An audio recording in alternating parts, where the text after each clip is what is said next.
All right, looks like we're live. Give that a quick double check.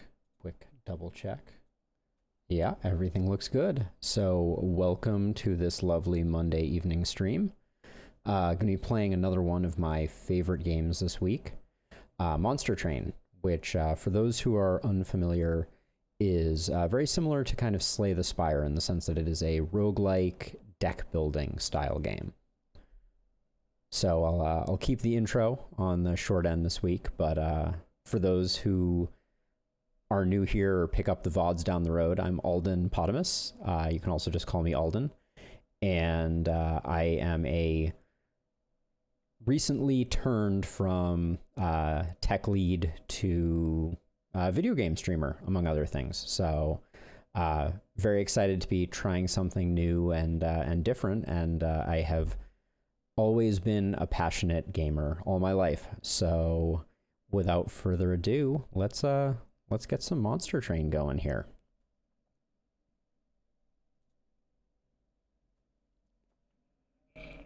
It's been a while. Hell, our home. Frozen when heaven extinguished the pyre.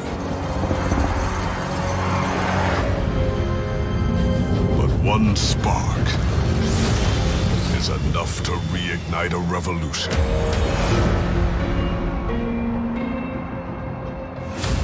The Bone Shaker, our train, travels the rail connecting our two worlds. The last surviving remains of the pyre drives the heart of our engine.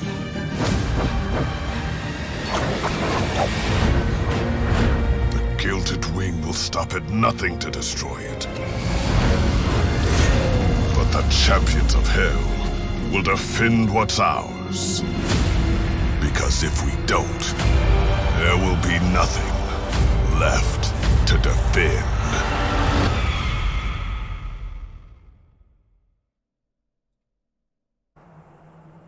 All right, so premise of the game is pretty simple. We're going to have waves of enemies coming, and you'll see that when we get into it. I have not played this in two expansions, basically, I guess. So my understanding, okay, patch notes are pretty light, but my understanding is that there was one major content dump and then a second one. So let's see what our history looks like. So I haven't played it in, looks like about 4 months. At the time, I was... I think making my way through Covenant 15 and things like that. So we'll see what this all looks like, but yeah, we'll start a new run. I think you may want to lower the volume of the game even a bit more. So we'll try something like that. I think I'm still a little high. There we go. We'll try that out for a little bit. All right, so I think... So I made it to Covenant 23, it appears. I was generally playing just random runs. You know, I'm not particularly attached to a win record or anything like this, but this is a new thing that I think they've introduced. So each of the clans, and there are 5 of them, have a primary hero, and now they have added a secondary one. So we'll want to try all of those. Okay, so there's also an alternate allied clan. That's interesting. Okay, so all right, let's go through these really quickly. So Queen's Impling summon does 10 damage to the front enemy unit. Okay, so Root Seeds is this increase attack and draw more. Okay, what does Shard do?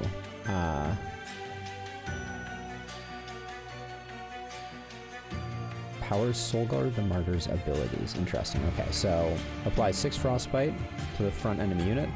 Discard a card at random. Okay. Primordium. Add this unit's... Okay, so this guy is like a morsel on steroids, it appears. Interesting. Okay. And then Deal 1 damage to an enemy unit twice, slay at a common or uncommon morsel. Okay, so more morsel generation. And then finally, reform a random unit. Okay, that's pretty standard, I feel like. Alright, so... And mutators were added since I was here as well. We're not going to mess with mutators right away, but there are ways to kind of like make the game harder, easier, etc. So we'll leave that. But I'm gonna go with a random. I'm gonna leave our first run in the hands of the RNG gods. And it looks like we got Umbra primary with Stygian as our secondary, and we got Immortal Trade, which I like. Energy Siphon and Grovel. I'm not sure if Grovel has changed. That's interesting. All right. So let's see what our artifact is first. An extra Umbra. So okay, I really like wing technology here because you can. Oh, did I start on Covenant 23? That's ambitious. It's been a while. I probably should have toned it down. But I really like this one because you can use morsels to chump block. So it gives your units extra survivability while they still get to gorge. And then, all right, we're going with the standard one. We'll go with the gorger since I think we're gonna do kind of a morsel build here.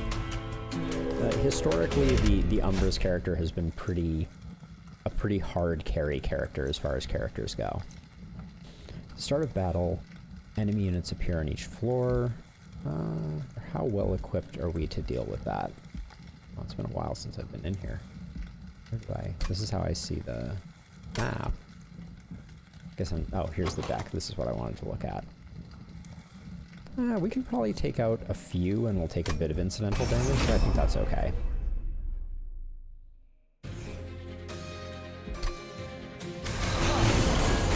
Alright, so...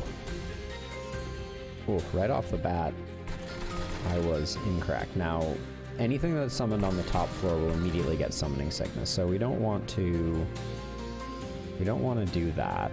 I think this train sword will get no kills and we'll just die. So we're letting all these go up, which is going to be 15 damage to the pyre plus 12 damage to the pyre, which is not great. But I think we make our stand on the first floor. And we do this, and then we stack up more damage shield. And actually, does this... Okay, that doesn't get the kill, but I'm content getting that out of our hand here. Oh, I should have noticed that the bottom floor had diminished capacity. That is problematic. So if we put this guy here and this guy here, we only get through the first one, but then with a morsel in front, we can potentially get a little more going on. Not very much more, unfortunately. And I don't want to put myself in under drain real quick yet. So we're stabilizing. This is questionably not worth but this is the advantage of having these beefier morsels. All right, and this is an easy one. Hard carry from the champion.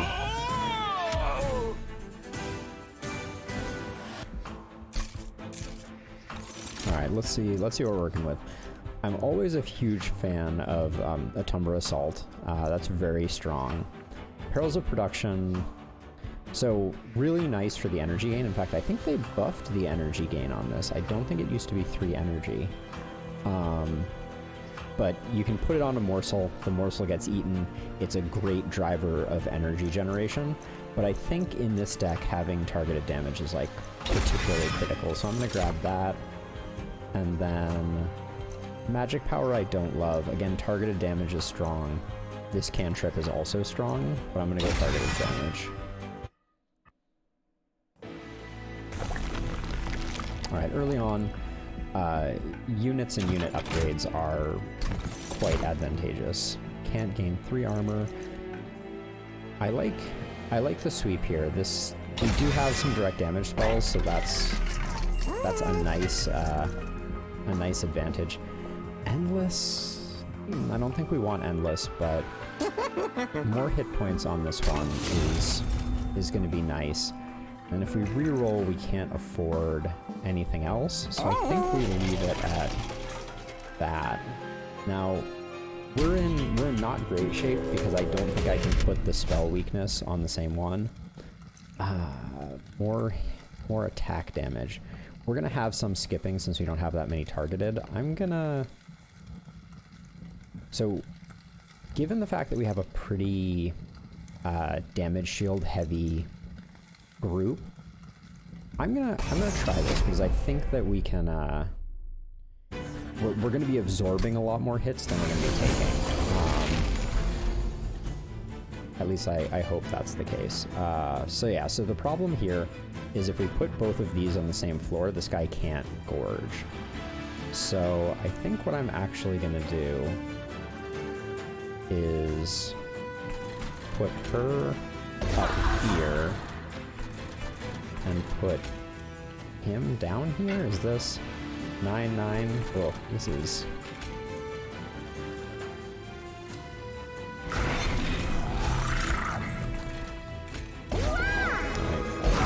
She'll hopefully get the kill here.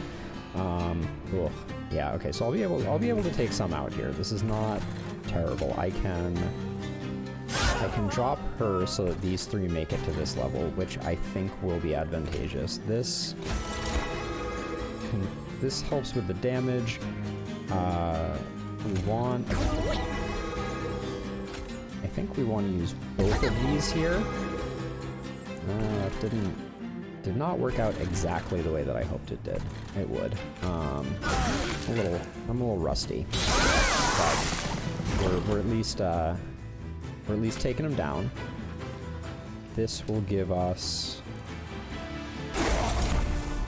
some morsels, which is good. And drop him. How advantageous is having a train store down here? I think it's worth doing that over doing that since he's going to heal up anyways. And then that's only 1 hit, which means that the morsels are going to take it, so we'll do that. Now, putting the spell damage on... Oh, this is unfortunate. Oh yeah, alright. I think we just lost, because I didn't realize that this one came with,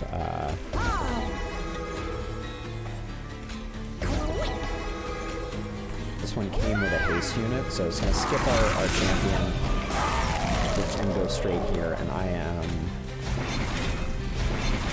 thinking that... I mean... Yeah, that's not enough. It doesn't quite get us, but that's a big setback right off the cut.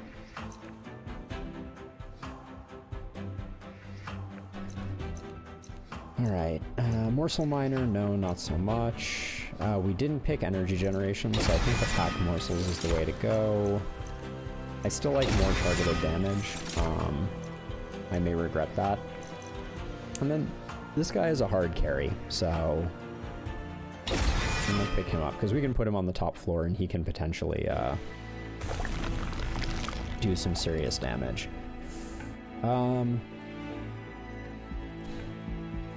Duplicate a card. Do we have anything? I don't think we have anything worthy of duplication. So I think we're not. Is the Umbra unit worth? We have 250 gold. Let's get our fire health back up. Let's check this out. More magic. Okay, so that'll be good with a Tundra assault. I think we always select this first.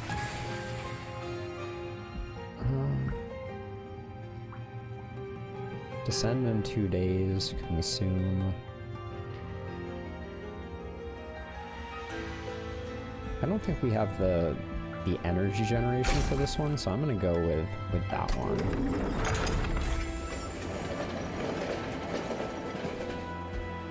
Alright, let's see what we're working with again here. So extra magic power seems strong on that. This could use a decrease, and then I feel like we need to go hard here. Yeah, that's strong. That's basically a kill a turn. And then making one of these consume just gets it out of the deck, so I think that's worth it. Well, we'll see if we can take out Daedalus. Double barrel. Construct explosive, explode twice. Okay, so we're gonna end up using our holdover card to destroy the explosives quite a bit. That's my my intuition about how this is gonna go. Yikes. So it's gonna be this, I think. This. Okay, and now we're gonna stack up lifesteal on. They're both 2020s. So I'll give this guy that and that.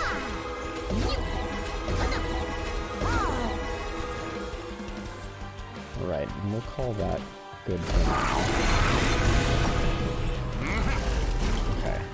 We're still okay, we are hunting for and have now found a Tumbra Assault.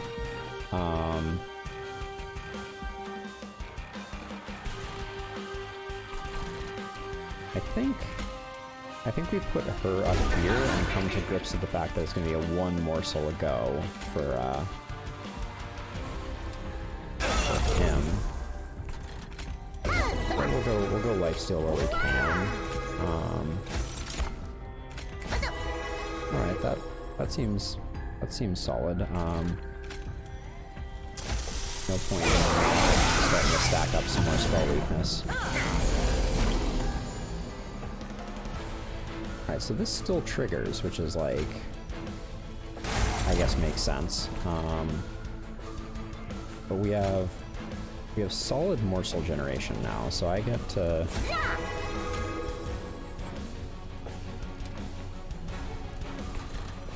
I think we keep on rolling on this one, and then do that. Yeah, and that's good.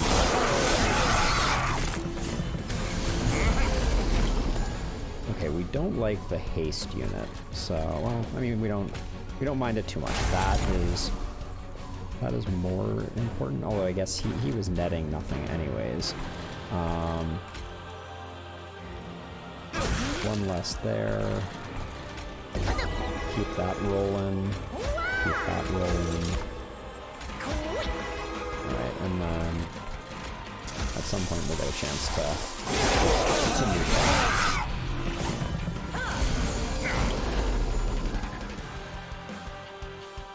Okay, don't care about the Tumbra Assault there. These ones are all dying except for the front one. We can do that to sort that out. Now they're all toast. I think we just...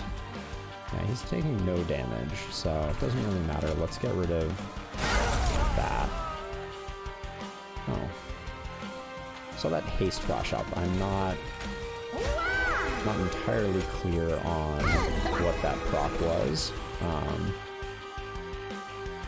Spell weakness 4.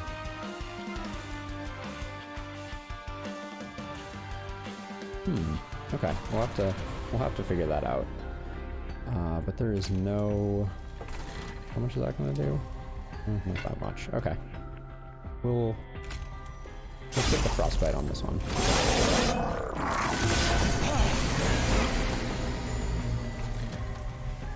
Oh, interesting. So we don't have a good target for this unless...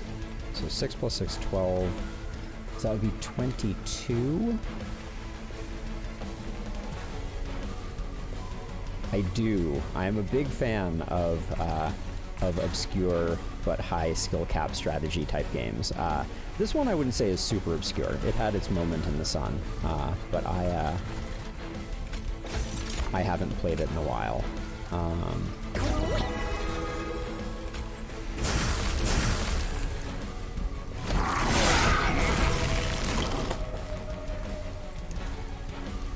So if I do that and that.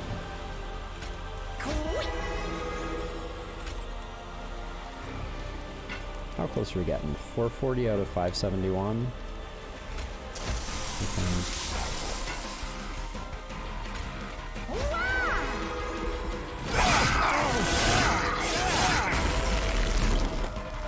Alright, we got the kill.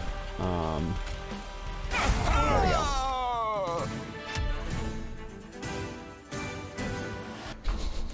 Yeah, you're a little out of the loop. Is that so?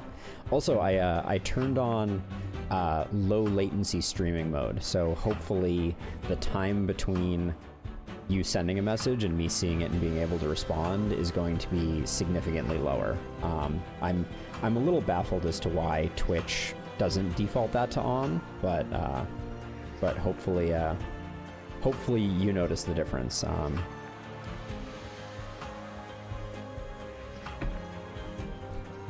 75 coins. Okay. Let's get some rewards. Oh, Furnace Tap is really nice. This just kind of wins games though, but only if you have a large amount of energy consumption. Then forever consumed. Deal 30 times damage to the front enemy unit. Damn. So, oh, okay, so you missed my intro. Jeez. So this game is called Monster Train, and once we get into the next, and basically, I'm building a deck of cards that I will play through, that I will play with for the remainder of the game. In addition to this deck of cards, which is a combination of monster cards that have an attack and a defense and a cost to summon, and spell cards like these, for instance, Shade Splitters that summon a morsel, or Immortal Trade that for 0 energy applies lifesteal and something called Ember Drain. We'll cover that later. But basically, I build this deck, and the deck is centered around a defining hero card, which in this case is the Penumbra, which has various abilities and kind of like grows in strength over time. So every time you play the game, you select a primary clan and an allied clan. I just randomed them in this case, but each of the clans comes with its own set of cards and its own set of heroes, basically. So the two clans cards get mashed up together, and then your job over your traversal of the Monster Train Railroad is to build up a deck that maximizes your chances of victory. And also, there is what is called like a covenant system or an ascension system. So as you play the game more and more, you accrue more and more modifiers to the game that make it more and more difficult. So at this point, I have 23 modifications to the game that are making it more difficult. Things like heavy enemy units have more hit points, merchant reroll costs cost 20% more, etc. So here I'm gonna pick Furnace Tap, which is a little bit questionable, but I think is potentially advantageous. Then I get to draft another unit. All of these are not good, so I'm not going to do that. And then there are 3 resources in the game that you have to kind of balance. So Fell's Remorse, or this one represents energy. So each turn I get 3 energy to spend, and this would give me a 4th energy. This one would give me an additional draw. Draw is kind of the default choice. If you don't know what to pick, picking draw is always good because it allows you to make your deck more consistent, because when you draw a hand, you'll be drawing more cards, you'll get more of the cards that you want, or increase the size of each floor. And this will become clear when we get into our next battle. But I'm gonna go with capacity, and I'll explain why once we move forward. So between each set of encounters, you're offered 2 choices to the railroad track. And they have different benefits. Like this one has an artifact, gold, and an additional unit draft. This one allows me to delete up to 2 cards, get an Umbra unit, and upgrade my monster's abilities. I'm a little low on gold now at only 90, so I'm gonna go over this way to beef up my gold and get a artifact. So artifacts permanently change the game. So in this case, At the end of the turn, apply Frozen to a random card in your hand. Frozen means that the card won't be discarded at the end of your turn. Or spell cards with Consume have a 50% chance to be discarded. I think I'm very light on Consume cards here. There's 1, there's 2, there's 3. I think that's probably the way to go. You can sometimes manipulate Icicle Fracture to hang on to cards that you want. Oh yeah, it's pretty straightforward, right? Yeah, you're essentially a master at this point. Oh, wow. Okay, so this card used to be absurdly powerful, and now it costs 3 energy, which makes it, at least in my deck, nigh unplayable. Incant means that whenever I cast a spell on the floor that this unit is located at, it does some action. So in this case, it applies sap to an enemy unit. Cold Kalia, I think I will take. That's a strong choice. And then I get to upgrade my hero.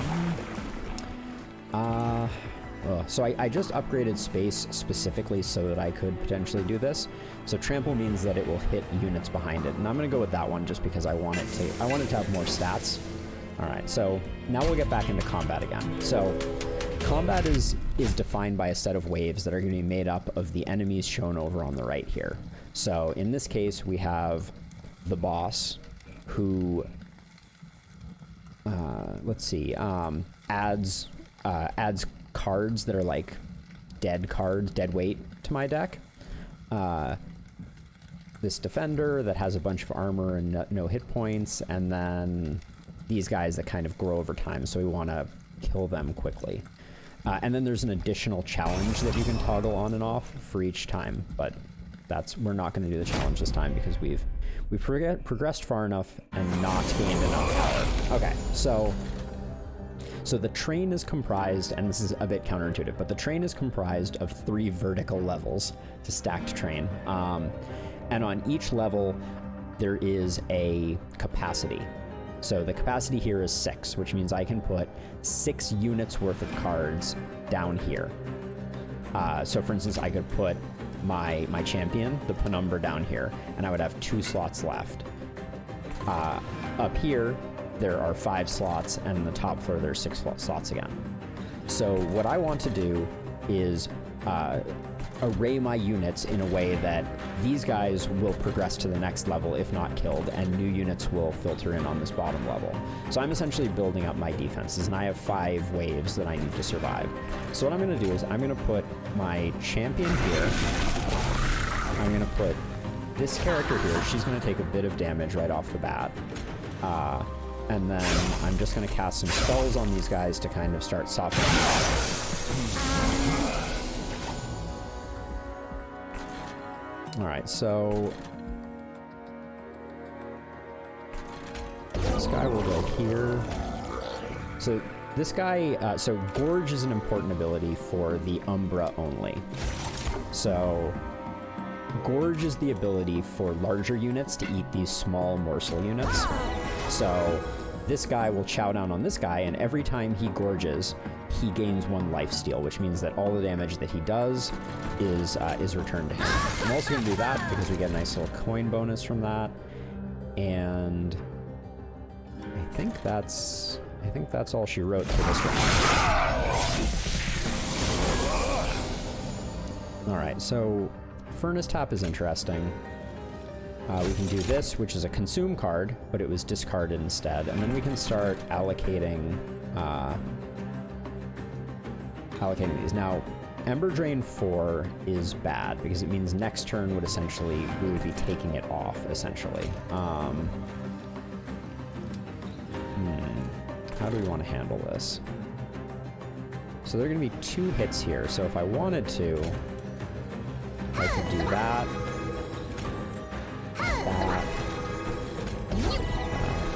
And then that'll clean that up, and we have enough to be able to do that. So the interesting question is would we use Furnace Tap here? I think the answer is no. We have too many cards that we still want to play, and it hamstrings our ability to play cards, so we're not going to do that. Alright, so here, let's see what our morsels are. We have a damage steal and a life steal morsel. So she's going to take a little damage, but that'll beef her up a bit.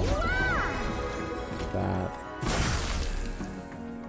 Now, unfortunately, our champion is not going to break through this guy's armor, so we're gonna be leaking a little bit of damage to the top floor, it appears. Yeah, I don't think there's much of anything that we can do about that. Okay, another life steal. I'm gonna do this because I think it will increase her chances of persevering. And then I'm gonna start putting blockers up in front. If I get him, he'll take a little less damage. So anytime we fail to kill a wave before it reaches our pyre, which is this thing, these units will come up, hit the pyre, and then the pyre will hit them back for 30. So this guy's gonna get 2 hits, which is actually a lot. Oh yeah, so we're gonna take a fair amount of pyre damage. I think 30 total pyre damage. Oh no, 33 pyre damage. Yep. All right, so let's see. I think we're gonna put damage shield on her, and there's really no way that we can move him down. There's no advantage to not. The first attack will kill him. She's getting some hits off, so we're gonna do that, and then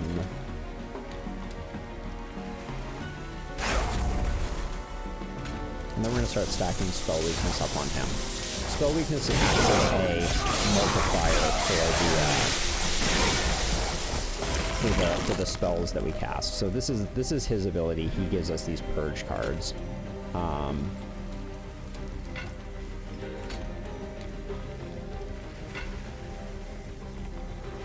It's interesting. We may have a technical difficulty on our hands. We do that because we want the morsels. Okay, that blocks us for a little bit, but then I think that it is wise for us to.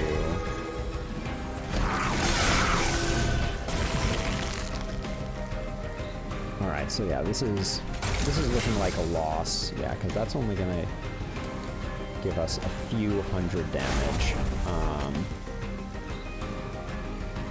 So we want his life steal to trigger, so we're gonna do that. Yeah, this will be the end of us. As he proceeds up to the top of the pyre and demolishes us.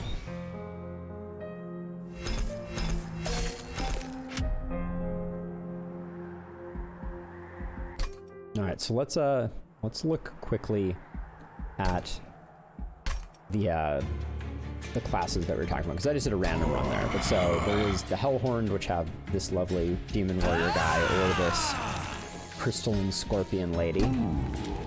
There's the Awoken, who have this kind of like highly defensive character. Like roughly you have attack-centric, defense-centric heroes, spellcaster types, devoury types, and then the melting are kind of like resurrection slash returning from the dead, and they're really cool actually. They're kind of like a candle themed melting wax type thing. All right, we'll leave it at Covenant rank 23. We'll see if that's a wise move though. But let's see what the RNG gods give us for a team makeup this time. All right. All right. So this tells us the major and minor bosses that we will encounter.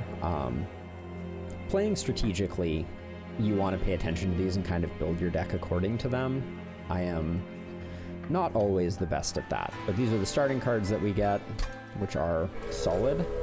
and then we get our choice of a starting artifact. I really like this one. X cards getting X plus 3 when played basically means that you can pick up X cards, and even if you cast them for 0, you'll get some benefit out of it, which is good. Alright, so I have to learn what this guy does. Oh, I like that he has Quick. Enchant. Other friendly units on the same floor gain the bonus. Holy cow. That's incredibly strong. Or... interesting. Or Sweep Rooted. Oh, wow. These are both seem very, very strong. So this one will kind of hold enemy units in place so that you can attack them for multiple turns. This one seems like a great support unit because it will allow you to make other units quick. And quick is very powerful because it means that the units attack first. So especially in the early game, this seems like something that you can really use to kind of like blitz everything down. 10 armor. Let's take a look at our deck and see. We're gonna have a hard time dealing with 10 armor, I feel like, for large numbers of units, but let's try it anyways. This first one you like to take the challenge, because otherwise you're kind of starting off a bit behind the 8-ball. Okay, so I'm just gonna...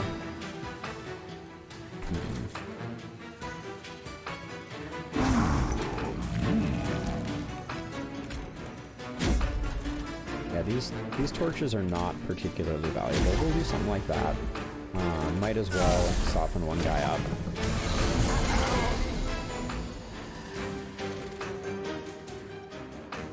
Oh, not getting a fireball on this one is that's a bit of heartbreak right there.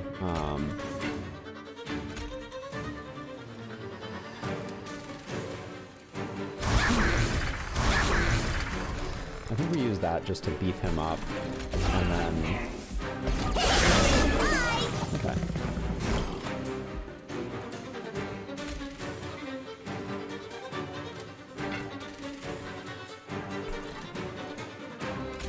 Let's see.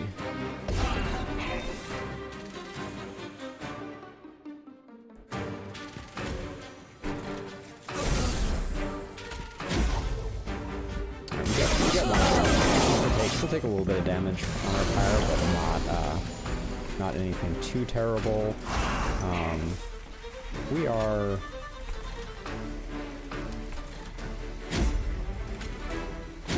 I think we like that.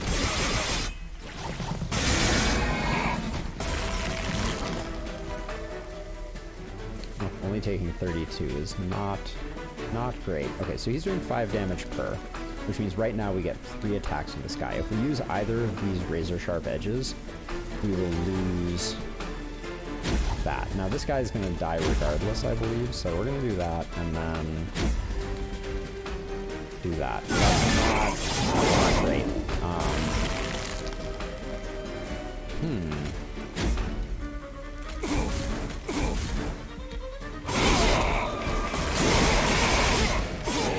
Yikes.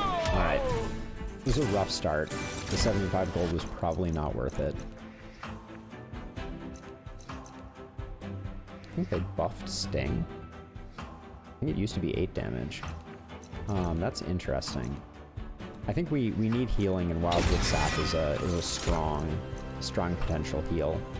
I think Hidden Passage is very strong in this case because we can create kind of like a stacked floor. And then this guy generates rage on kills. I think he pairs incredibly well with the quick hero. So I think that's the way to go. Early on, we're looking for more units. Having a sweep quick is great too. Would have loved the multi-strike. This guy having 25 more hit points versus rage 7. I think we give him both, actually. I think we invest heavily in him. And maybe should have given the rage to the sweep unit, now that I think about it. That might have been a tactical error. Spikes 3 is definitely no. We don't have enough healing to go through. So yeah, so this is a case where I think we can...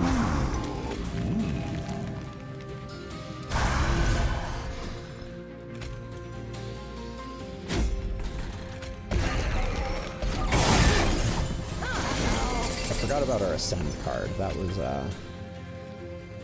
a tactical error.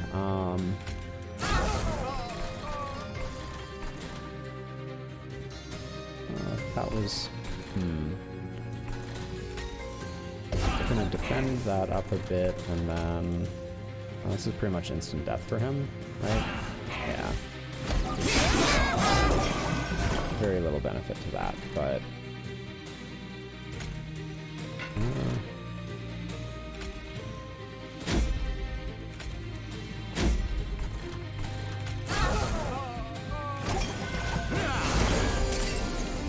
Alright, so... That should... Yeah, that should help. We're now winning. Yeah, so just get that. There we go. Alright. Round 2 went much smoother. Glimmer is always extraordinarily strong. So we're gonna put that, especially if we get a spell upgrade. Ritual Blade is nice. I think Fortify is our strongest choice here. We just need damage. And we need to start focusing on building our middle floor, I think. Duplicating this Branded Warrior is very tempting. He's a really strong unit. We're not super rich on gold, nor do we need a lot of units. So I think I'm gonna go this way. Duplicate him, and this is a special event where we get a little bit of something. Random Awoken consumable card, and a Melting consumable card. So the Melting consumable card could grant Endless, which is very beneficial, and the Awoken is probably going to be the sap. So I'm going to go with this one. Apply Burnout 5 to a friendly Burnout unit. That is absolutely worthless. Oh, we get to try again. Let's go with the Awoken card. Yes, that we want. Alright. Second card proved valuable.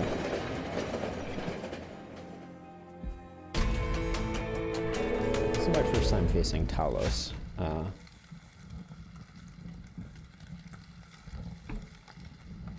Oh, pushes enemy units back. This is like a shuffle character. I think that's fine for us.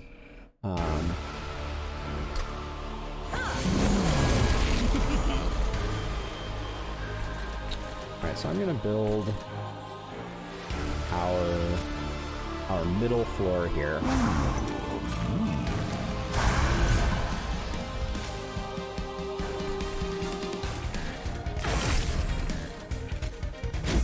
Just do that.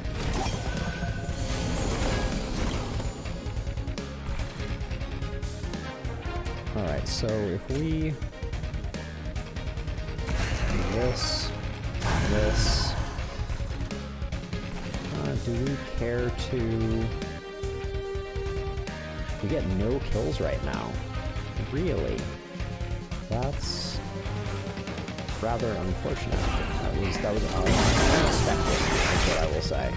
I was very much expecting... Alright, so this is what we came for. We're stacking up this floor here. We're gonna give him a bit of... Okay, that's all that we really care about, getting killed there. Alright.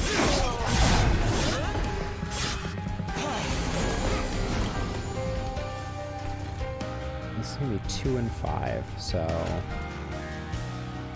we can do that to protect. Well, it is questionable that that was our strategy, I feel like. Oh, and that was a mistake. I should have played the Train Steward first.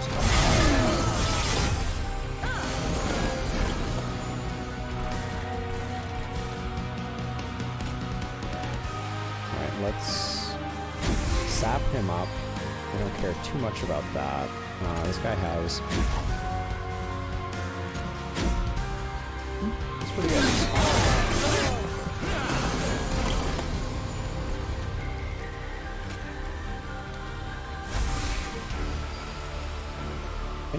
I think Talos has arrived. I think that's what we are to take away from this. You hitting an additional time is not that useful.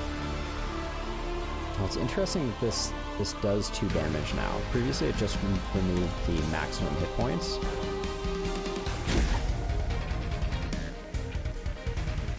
There we go.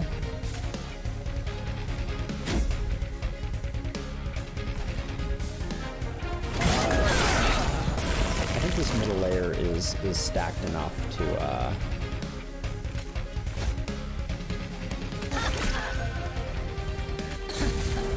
more than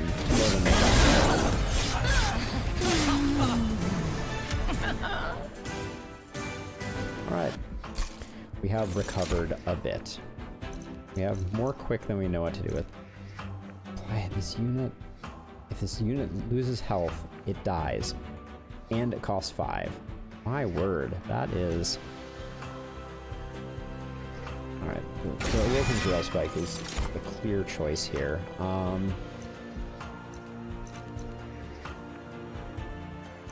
I mean, I don't think we want any of these, but... The sweeps are... Well, I mean, we're stacking units pretty extensively. I could see putting this guy here. I need hunting for holdover on, I want more health, or... that was a questionable move as well, I think.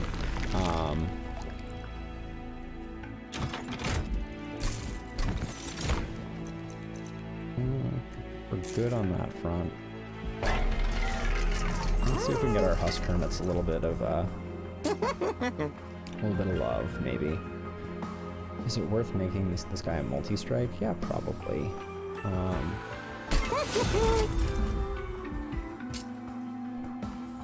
This guy benefits a lot from the extra hit points, and then...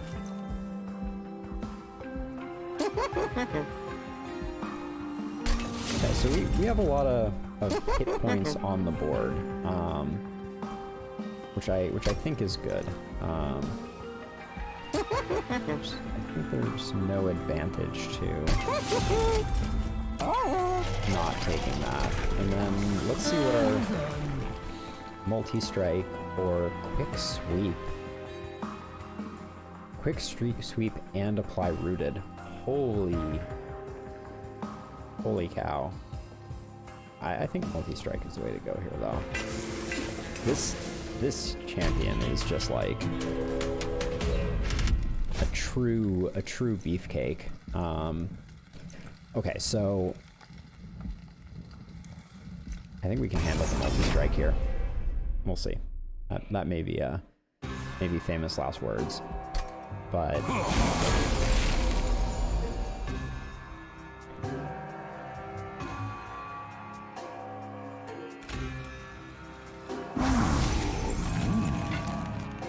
whoa, crap.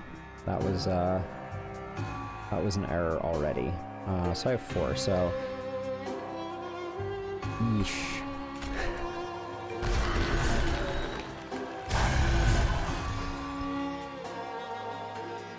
It's gonna take 2 damage. I think we do that.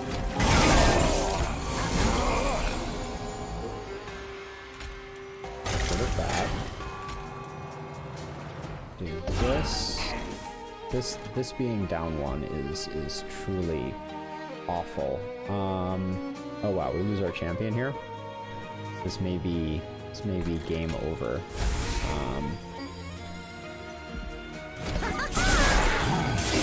Yeah, I don't know. My theory relied heavily on the idea that we would have quick. So losing it is distressing.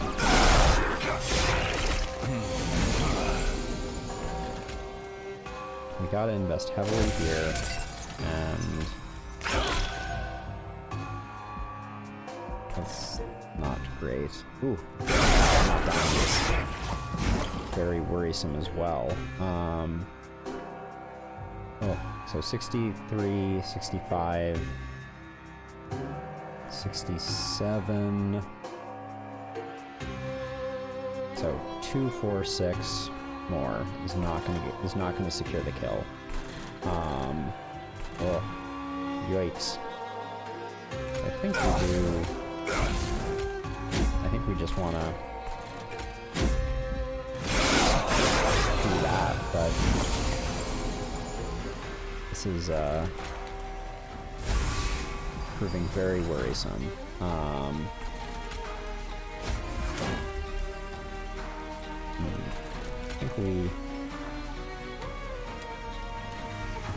I think we need to stack on this floor here.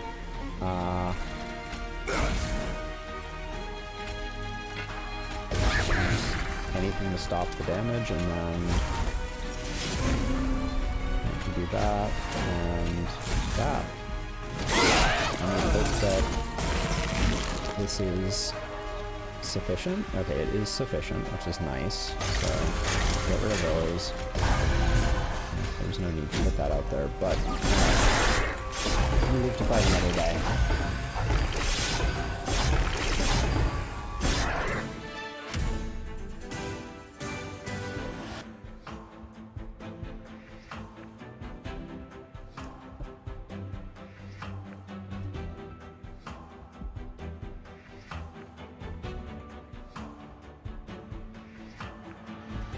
I do not recognize this artifact. Cursed Vines. 50% chance to swap the front and back enemy units when they enter the train. I think this is good for us.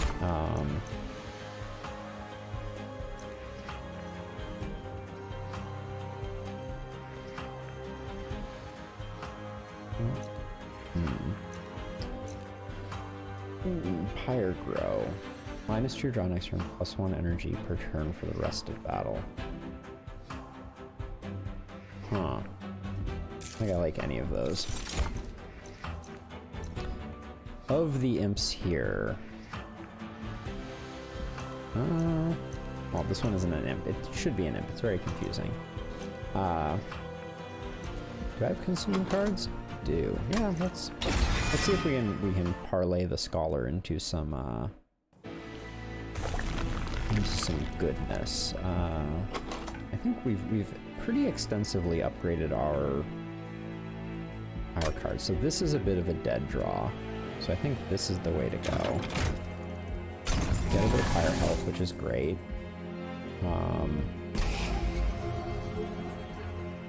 At this point, our train stewards, we don't need them. And then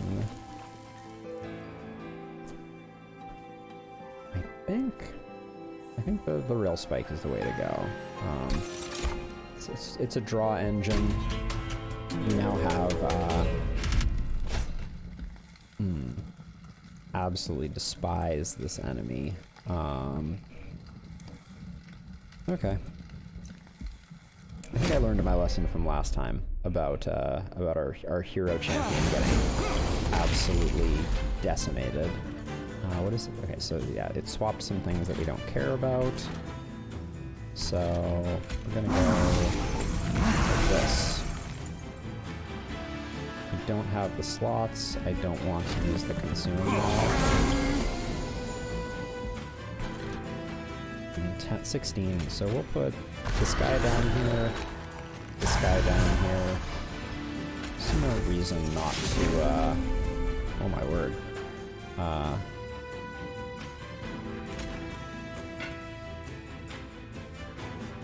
I'm unsure if I play a second one. I think the answer is no. I think we save that for later. This is, but that's okay. The 10, 20, 30, 9. Let's guy's in deep trouble. Well...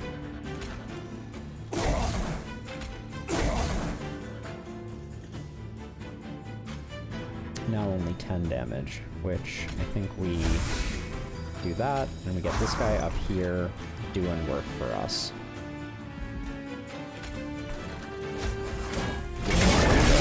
Make him a little beefier, and we really need a holdover on our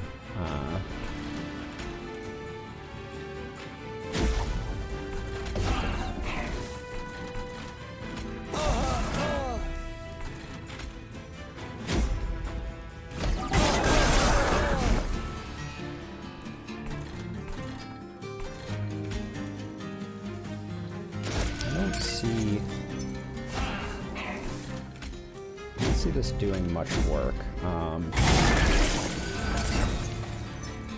Oh, interesting. Well, at least they'll die now.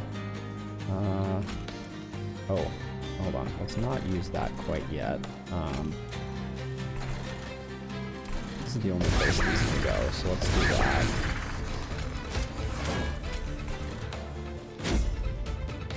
I'm gonna ditch as much as I can of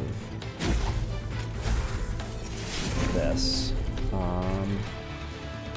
Yeah, and I think ascend this guy, strangely enough. Like that, I think.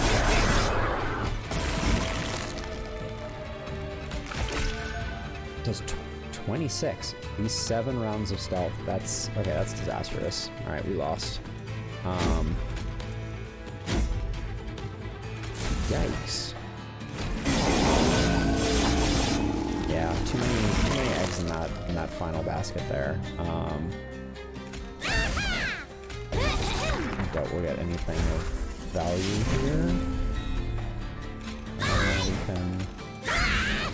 I think this last ditch effort is yeah, exercise in futility.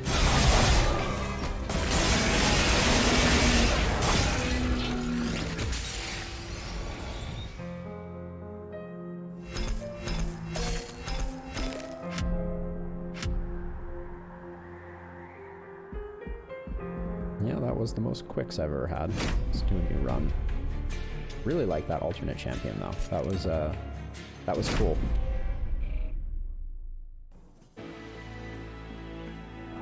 Let's see, anything new here? Purifying Cleanse has gotten a buff. That's nice.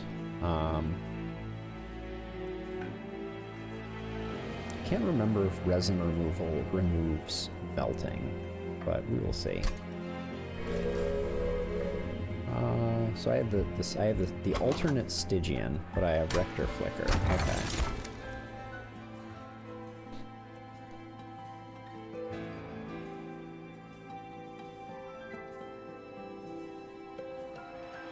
That's interesting. More burnout.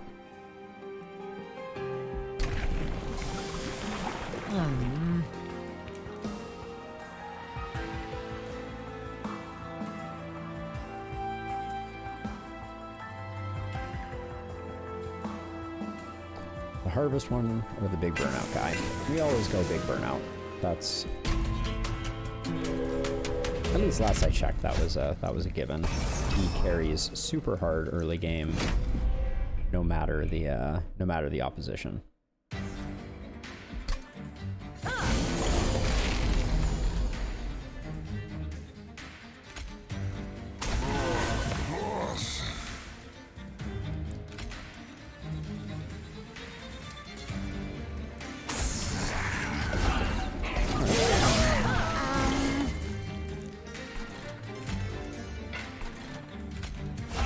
Get rid of the dead weight.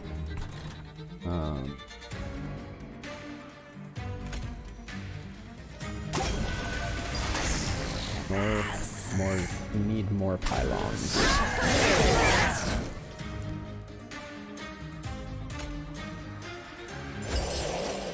Does not remove burnout. Okay, that's good to know.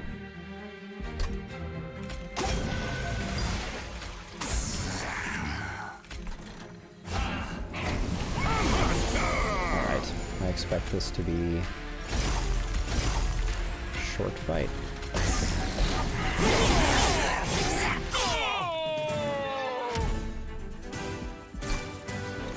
Easy flawless, as is often the case. We could... Oh, drip fall. I think cheapen price, maybe? Draft is so strong with... well, let's get the draft. I like having something to be able to invest a little bit in. I think we have nothing that does direct damage, so the Mollusk Mage is not that interesting. We do have some discard. Attuned. Multiply the magic power effect by 5. Holy cow. That's significant. More offering tokens for deck manipulation, though, is very strong.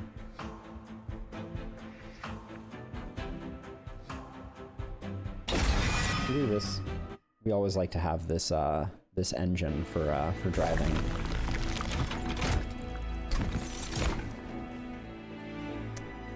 Paraffin Thug is tempting. He can generate a lot of gold. I don't think either of those are what we're looking for, which is a little worrisome. That's an easy one. And then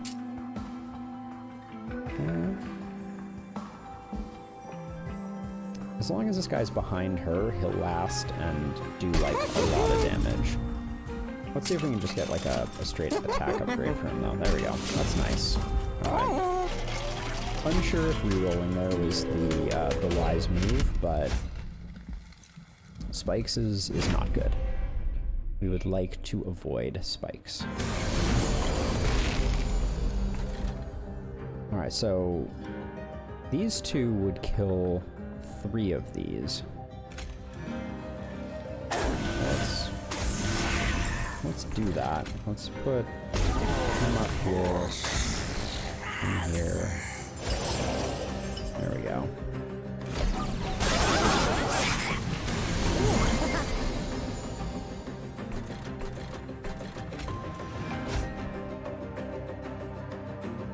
Don't think I'm gonna be using that. I want to get his burnout up. She potentially needed it more, but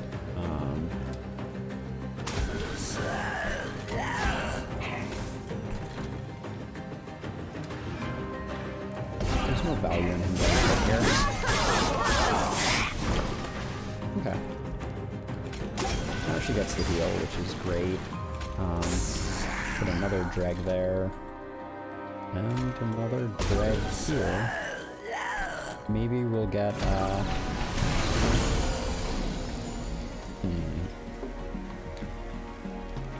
surprised? I'm honestly surprised he's not already dead.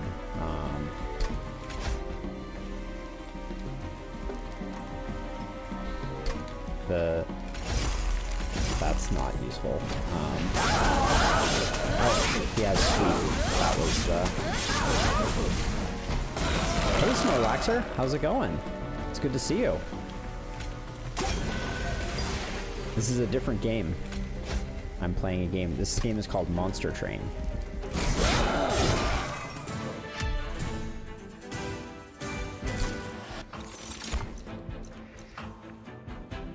Apply burnout to all units. Or, Drip Fall is interesting.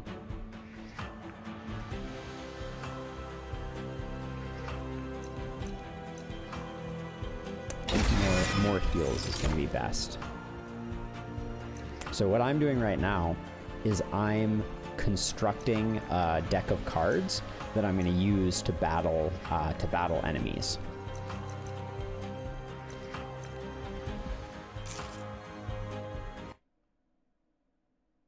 So right now I get a little bit of time to prepare, and let's see. This is my deck.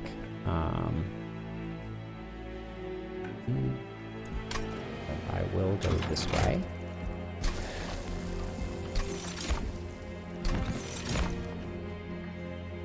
Big sludge. This is Paraffin Thug. Big Sludge is interesting. Harvest. Triggers when a unit on this floor dies. Okay. Let's give Big Sludge a try. He seems cool.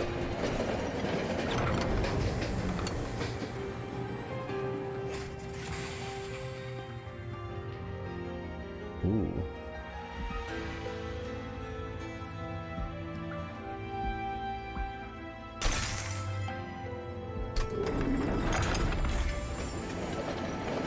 So the idea behind this game is this right here is my train, and I'm going down the tracks, and at all these different points along the way, I have to fight enemies, and I get rewards as I successfully complete areas. So right now I'm about to face this guy, Daedalus the Professor.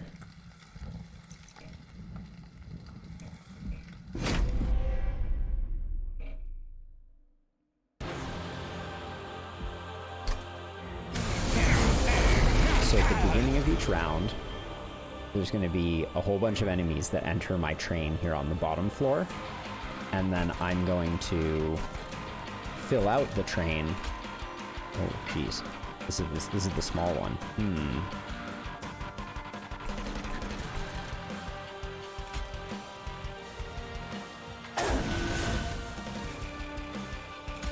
I'm going to fill out the train with my heroes.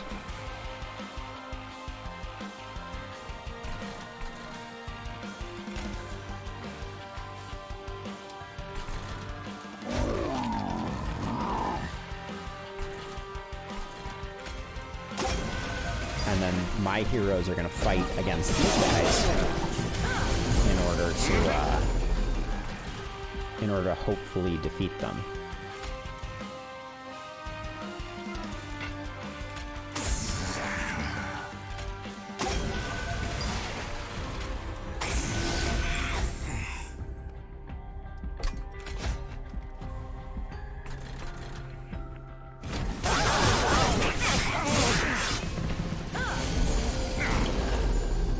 To make it a little easier to see, I'm gonna go into settings here, and let's see, I'll move this back down to here. So right now I have the combat going very, very quickly, but I can slow it down so that you can see it a little better.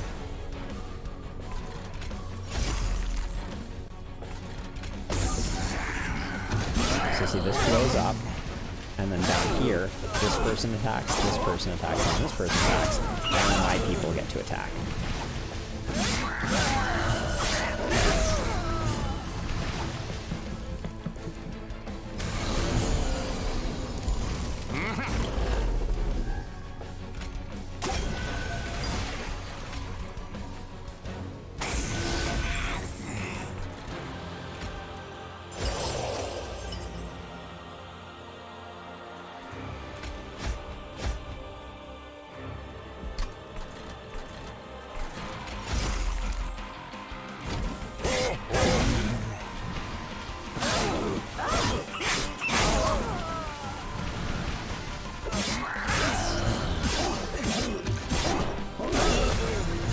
Big Sludge is doing a pretty good job. He needs more help though. That's the only problem with him down here.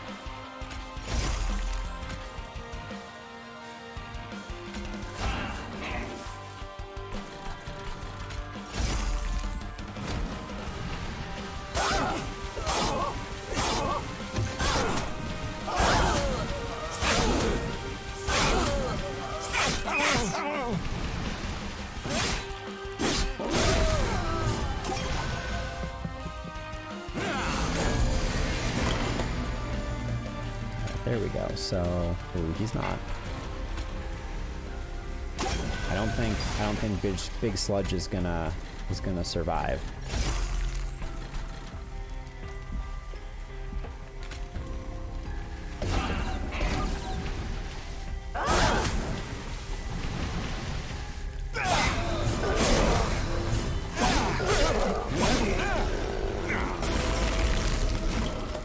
But on this next floor, I think we get to defeat him, which is good.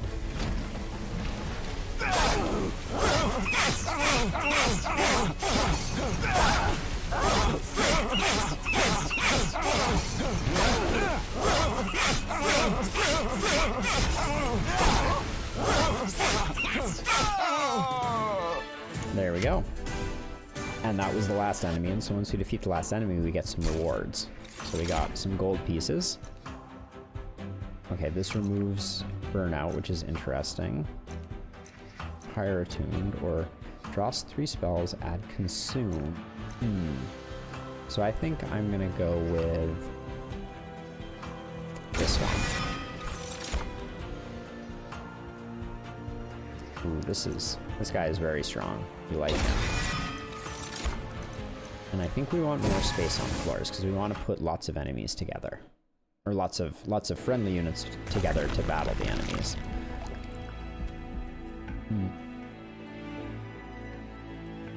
We have a lot of gold, so we're gonna try and spend it at this shop. Let's see what. Oh, we do like this guy. Yeah, we probably have enough to be able to put him in somewhere.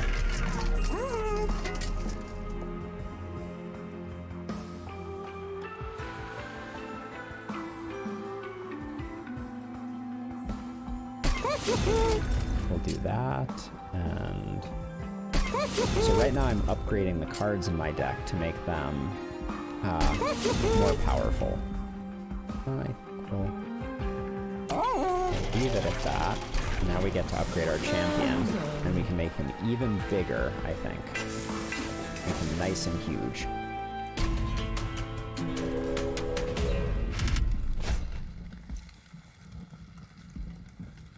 We're not a very fast starting, so we're not gonna let enemies appear on all floors. That's too many. All right, so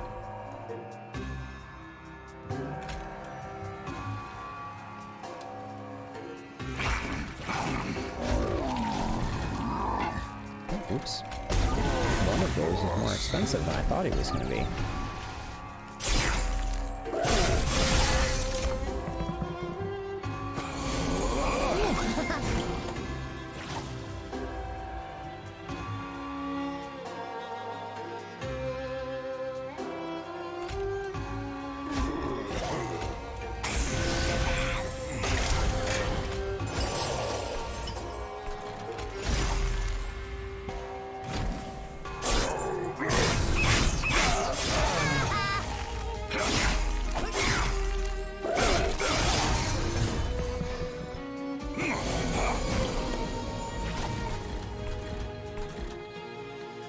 So we're gonna start healing up our shark dude.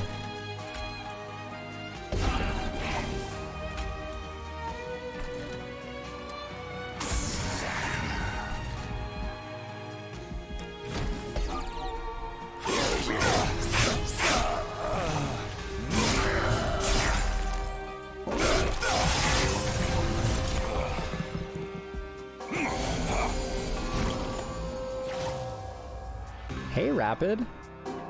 So this is a game called Monster Train, and so in Monster Train, I have to build defenses up by using cards in my deck. My deck is here. This is my deck. So I have to use cards from my deck in order to build up my friendly units over here in order to fight the enemy units over here. So that's what you're gonna see me doing. So let's see. So I'm gonna do this, and then I think that and that.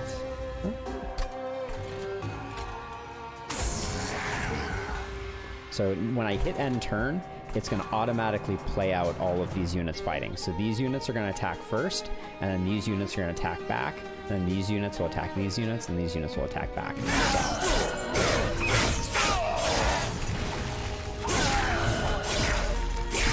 So my champion is all the way on top. I'll go to him in just a second. So I put him on the top floor. It's this guy here. His name is Rector Flicker, and he's very powerful. He has 80 hit points and 80 attack points. So he's a beefy guy.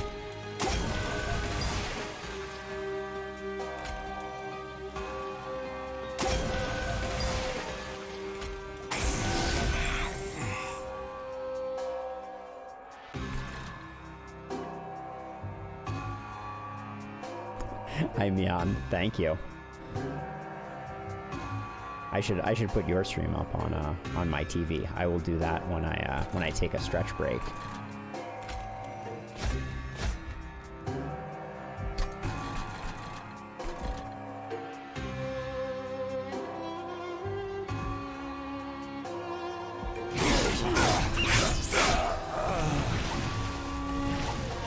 So yeah, Rapid, I save my champion for the end so that if anything sneaks by, he'll get it.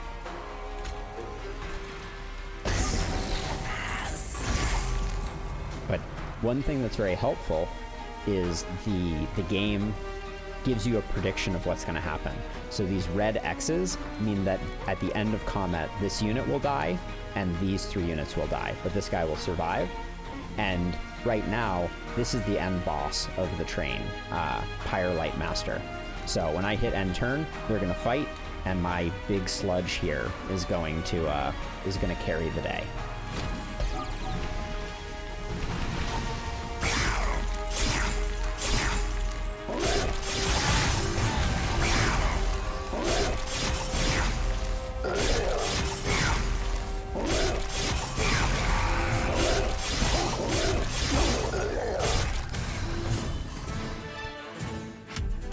There we go.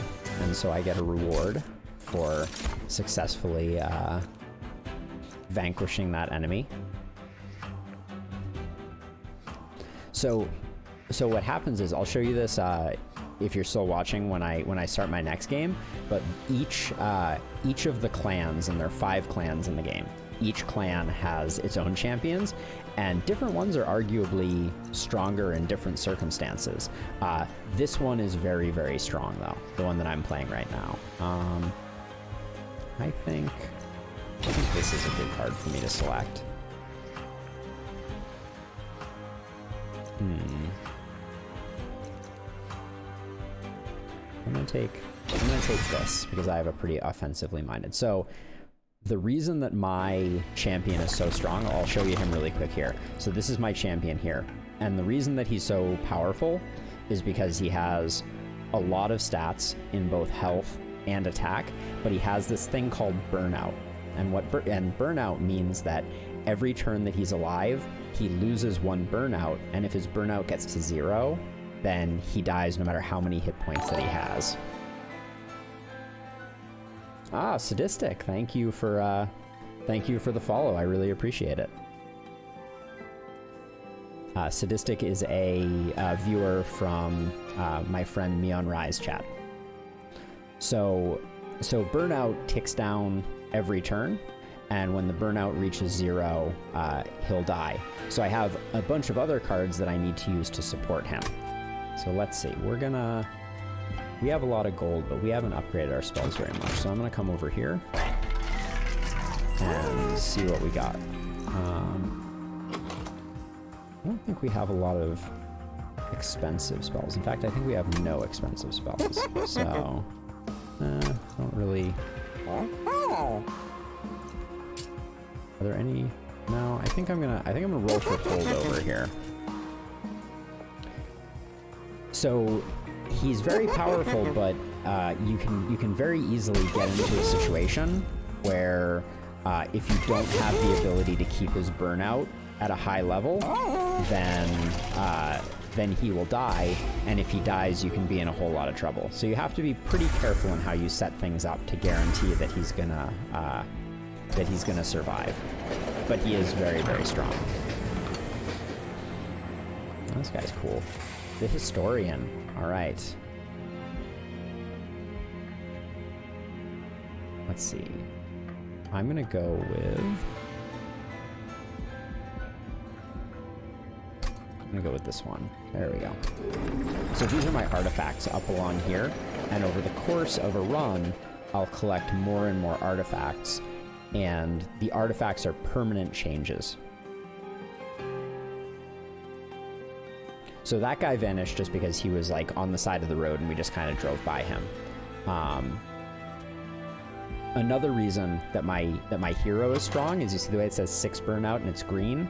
He normally only has 3 burnout, And this particular artifact called Combustible Wax means that he has double the burnout, which is very important to the reason that he's lasting as long as he is.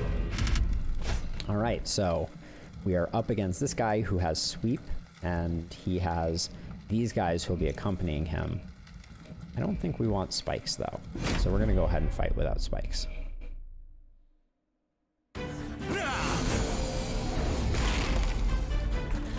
All right, so once again, I'm gonna put my big guy up top here.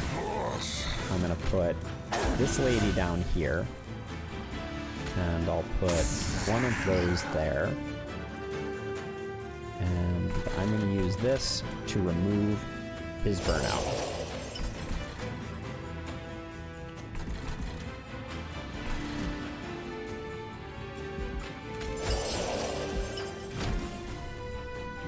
Do you like the purple?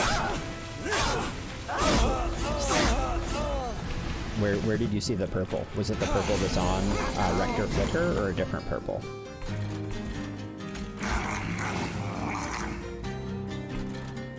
Let's see, we already removed burnout from him, so he's safe. So we can go ahead and do this. And do this. And then we'll just do that. Oh, on the boss? Okay, yeah. I wasn't looking too closely at the boss, but we'll see him in just a second.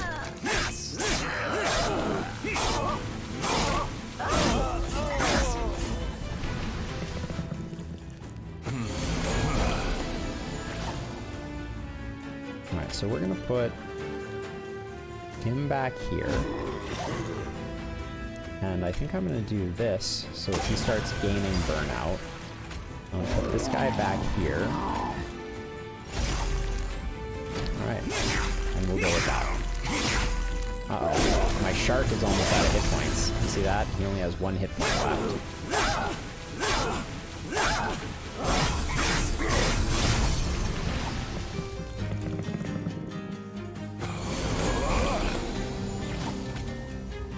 So this is what we were looking for. So we're gonna heal up this guy as much as we can. And then I think we're gonna, this guy's gonna take 14 damage. I think that's okay.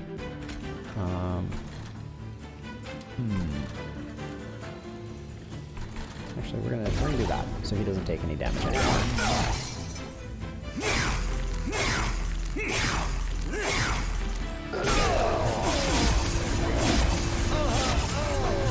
The shark is pretty cool.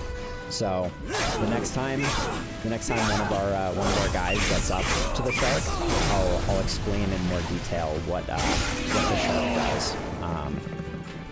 So the shark has revenge, and every time the shark gets hit, he puts frostbite on the enemies, and frostbite does 1 damage to the enemies for every frostbite that they have on them. So if all 4 of these guys hit the shark, then the shark will do 4 damage at the end of the turn to all of them. Alright, so I think the shark's doing okay. She could use a little more hit points. And then we'll just do, well, we can put this guy up here, and then we just want to use that because that card has holdover, which means that it stays in our hand every turn. So we can use it every turn. So see, there's the frostbite stacking up on them. There we go. So here's the boss, and yes, he is very purple. Good eye rapid. All right, so these ones are all going to take a bunch of damage. We can do that, but before we do that, we're going to heal that one up, and I don't think we want to do anything with that, so we'll just do that. There we go. So this one's going to take enough damage for it to die, but then this one's only going to do 217 or 211. So we'll see if our goes a little better.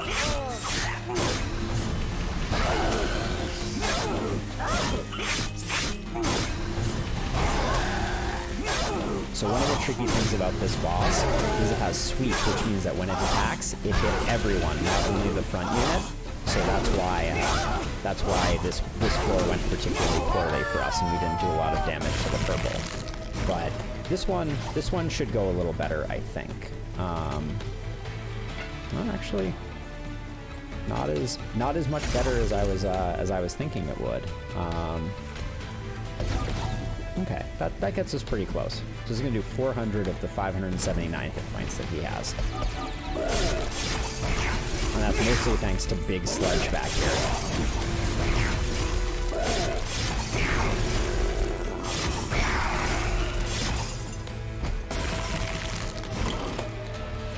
Alright, so we're gonna succeed here. See, we win, but we'll just use this to protect ourselves. Okay. If you can come back after that would be cool, Snorlaxer. Thanks for tuning in.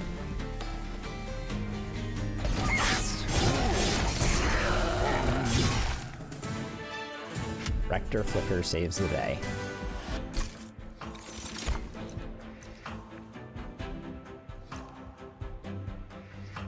But Wicked Blaze is quite strong, but for now I'm just gonna leave that like that.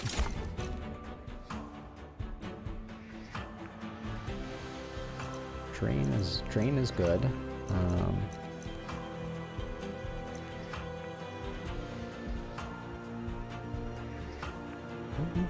I think we don't want any of these cards in our deck. One of the things that's really important in games like this is you want to make sure that you are not filling your deck up too much, because the more cards that are in the deck, the less likely it is that you'll get exactly the card that you need.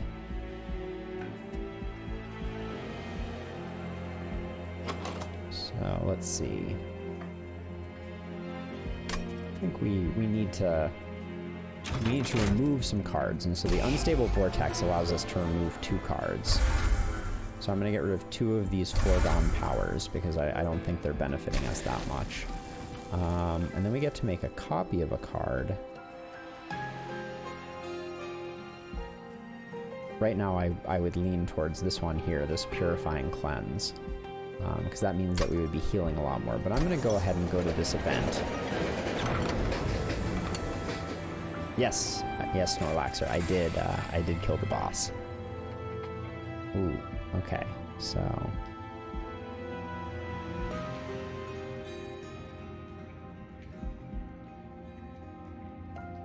So which of these is the best for us?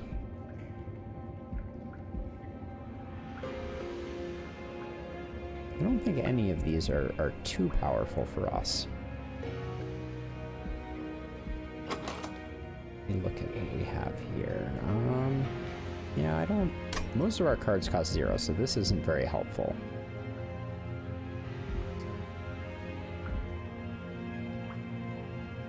So this is an event. So throughout if I bring up the map here, this is the map of what we're gonna do. So over here, there's this event called the Concealed Caverns, which has something interesting, can be found in the Frozen Hellvent Caves.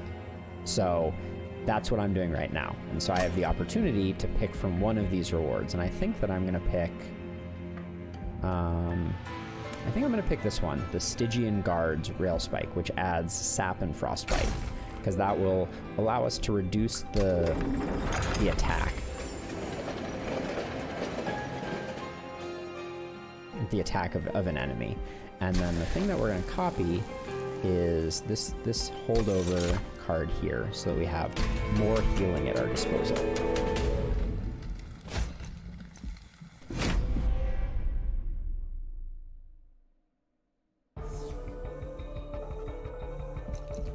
All right, so one thing that we can do now that we're a little more familiar with how the game works, I'm going to go ahead and come back into the settings, and I'm going to increase the speed at which the turns play out. So things are going to hit a little faster.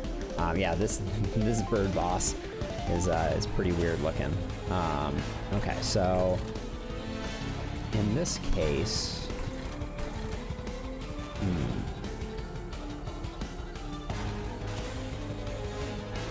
so I think in this case, we're going to put our champion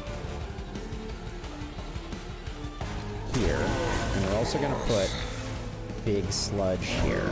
And that means we're gonna take some damage, but that's okay. We're gonna do that.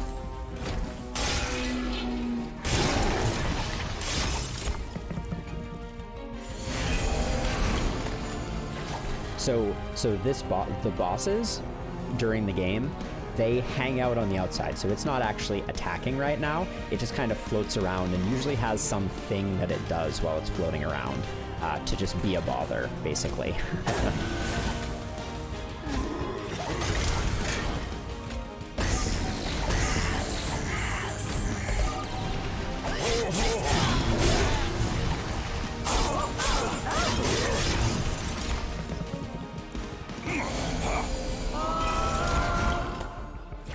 Oh boy.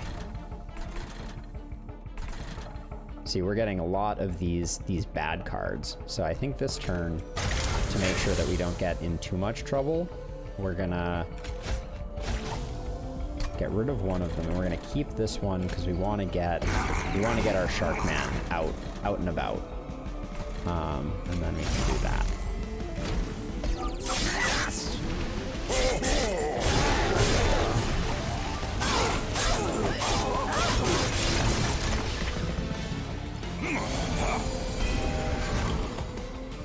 All right, so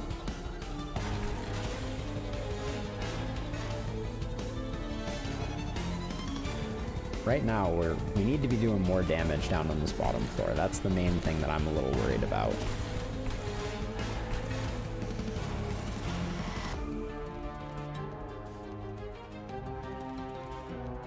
Yeah, so see, right now he's down to 3 burnout, and we have this card that will add 6 more burnout. And we also have this card that removes all burnout. So one of the things I'm thinking about is just removing the burnout from him. I think that's what I'm gonna do. I'm gonna remove his burnout, so we don't have to worry about him burning out anymore. He'll last forever now. And then down here, I think I'm gonna use this card to actually, I think I'm gonna use this card to heal this lady up, because I'm a little worried about her. I'm gonna use that, get rid of that, get rid of that. Okay. So right now we're a little short on our damage dealing cards. Like, we need to be doing a bit more damage than we are right now.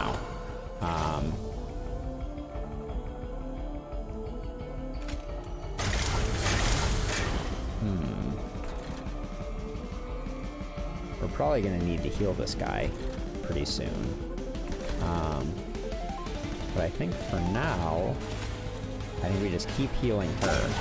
But so this is, see, my deck has gotten kind of big right now, and I'm waiting to draw these 2 guys, because these are our 2 guys that do like a bunch of damage.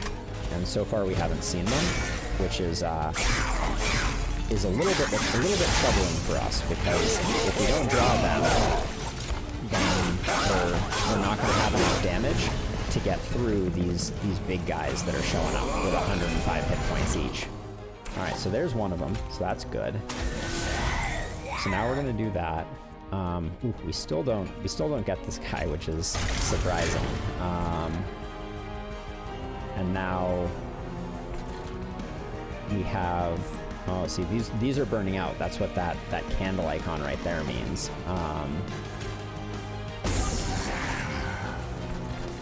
So we could keep one of them alive, but I'm getting a little worried about our guy up here. So we need to give him a heal, but that's going to put burnout back on him.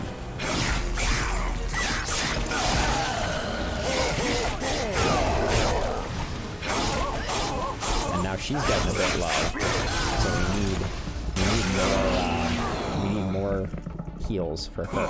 But the good news is the heal that we have has holdover, so we're going to be able to cast it. Get rid of that, and then put this guy here, which helps. That helps out. She needs a heal, and then he needs a heal. All right.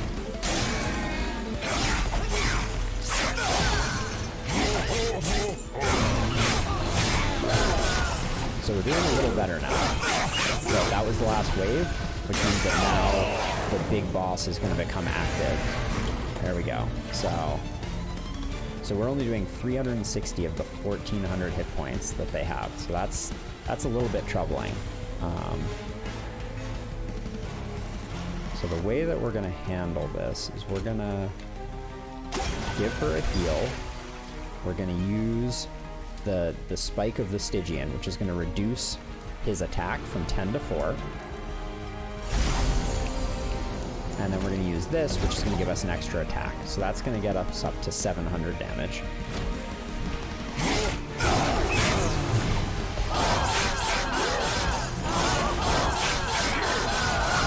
So I could have copied the draft, but unfortunately, one thing we haven't talked about, hold on, let me let this turn finish and then I'll explain.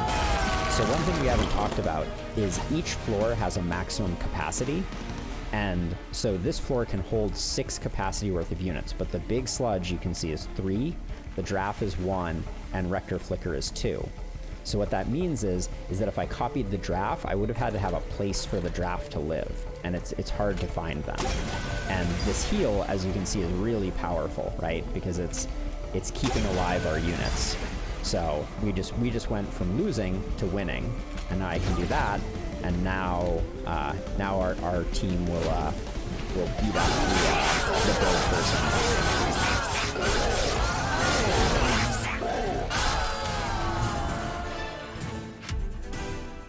There we go.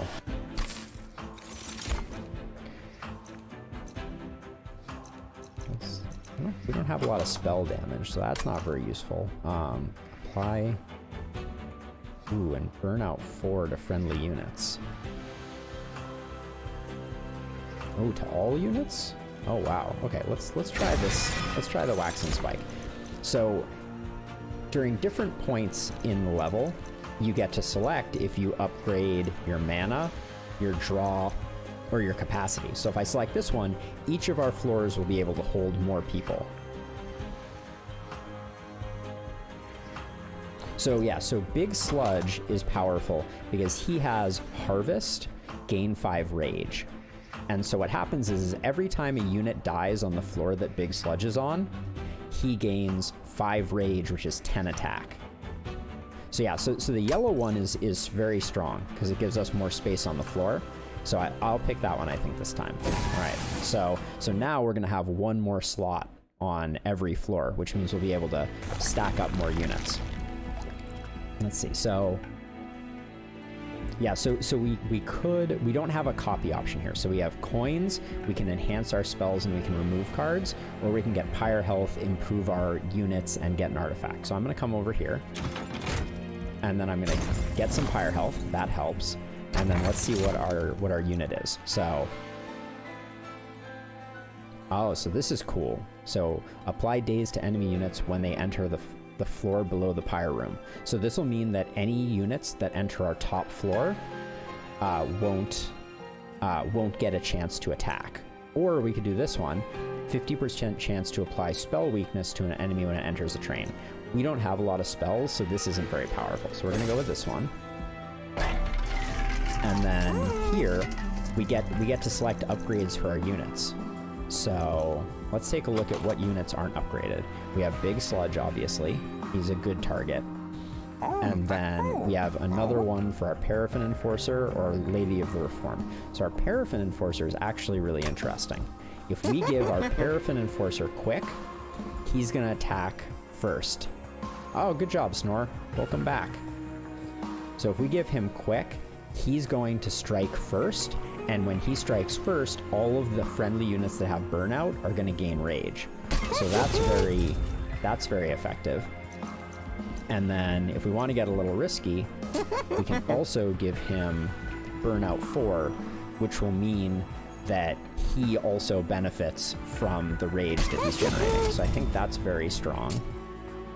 And then we just want to make her as big as possible, I think. I think that's the best bet. Oh, actually, I think we want to spread out these and make our Sharkman, the Titan Sentry, also have a lot of hit points, so he's easier to keep alive. But we still have more money, so... Ooh, okay, the large stone is really cool. We'll give the large stone to the Lady of the Reformed, because we've already gotten an expansion. Yes, I promise. I will copy the draft if we get another opportunity to copy. I don't know that we actually want to do that. I think we're gonna give her even more hit points, and we'll give Big Sludge more attack.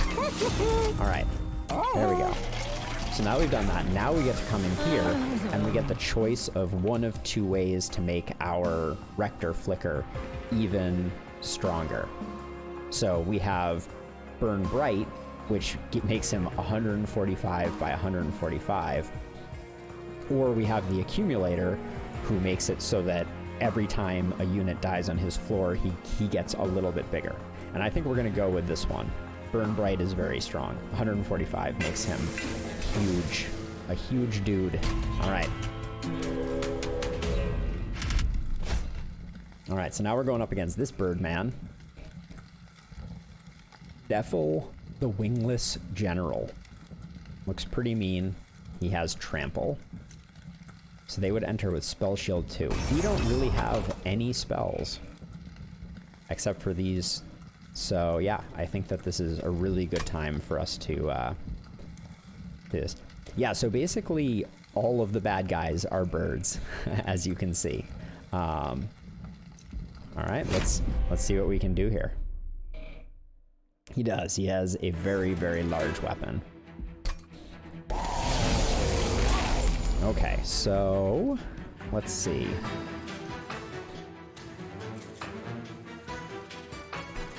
Where do we want to put people? So see, look at how many slots we have now. So we can put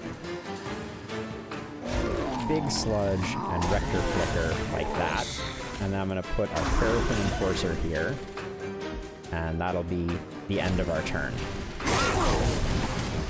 Yeah, I think the art for this game is really, really neat. Alright, so we're going to put that like that. We're going to put our multi-strike unit here. And then we're going to save this last spot for another draft. So for now, we'll just add some more burnout to our champion and put these guys up top.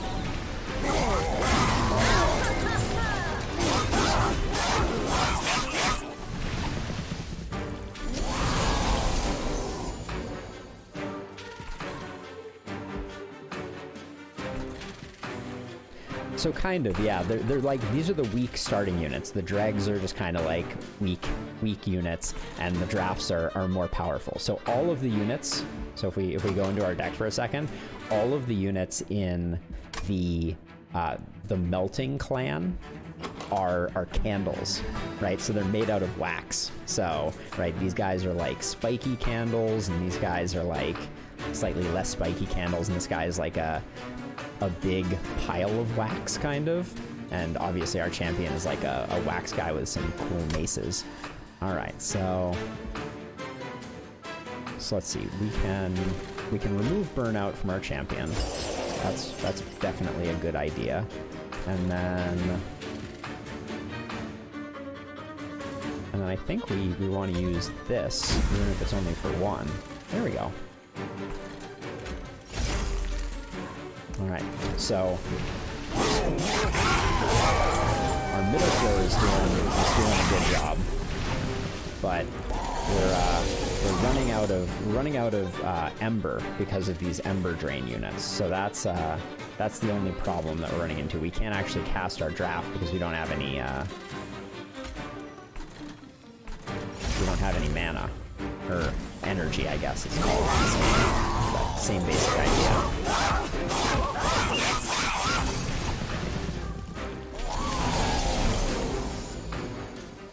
So the good news is we have lots of free heals, so we can go like that, and then this will daze them, so we won't get that. So we should be able to recover now. although it's a little closer than I would have expected. So let's see, where do we want to put? I guess we're gonna heal this one up, even though, so we'll heal this guy up, even though that'll give him burnout again, and we'll heal her up, and then we're gonna put the dazed here because that'll prevent this one from giving us Ember Drain.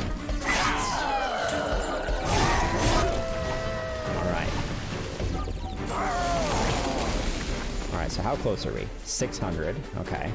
So this guy hits for 26. So if we put burnout on this guy, he gets an extra hit. The dazed will give an extra hit.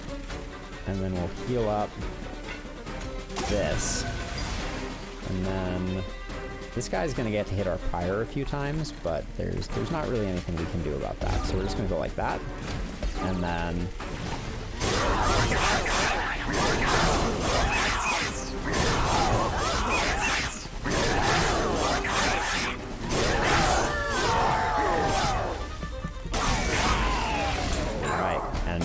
once again, I think this floor, yep, is all good. We have nothing to worry about.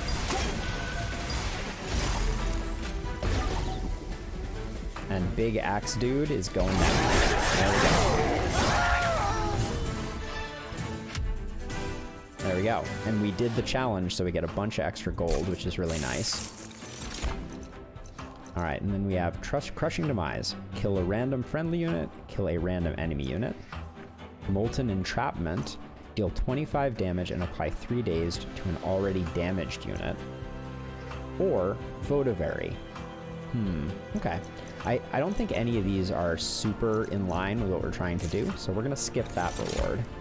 And then same with this one.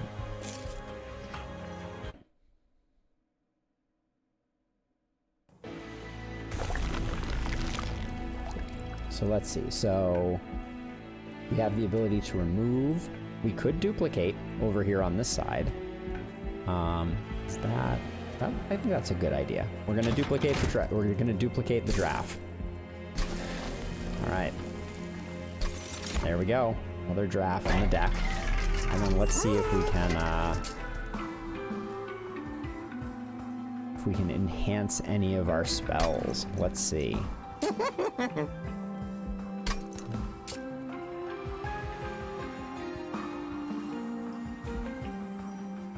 We'll do that, and then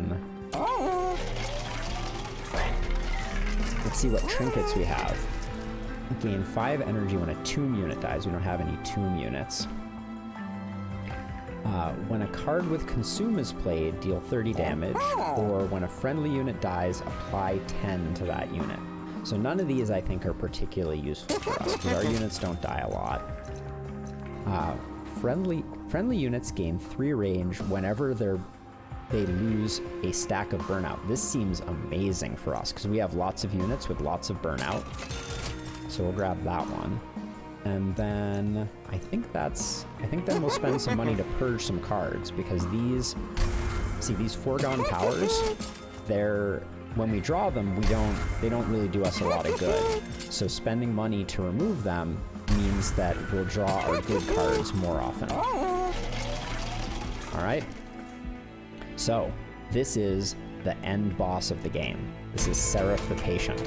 So we'll see how this goes. He's a pretty cool looking dude. So, what was the cat thing, Snorlaxer? I don't think I saw it. Seraph attacks every turn, applies melee weakness to the front unit, gains rally and incant. Triggers when you play a non-morsel card on this floor. Triggers when you play a spell. Okay, so we have to avoid... oh yeah, the shopkeeper is a cat. Yeah. Good point. All right. I've never fought this boss, so we'll see how this goes. But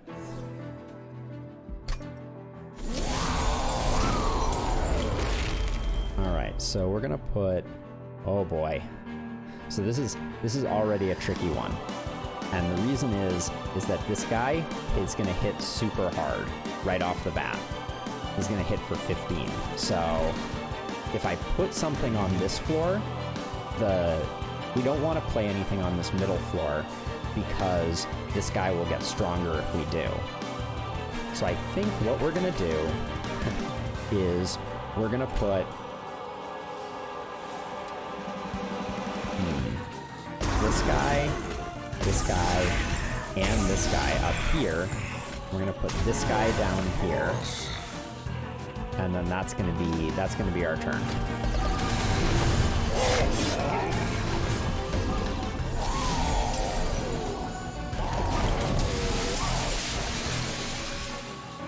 Okay, so let's see. So right now this is all. Oh, why is he dying? Oh, because this attacks every single turn. Okay, so we have a tough decision right now, because if we let this guy die, we could be in trouble. Yeah, we definitely want to get Big Sludge out there. So we're gonna put Big Sludge down here, definitely. That seems like an easy one.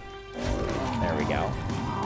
And now the question is, this will make the boss stronger if I put this here, but it'll also save this guy. So I think we're gonna do it. I think it saved this guy. Hold on, does it save this guy? Because then that's 15 plus 20. Oh, it doesn't save him. So I would have to put this guy here in order to save him. Hey, Grumble, welcome to the party. So this is a tricky one. This guy, what is this strike? Triggers when attacking friendly burnout units. Okay. This is pretty tricky. So this down here is okay, and we'll heal this guy afterwards. But let's see. So this the Titan Sentry will take not quite enough damage for him to die. So that could be bad too, because we need to put our lady there. So I think we're gonna put this guy here. We're gonna increase the burnout on these two. Oh, we shouldn't have done that because that made this guy stronger. Whoops.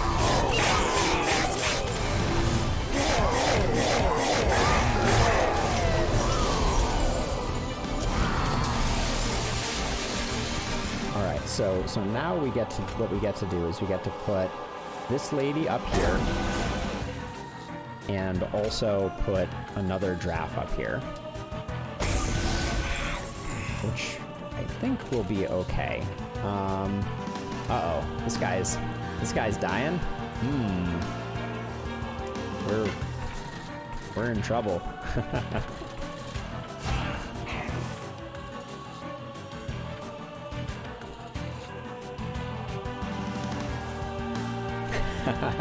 Yes, definitely a tiny head. That's true. Oh wow. Hey Modest Marmot, welcome. I'm just about to lose this game, it's looking like. I don't think I can save it. So that's 30, 45, 55, 80. Yeah, dies by just a little bit. So we best not spend anything. We're just gonna have to let our boss dude pass on to the. Yeah, it's not good right now. We're in a bit of rough shape. That's for certain. Let's just cycle through some cards, see if we find anything that we're looking for. Nothing. Okay.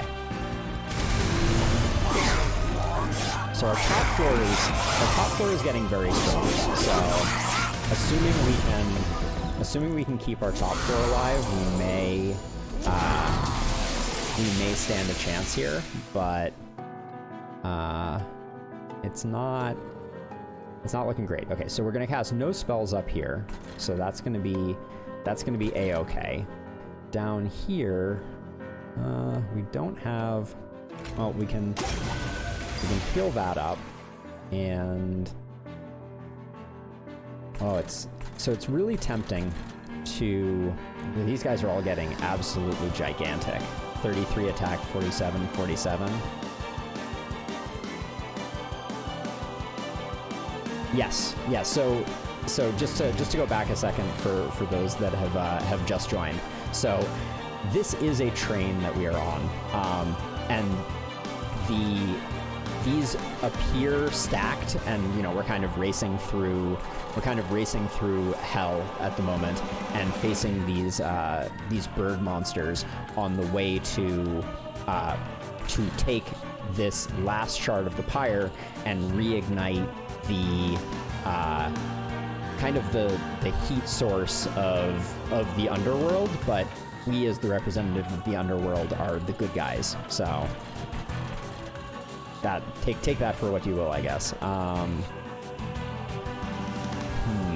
So at this, it looks like Big Sludge is going to pass away. I don't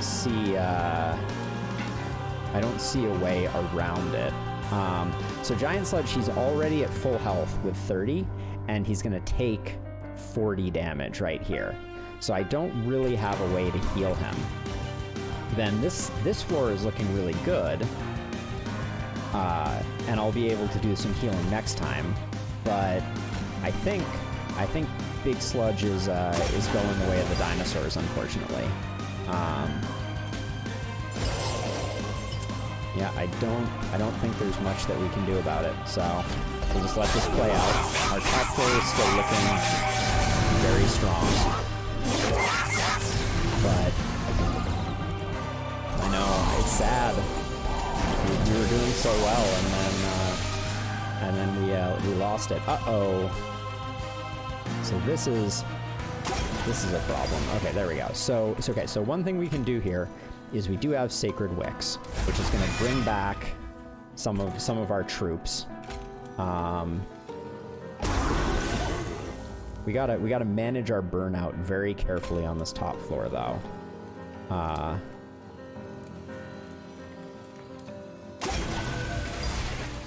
Because so we can't do anything down here. We just have to let all these kind of pass through. And we have to keep all these alive, basically, and hope that they get big enough to win the day. So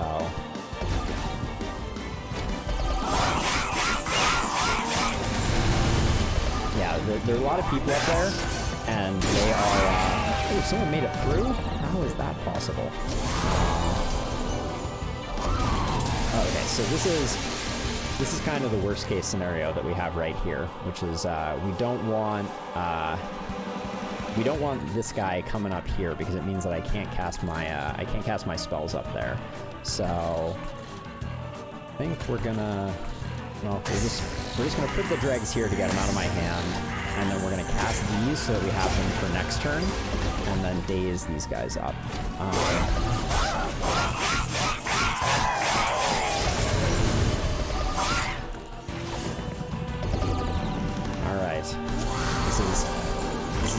This is getting down to the wire here. All right, so we don't have a bad guy on this floor, which means that we can heal our lady up. We got to keep her as healthy as possible. We can put this here, and then we can stun these so we get a little bit of free damage on them. All right.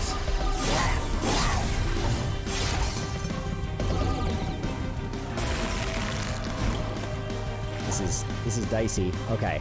Where do we have... I'm using these heals right now to keep the burnout balanced on my most important units. I want them to... I want to make sure that none of our strongest units... oh, this is really good. Okay, so I want to make our units as strong as possible. So we just buff them up a bunch more. And now we'll do that.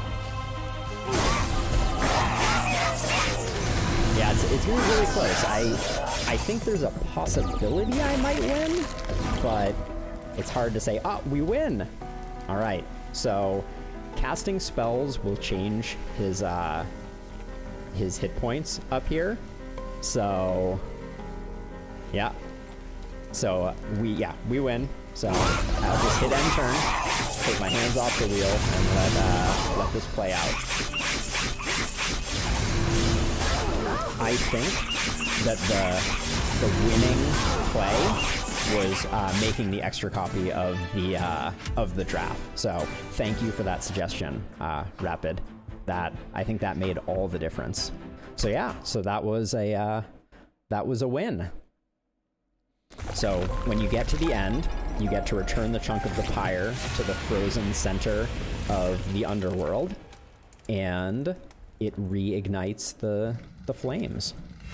So there you go.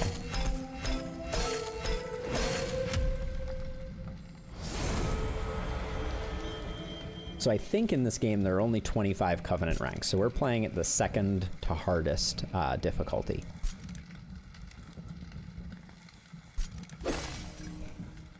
And so every time you beat the game, all of the cards that you had in your deck when you beat the game get a gold border around them. So I got a bunch of new spells with gold borders that are just fancy. And so this is my progress so far in the game. So I've played quite a bit of the game, but not for a while. So you can see that these are how many gold cards. Each deck has this many cards total, and it shows you how many are gold. It shows you what Covenant rank you've beat each combination on. So for instance, for the Hellhorned and Awoken, I haven't beat the game on any Ascension.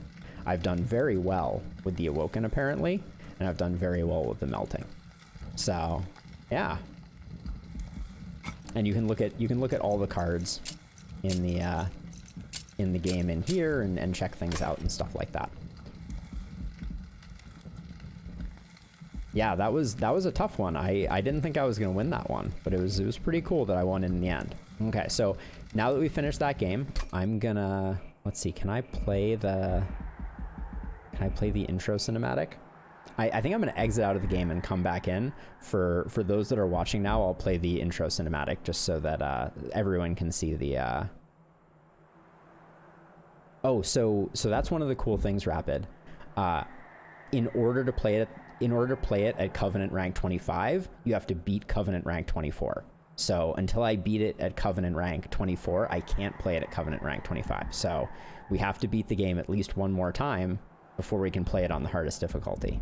So I'm gonna take like a 3-minute stretch break, and while I'm doing that, I'll play the intro to the game so that everyone can kind of see the way that the game is. So hold on one second while I restart the game. And then while that's playing, I'm going to take a quick stretch break and use the restroom. Be right back. Hell, our home. Frozen when heaven extinguished the pyre. But one spark is enough to reignite a revolution.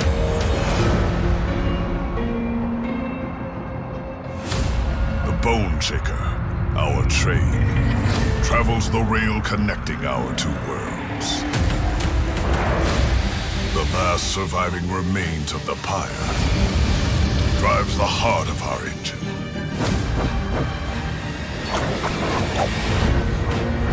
The gilded wing will stop at nothing to destroy it. But the champions of hell will defend what's ours. Because if we don't, there will be nothing left to defend.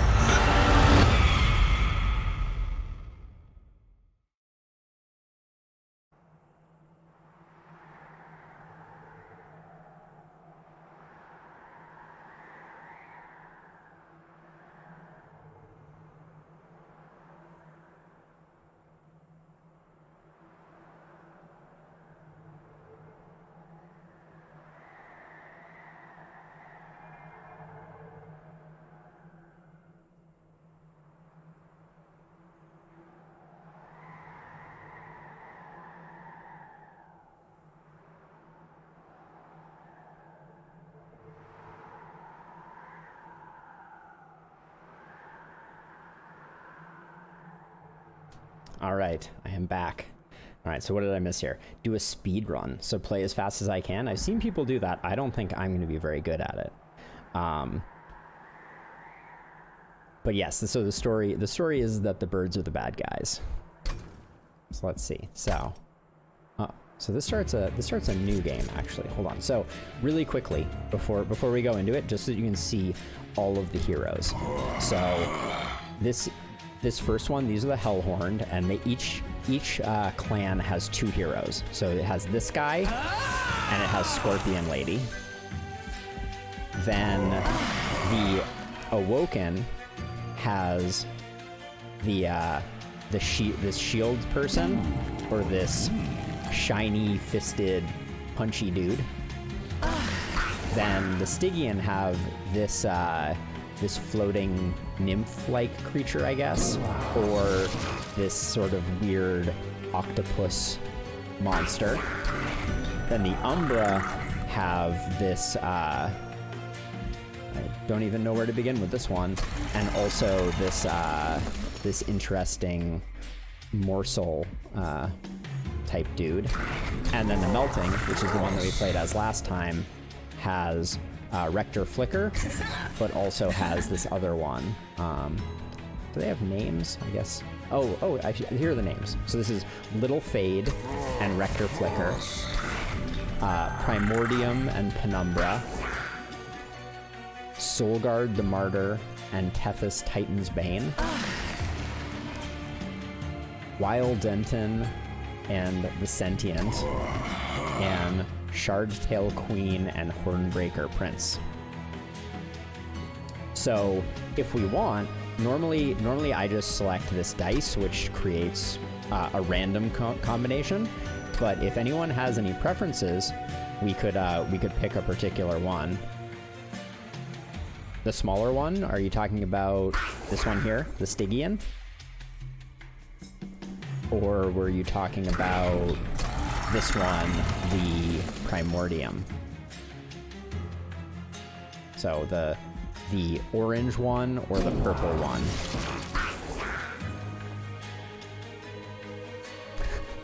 Wait, which one? The orange one or the purple one? Which is the cute one?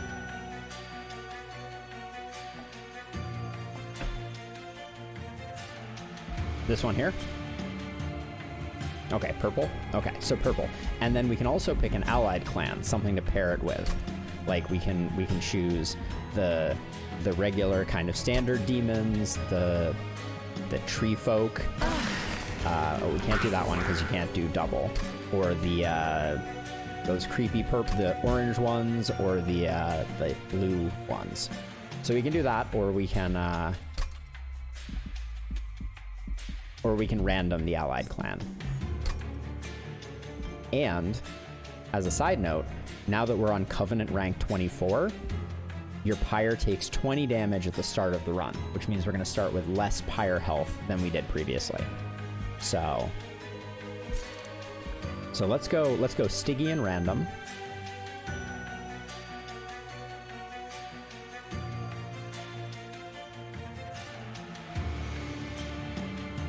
Hi Long. Welcome to the stream as well.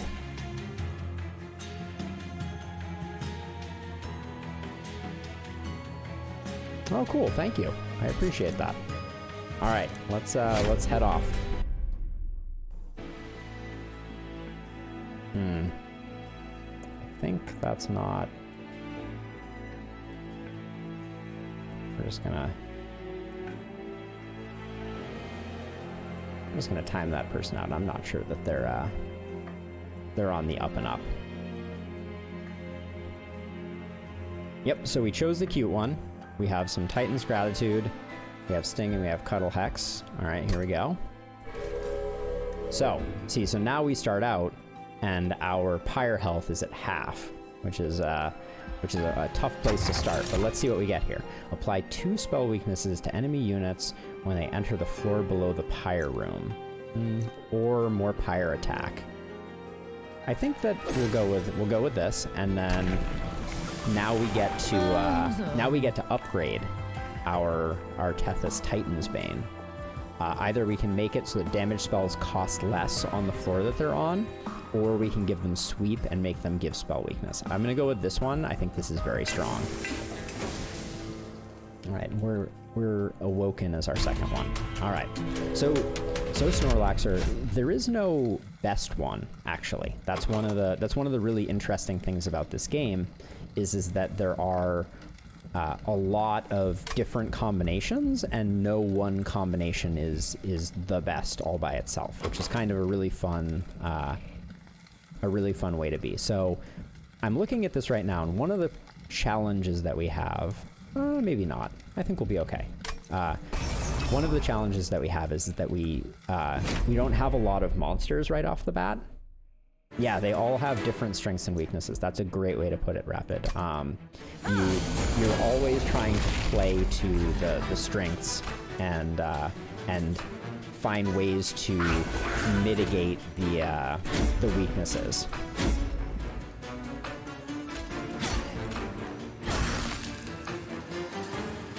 All right, there we go. So see, our hero hits all of them, which is really nice. But we need to find some ways to protect our hero from getting beaten up, because our hero is very, very delicate. And what we can do is, oh, we don't have. All right. Oh wow, the healing on that is a little tricky.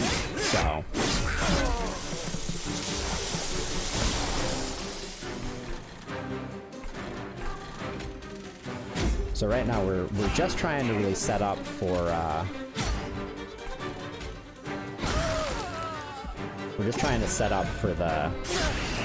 final battle here. This is what really matters, is if we can protect our hero long enough, we can maybe, let's see, and then that goes like that, and that goes like that. So I think we're gonna be okay. Our hero's gonna die, but only after putting a bunch of spell weakness onto the boss.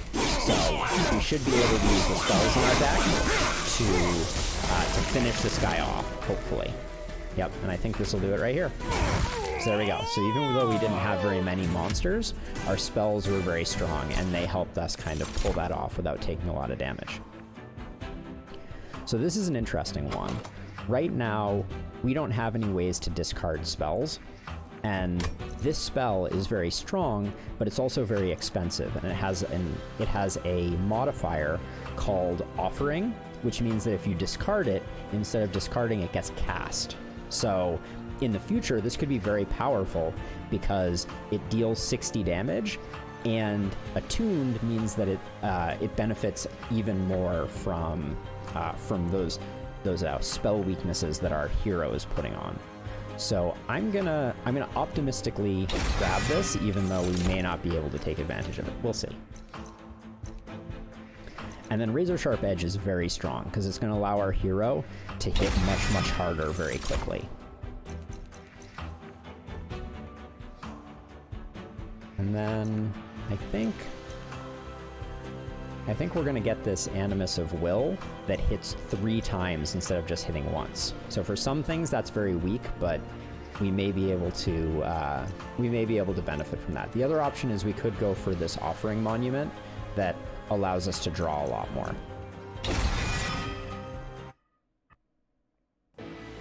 Okay, so early on, the most important thing is you want to get your creatures powerful, and so these banners give us creatures.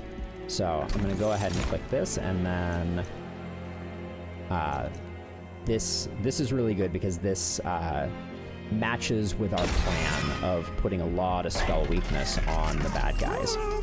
So we don't have a lot of money right now, so we're going to go ahead and we're going to get this, and we're going to make this unit a little stronger so that it can protect our main character. And then do we want to give something spikes? I don't think so. So that'll be all we do there. And now we have to head into our second battle. We don't want so each round of this, each trial, or each encounter has a trial that you can toggle on and off that makes it more difficult with a reward. We can't afford spikes because that would mean each one of these units is every time you hit it, your units take 3 damage, and we don't have much in the way of healing right now. Yeah, this guy has a big sword.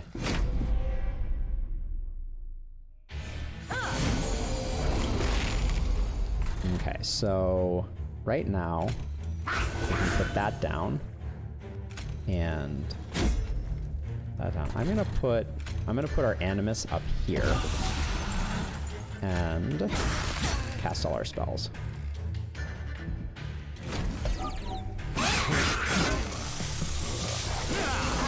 So we need something. We need to draw this to protect our person, and then the Animus is going to take care of this, and we get 50 gold if we kill this this cute like little cherub pulling the money sack, and that'll get rid of that, and then that'll be our turn.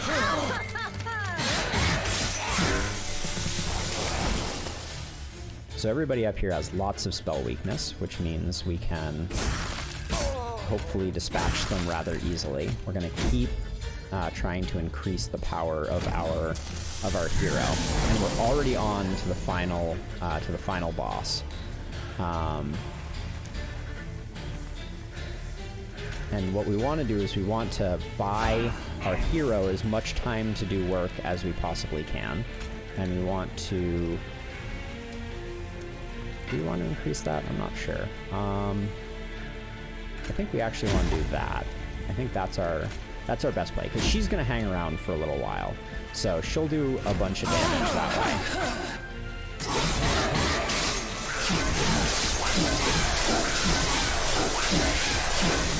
So even though we didn't do a lot of damage to him, if you look, he has 9 stacks of spell weakness on him, which means that if we get something like this, which does 60 damage, this is going to do 60 damage times 9 times 5.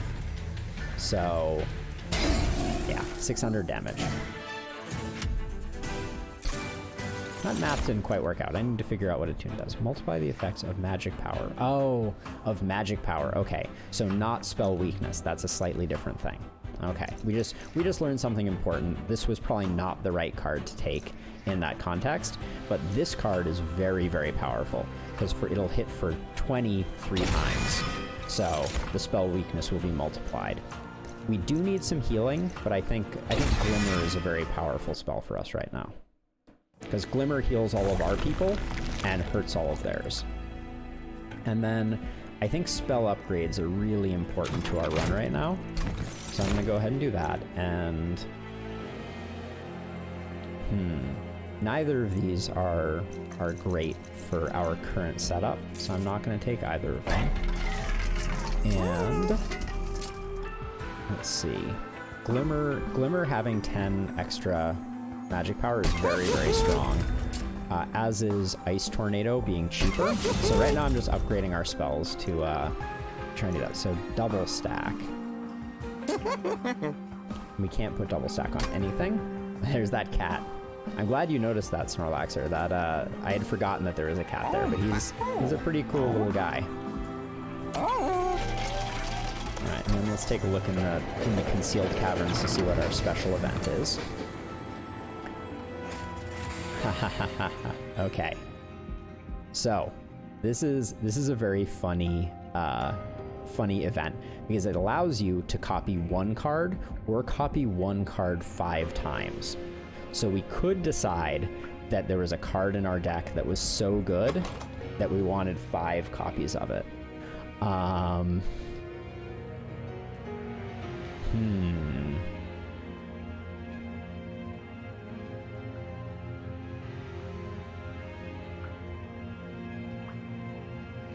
I don't know. 5 copies is a lot of copies of something. It means that sometimes you're going to be drawing a lot of them.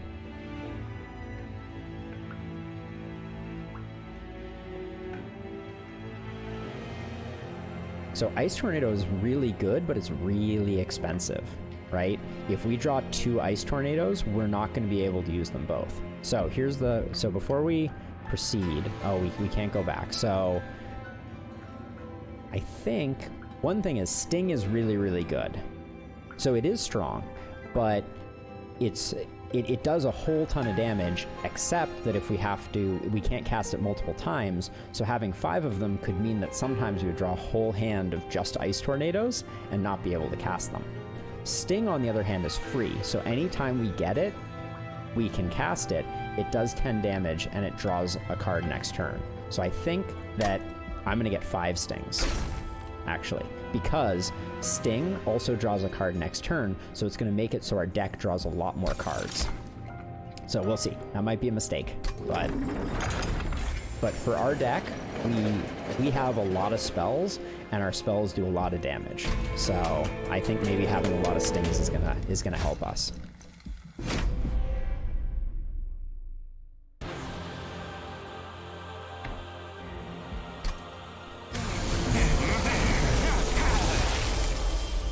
Alright, so here what we're gonna do is we're gonna play our hero. And so this is why Ice Tornado is so good. Watch this. There we go.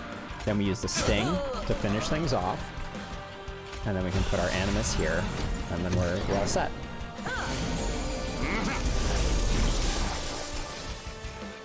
So now we can get some defense up for her.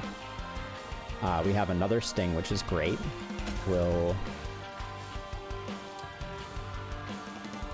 I think it's safe to do this, and this, and that.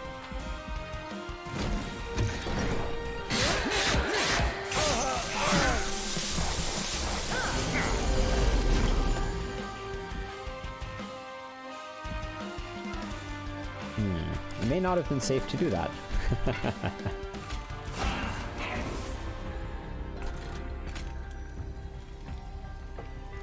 Let's see, we have two energy left. So if I spend all of it, I can get this one, but that's not gonna help. It's not gonna help this one. And if she goes, I think we're in some trouble. So we do that. I think we want to.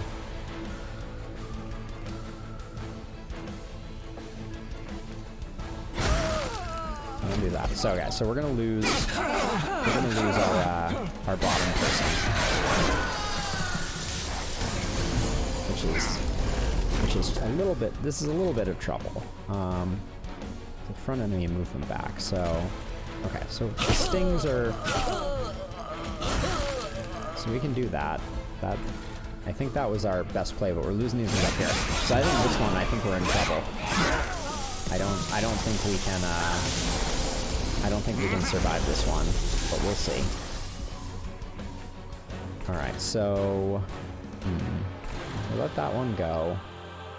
We just have to use all our spells. Oh, we didn't even quite get there. We were 1 hit point off. See, I should have done the math there. I should have been paying more attention.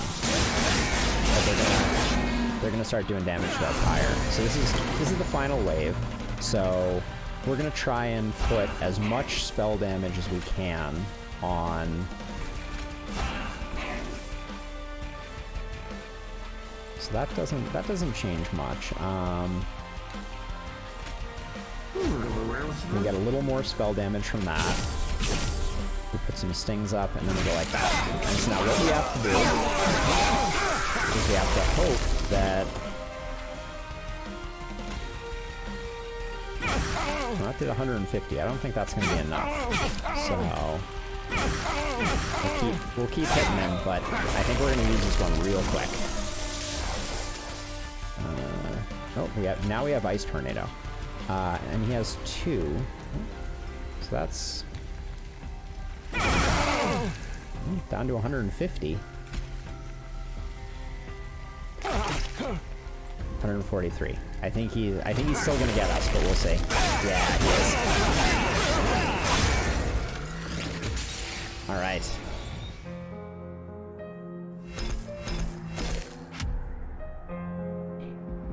All right. Let's start another one. We'll stick with Stygian. I like the Stygian. But yeah, we probably would have survived that one if we weren't on Covenant 24. So before we get started, because we're playing on Covenant 24, these are all of the additional hardships that we have to endure. I won't read through them all out loud, but you can see the game gets a lot harder as you start adding all of these things. All right, we got a Cuddle Hex again. Yeah, this game is really difficult. Oh, and we have 2 of these. Interesting. Okay. Good night, Snorlaxer. Have a good evening.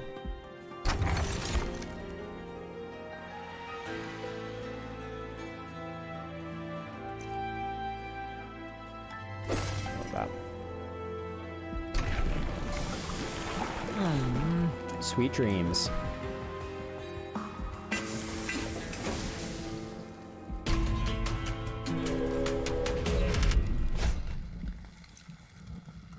Enemies appear on each floor.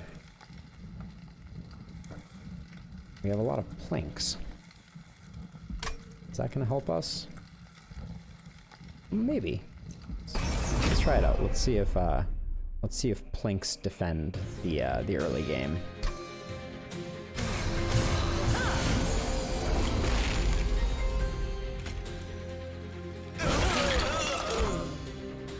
That seems good.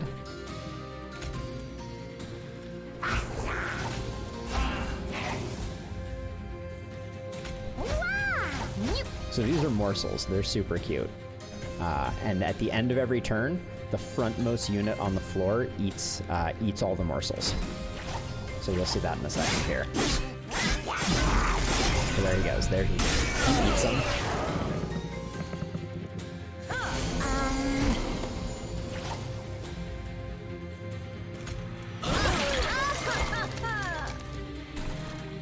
So we'll do that. We will. Okay, so we can use this to kind of like finish things off, as it were, to protect our unit. So by killing this guy won't die, which is good. There you go. Empire's taking a little damage though.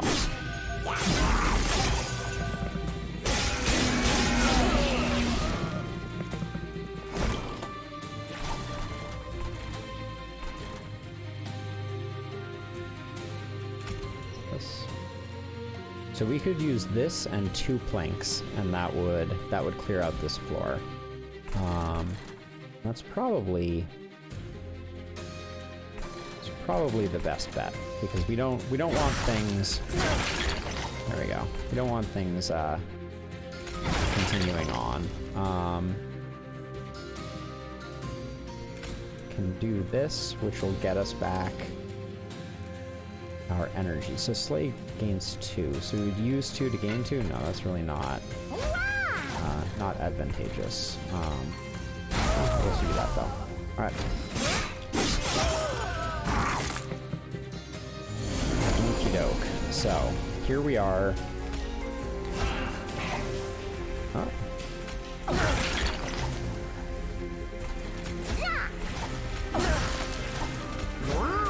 Alright. We win.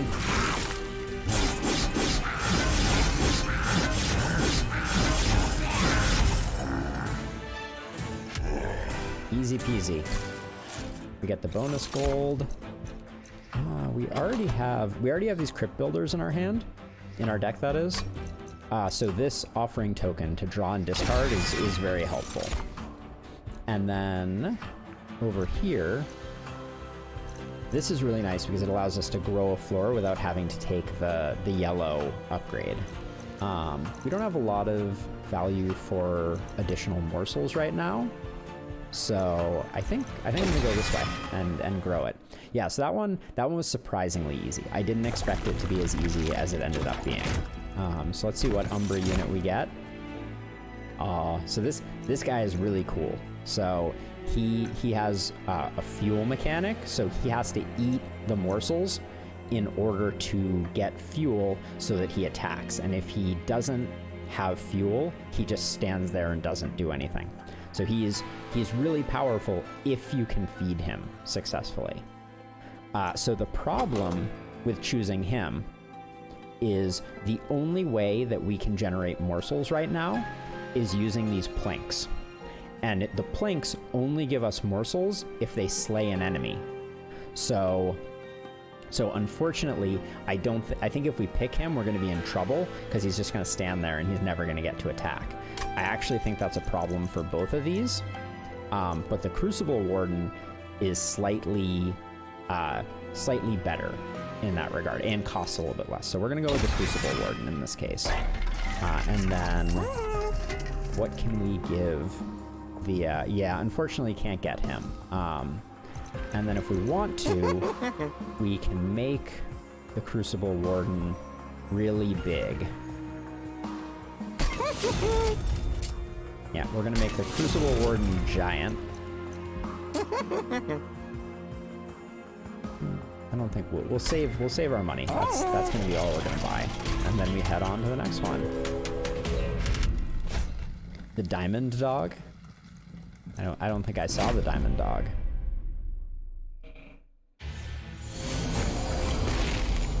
Okay, so right off the bat,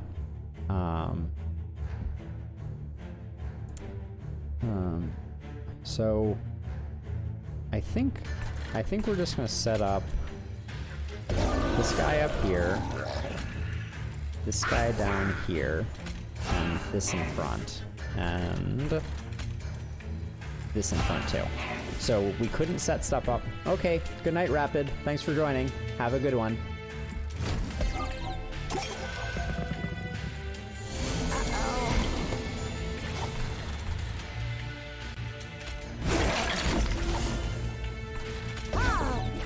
Bye.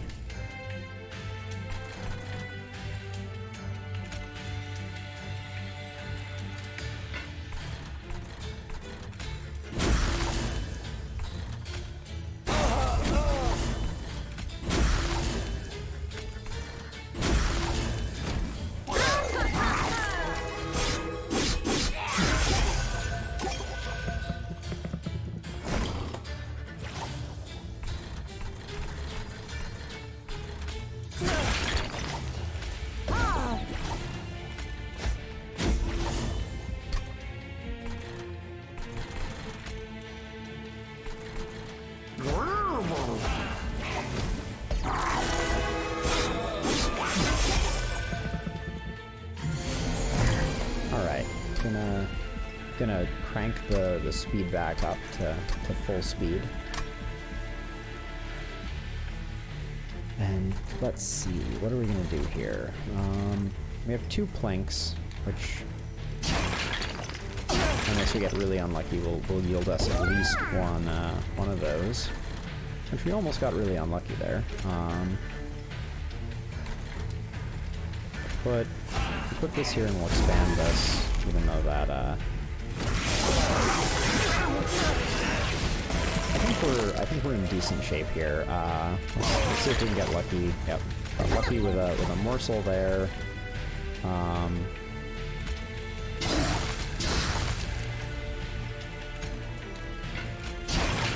Just drop whatever we got on. Yeah, I think this is done and dusted. Alright, so we took 1 fire damage, which is not bad. Although, watch, it'll be the difference maker. We're not doing a spell weakness build this time. So, I mean, Ice Tornado is still exceptionally strong. So I think we pick it up anyways, on the off chance that we do. Atumbra Assault is probably it's our best morsel generator, so we're gonna grab that. Having morsel generation is very helpful. Let's see. Hold on one moment.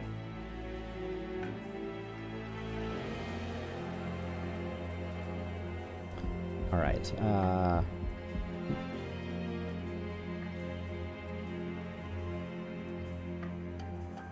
Actually, give me 1 second. I'll be right back in 1 moment.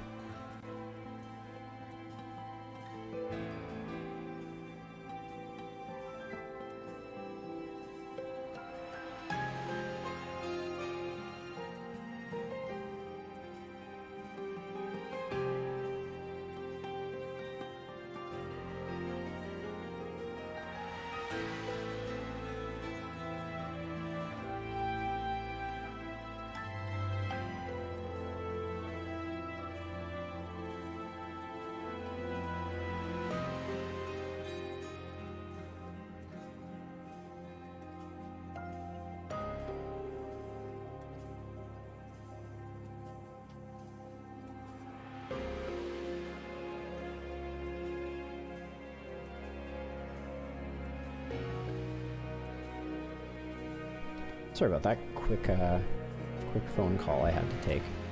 All right, so where were we? Oh yeah, we just took Ice Tornado. I'm inclined to... The monsters that we have are already mostly upgraded, so I think I'm gonna come over here because we really need, yeah, we need something like a Titan Sentry. That is exactly what we needed. And then we don't really have anything that is particularly, I mean, having another Crucible Warden is fine, but getting them both fed, I mean, I guess we need more bodies, and the Crucible Warden is a strong body. Well, he takes up a lot of space. When you play your first Blight card, each turn restore 4 Pyre Health, so we got some Pyre Health healing.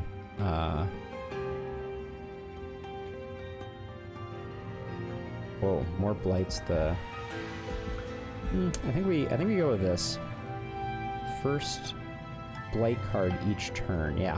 So this has the potential to max out our Pyre's health, which is not particularly useful in lower Covenant ranks, but is a really nice thing to have early on. So we'll see how Daedalus goes this time. This deck is a little...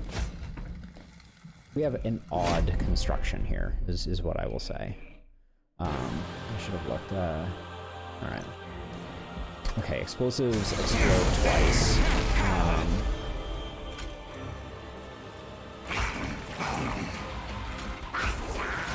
Alright, so we're getting some Pyre healing.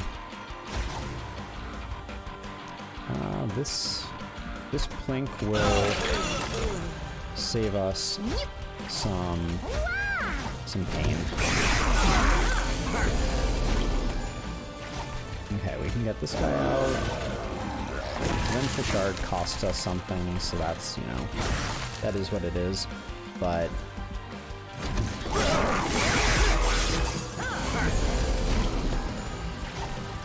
put this guy up here.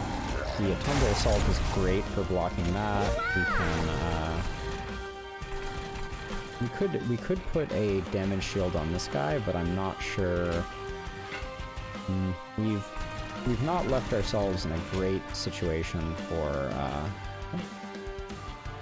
Okay, how many? You have 1 damage shield, so you're gonna. I think we do this to conserve the damage shield like that. We can't put that there, so I'm just gonna try and chump block for the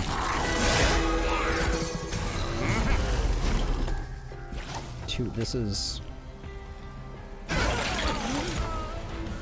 good turn targets. Yeah, in fact that went super well. Now we have lots of energy for our Devourers like that. Okay. And he's gonna be putting a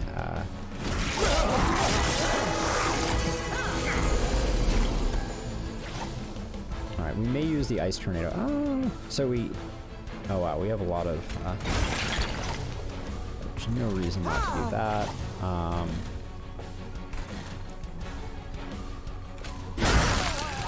Move that down. So let's see.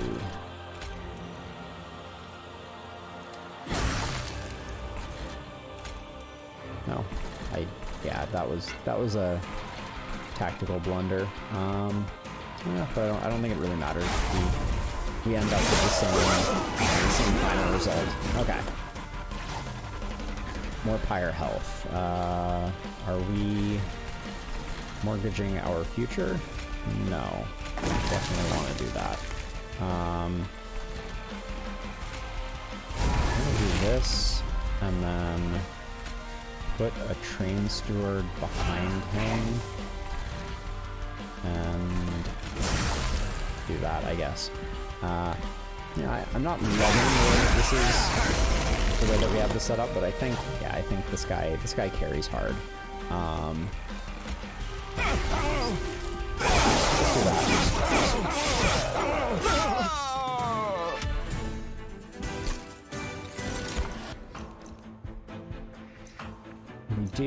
We do have a lot of reasons that we would be A lot of reasons why Shroud Spike would be beneficial, potentially, if we could get our kind of like mana engine going. Trample, not that useful. So I'm gonna grab the Shroud Spike. We are at the point where we just have too many people that fit into this mold. I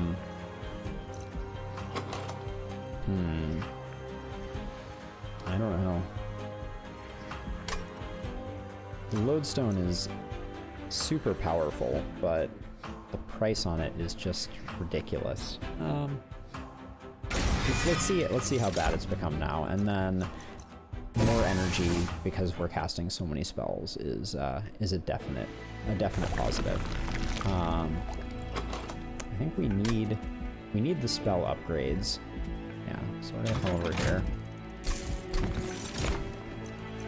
Yikes. Okay. No, we skipped that once. We're gonna stick by our guns on that one.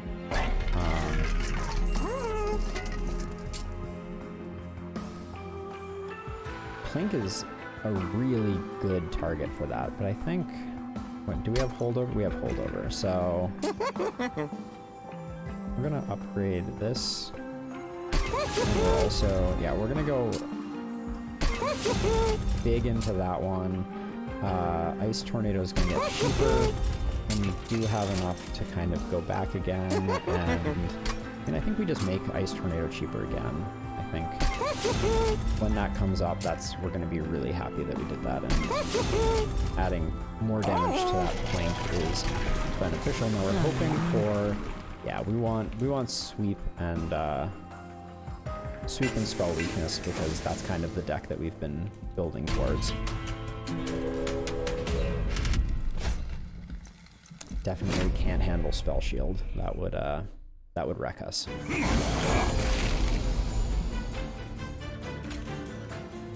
I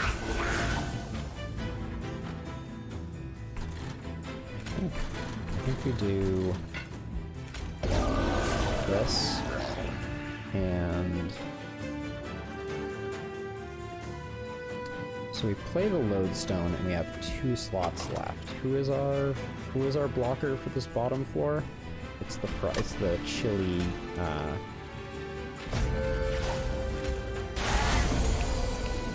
All right, still an amazing card.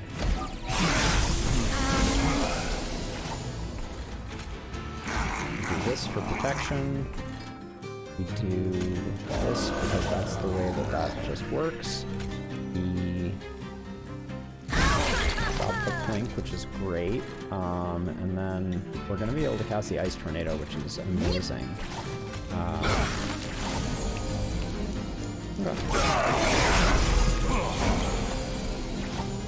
This will not... yeah, that does not fire Lodestone. But that will sap everybody and give us this. I don't see any reason not to...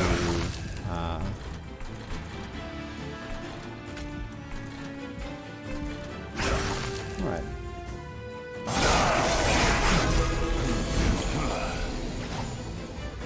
Alright, always...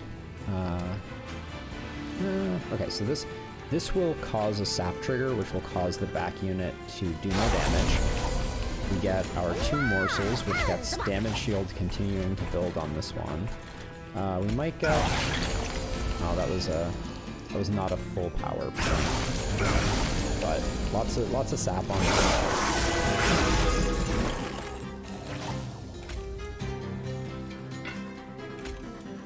That's too much.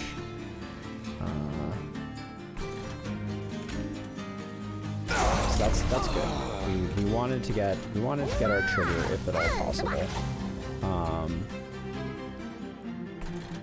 There's no advantage to casting stuff here, so we'll just end him and then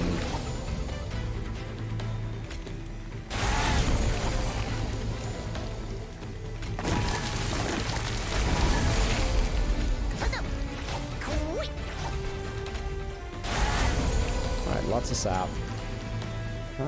Oh, we don't get as far as I expected us to. This guy think we got a lot of frostbite. Did he? 34 frostbite? That's it's not nothing, but we're gonna hold out for ice tornado, I think. Hold on.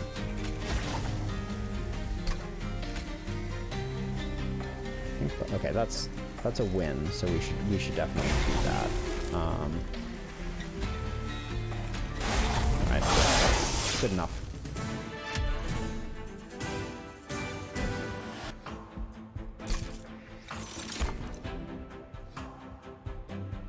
Offering is, so this Guardian's Amulet is very strong, no doubt, especially in like a sap style deck. But I think we already have our sap engine, so we'll leave it at that.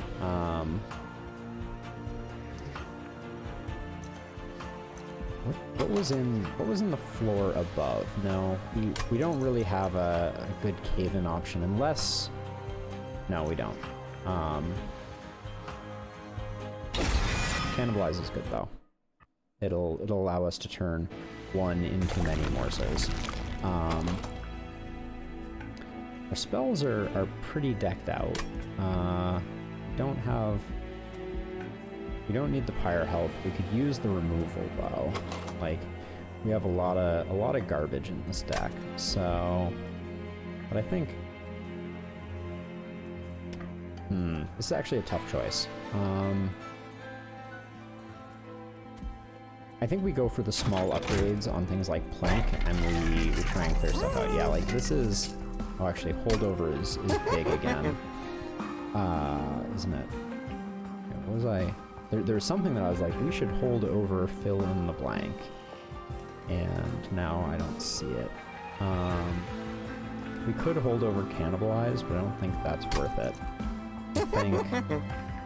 I think increasing another plank is beneficial. 11 is much more powerful. Making Shroud Spike something we can use on the tail end is good. And then I think we roll the dice. Yeah, we get another beefed up plank and make our Shroud Spike. Yeah, I think that's decent. I don't think that was great, but I get rid of one Churn Steward and one Frozen Lance. Alright.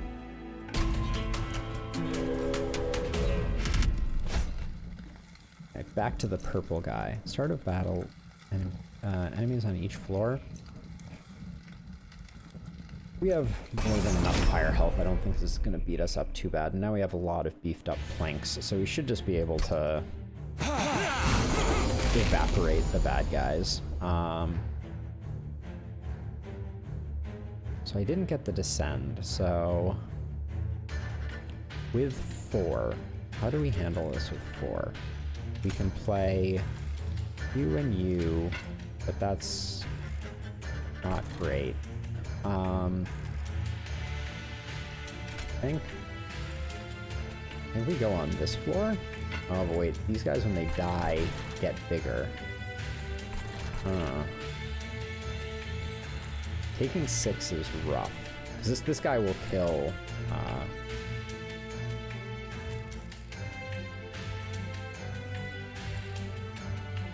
So if I use the plank on this floor, they're gonna make this guy bigger, and he's gonna get armor. So I think if we do this,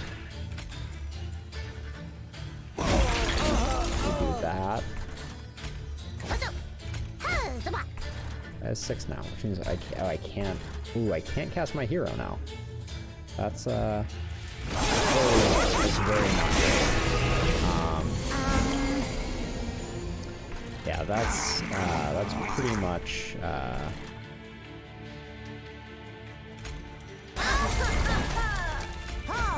We really got to get this damage shield rolling, because it's like the only thing we have keeping us going at this point, I think.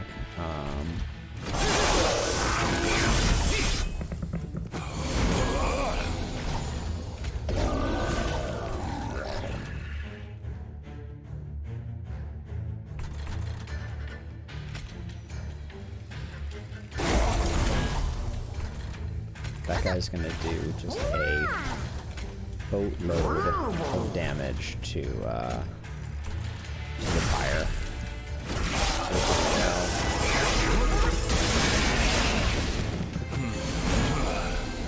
Well, heal up a small amount of the boatload of damage.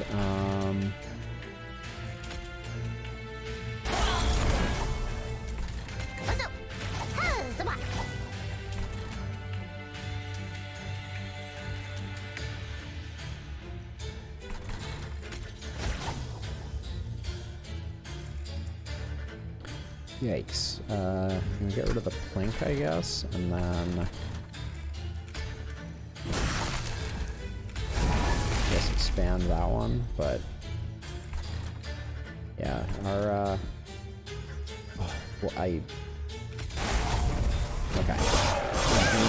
Redeemed myself slightly there. I would have been, if I was watching, I would have been shouting at the screen at that moment because the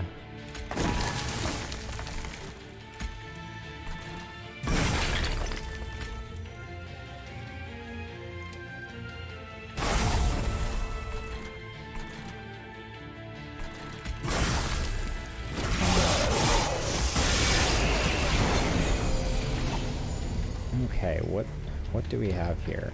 Oh, so this one has sweep, which is also like absolutely not a good time.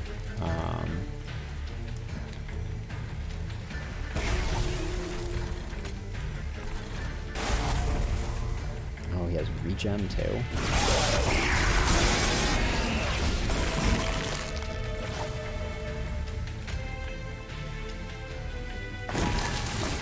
Yeah, we don't have morsel generation, so there's not a lot of options for what we can do here. I mean, it's taken 400, but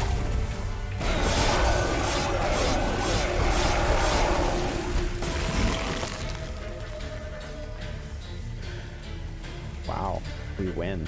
That is truly madness.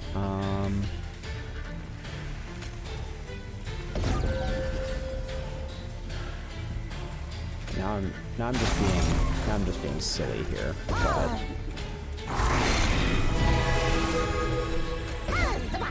nonetheless, it made it a crushing defeat for us. So, you know, style points? Question mark.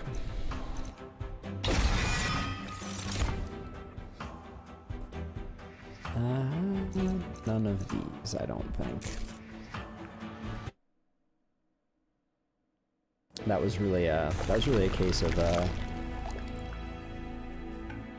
rescuing tragedy from the hands of, or success from the hands of defeat. Let's see. More spell upgrades? I think that's not what we need in our lives.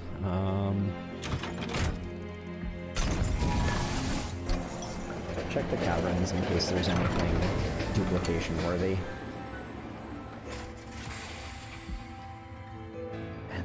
Endless hero could be really good. Yeah. Yeah, I think Endless has the potential to protect us.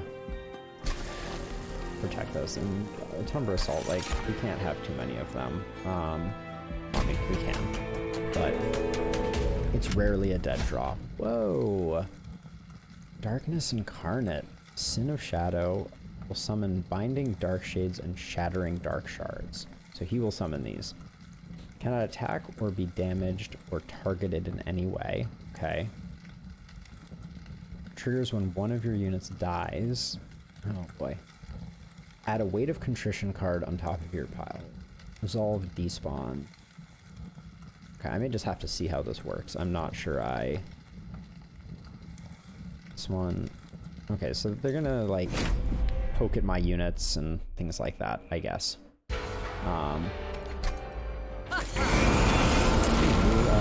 New track.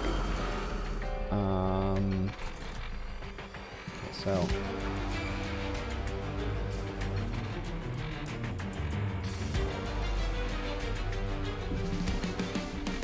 So at the end of the turn, this is going to apply dazed. So I'm going to put...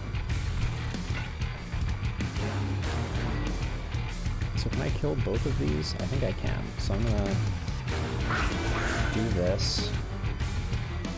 Do this. Do this. This. Ah, okay. Fine.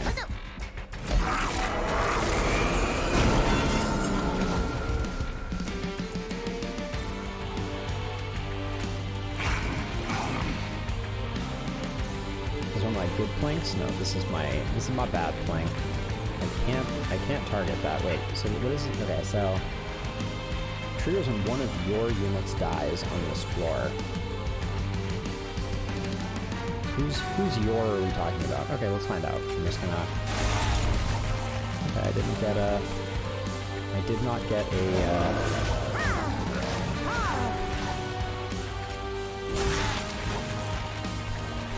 Okay.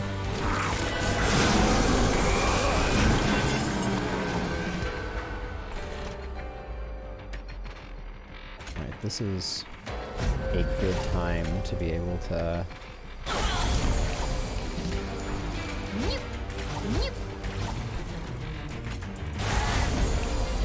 Alright, the sap is working numbers here. So...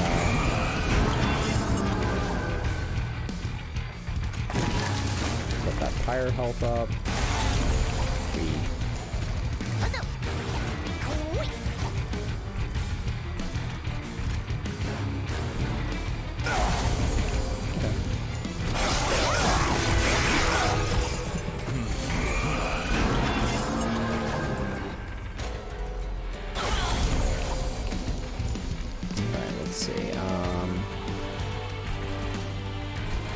I think anytime we can add morsels down here, it behooves us to do so.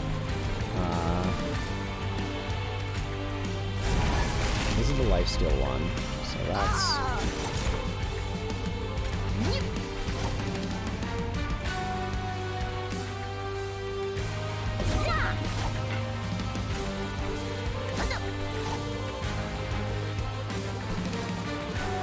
This is sap for everyone, so we like that a lot.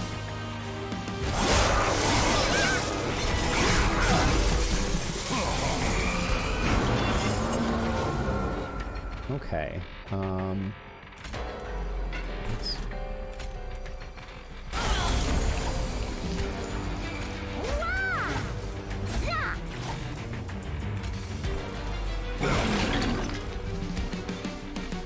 Oh, I already used that.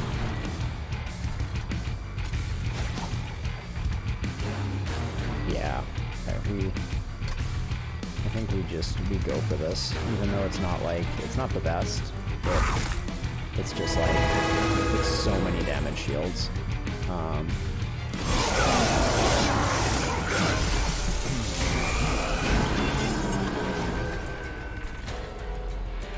think we hit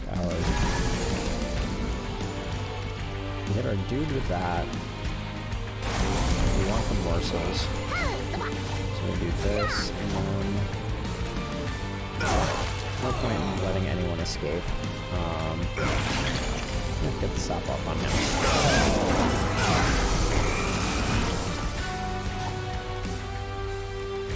Does this guy have sweep, or what's the...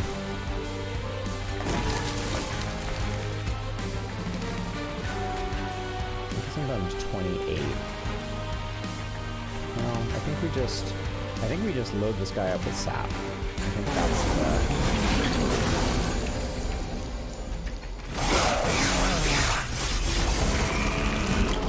And then we knew that Tethos was coming back, which is awesome.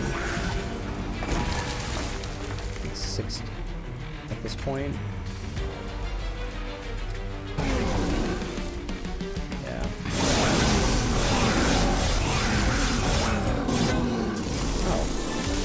For some reason I misread that. I thought thought we were still in contention and he was going up to the next floor. That worked super well though. 30 times damage to the front enemy unit. I feel like it'd just be insane. So could Furnace Tap. The Ember Drain.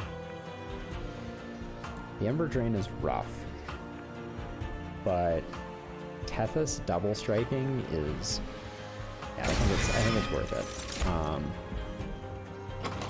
And right now, what are we lacking? I think we're lacking draw. We want to get more cards. The 4 energy is already kind of solidified us as in good standing. I feel like so many of our creatures are, well, really just our Titan Sentry is in need of upgrade. So, but I think it is worth it to try and get him. Yeah. In fact, that's very, very strong.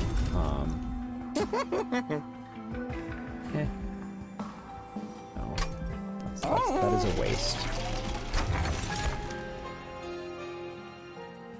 Yeah. We're playing enough morsels that it's worth it, and this should give us more spell damage. More spell weakness. Yep. There was some argument you made for more frostbite, but 20 armor. Guys. Oh, the purifier is new. 310. I don't want them to have 20 armor. I like being able to pick them off with the Tumbra Assault, and we're already floating a lot of money, so.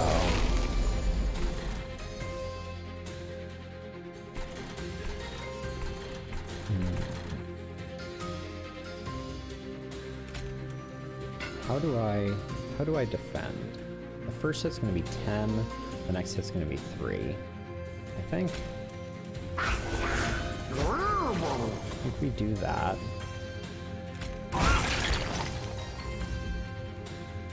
Yeah.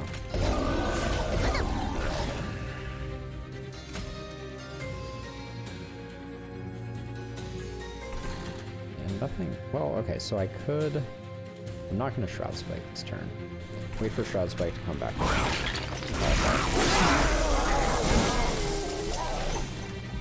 Ooh, these draws at the moment are really quite awful.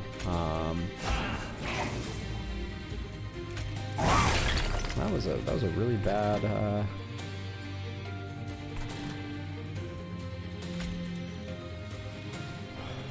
Okay, we may need to find a way to. No, he will die. Okay.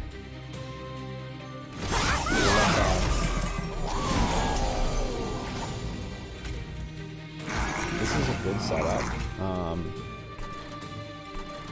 Ooh, we're taking some damage though. Don't be fooled. Ooh, that was a nice.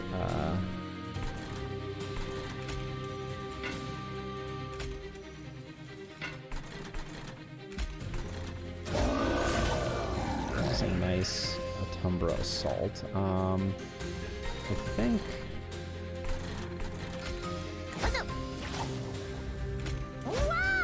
We just start.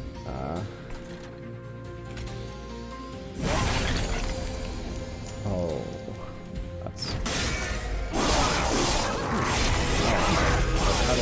Yeah. All right, we gotta get.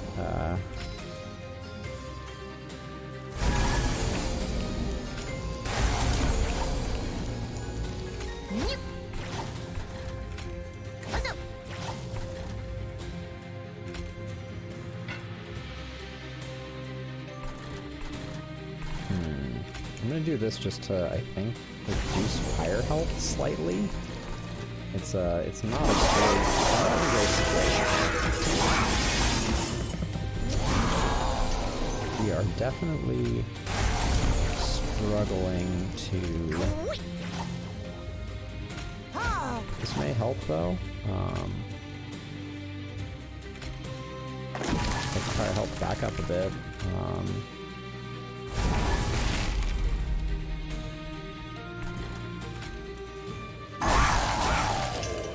Okay.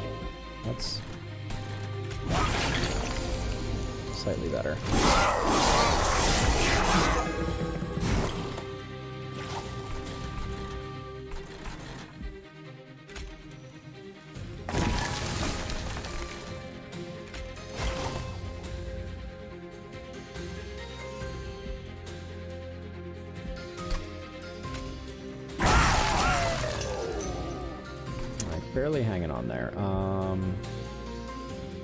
Can't really... Okay, so this is a weird one. But I think the play is... Sure, Tethys. Yes. Get Tethys back.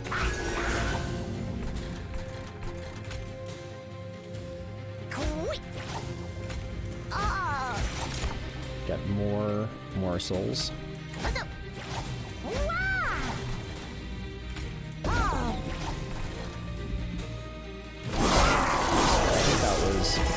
About as good a setup as one can have. We're doing 300 damage.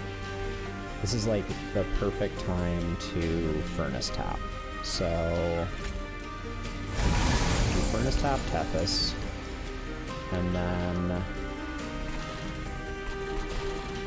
that guy's just gonna survive. There's no getting around it. So then we Alhambra Assault. Oh, there's Revenge. Okay, we don't want to... Well... We don't really have another... So I guess the saps are canceling themselves out, so I should be careful with that.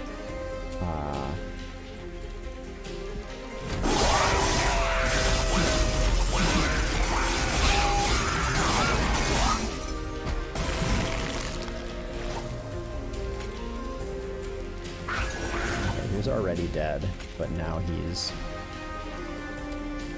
extra dead. Wicked dead.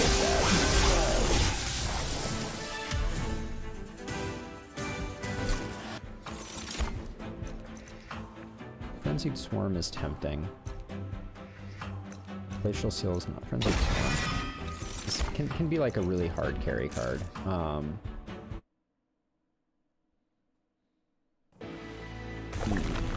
Okay, I feel like I still want to go... Strangely, I still want to go Spell. Drain would be awesome. Frenzied Swarm with Holdover would be awesome. I don't really have anything I desperately want to duplicate, but removal would be good too. Let's get our removal on first. Train Stewards are just not even getting played anymore. Alright, let's see what we have here. Urgent Silence when an enemy unit appears in the train. When you play your 20th morsel unit in the battle, deal 150 damage to all enemy units on all floors. Whoa. I love that. Also, I like the morsel miner on every floor because it gives us an early play. Holdover Frenzied Swarm is extremely strong. Holdover Free Frenzied Swarm is a game changer. Friendly units enter with 3 sap. Okay. Maybe we can make this work? We'll see.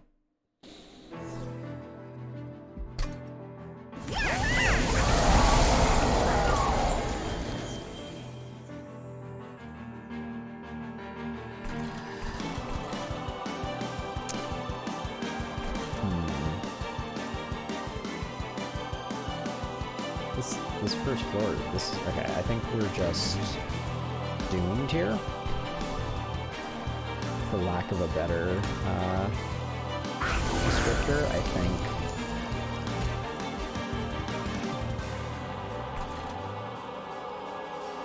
think we plink here, Crucible Warden here,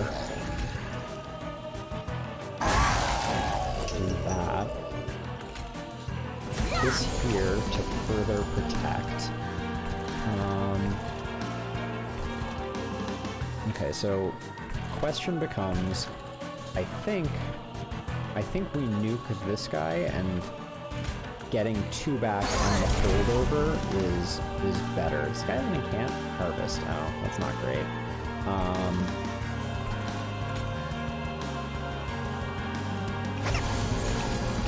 But that's, I mean, yeah, I think that's okay.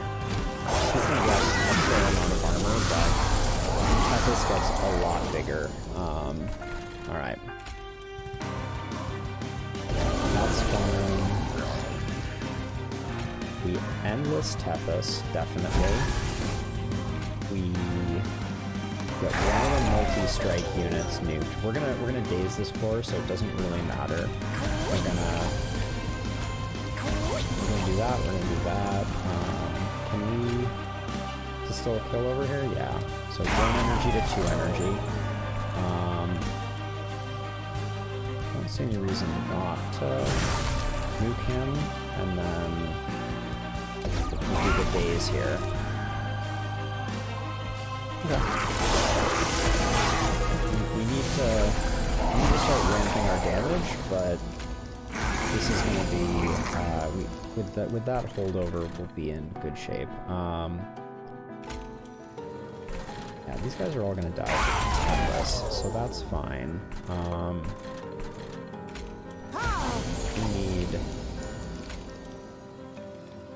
to sacrifice that. Whoa, they're all lifesteal? That's... I wonder what the chances of that were.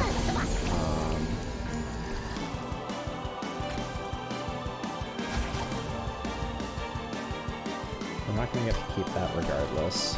I shouldn't have wasted the spell weakness on him, I guess. Doesn't matter where we put that, and then this one is the one that where everyone gets gold.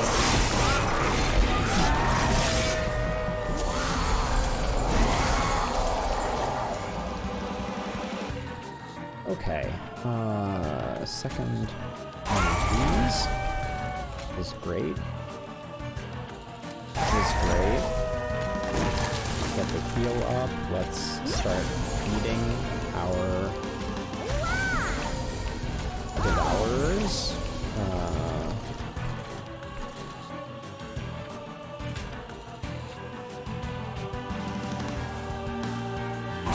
That's a kill. We do that, and then we stun the bottom floor.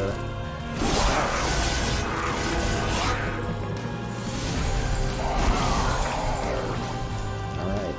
This is so many free morsels. I think that honestly the 2 holdover Atumbra assaults is carrying insanely.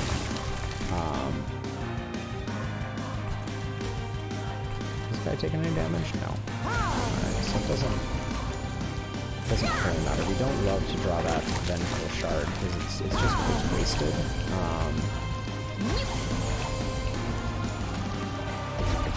Okay. He survives.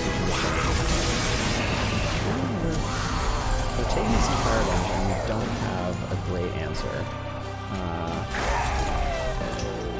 But we're also creating just a staggering number of shields on these suckers. Ooh, okay. That's exciting. We like that.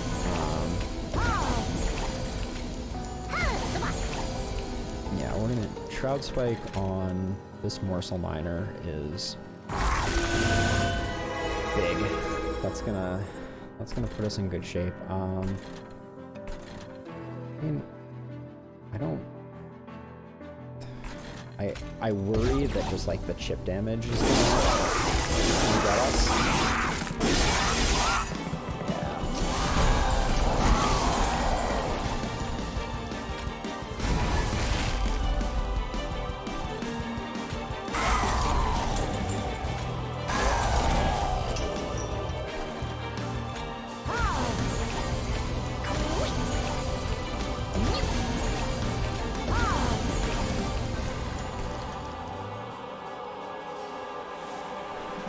So, I can't use Sap, because if I discard Frenzied Swarm, I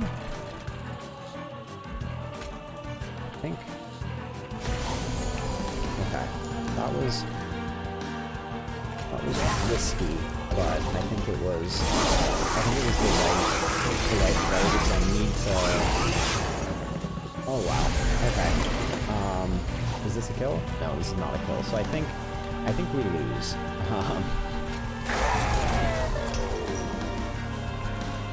Because I don't think...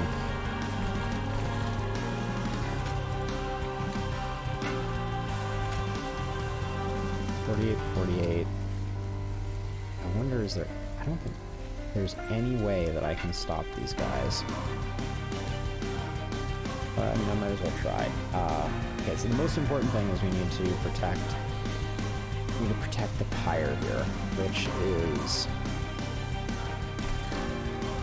Not looking great.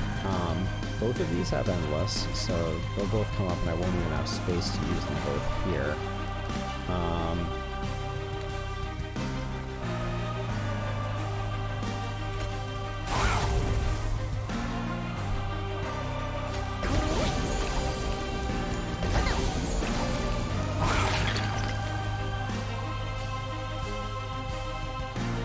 I should have used, yeah, Furnace Tap was critical to that play. I think this is a loss, but it's, you know.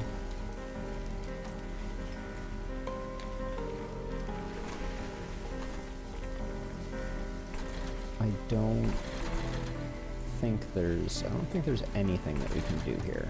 This guy's gonna make it through with enough hit points to ruin our day, so.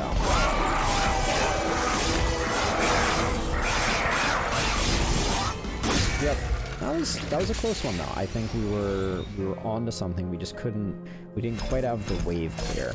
We needed a bit more damage.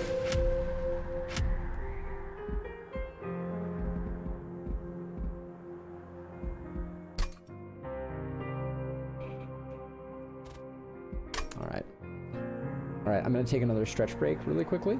I will be back momentarily.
I left everyone with just the wind flowing through. All right, let's go random. Stick with Covenant 24. I think the main reason that we made it as far as we did on that run was okay, alternate. So we got potentially the quick one. We got some draft. Okay. Friendly units gain extinguish, apply 5 armor to the front unit, or sting spells get 10 magic percent. I do love this one. Sting decks can be just really powerful. I really, just granting quick, it seems absurd. I don't love spikes, but what do my units look like? They're just all gonna die to the spikes.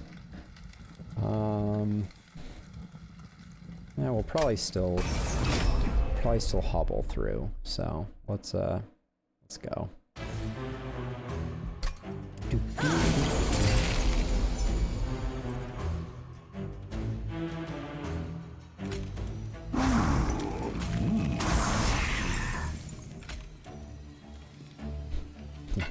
That draft already dying is just like bug.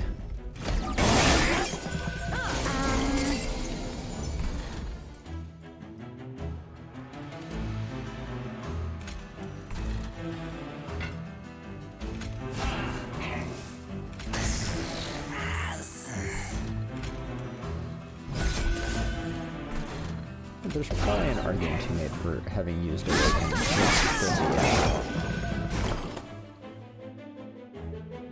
Okay, let's burn out one. That's rough. More of that.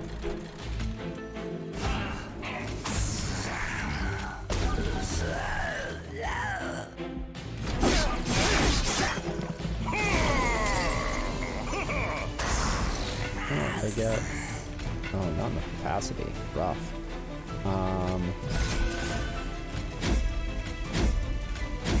Where did I get the extra energy there? I clearly was not paying enough attention. Okay.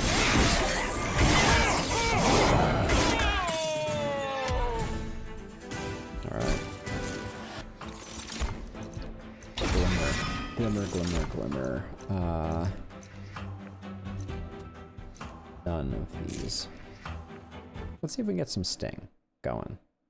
I would benefit greatly from some sting. So yeah, this sweep unit being given quick sweep is like really awesome.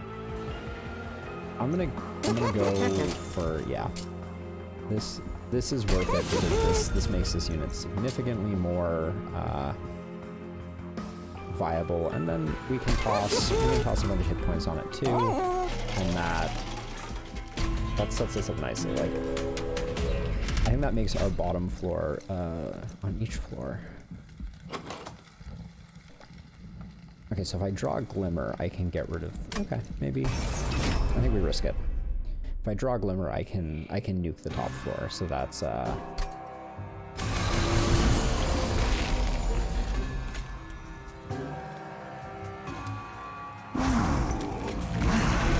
we go. Nobody takes damage there. We can't. So if I do this, I'll call that this. Why did I think that was going to work differently than it did? We may never know. Okay, well this ended up here, which is fine. It'll do a bit of damage, but...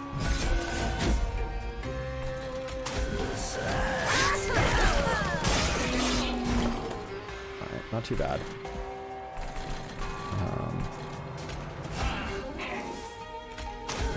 Put the drag there. Okay. This should be, yeah, this is easy money right here.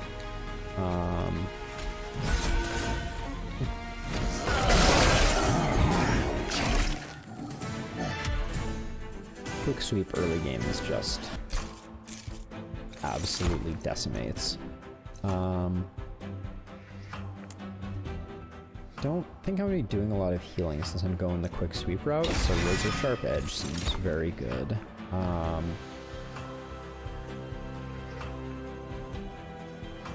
Heal and Burnout. Like this is one of those cards that if I invest in it, I don't think that's the kind of deck we're playing right now. I think we're going to try and ditch the dregs.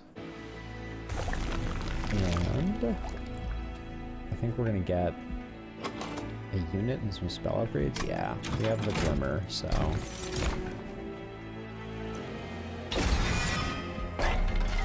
Animus is pretty good. The Glimmer free, assuming that we're possibly gonna get... Yeah, double stack is underwhelming, generally speaking. Oh, but that sucks. Holdover Razor Sharp Edge is interesting. So is Holdover Steel Enhancer. Why is Steel Enhancer 0? Huh. I am not sure why Steel Enhancer is 0, but having one every turn, is that good? Yes, I think it is. Yeah, let's try it, right? What's the worst that can happen? And then let's get this down to a more castable level. Not getting the +10 on Glimmer hurts. Like that's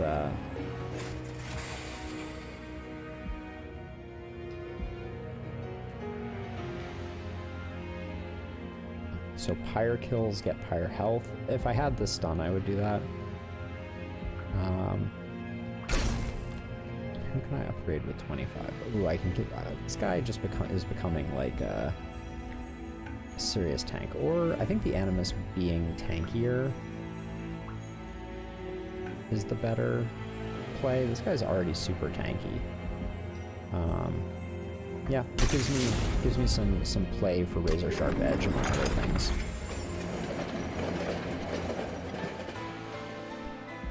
Alright, Daedalus. Let's throw down.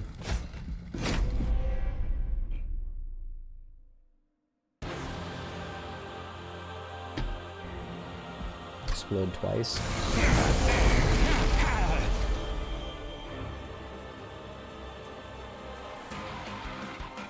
That'll do one. This one will take out 3.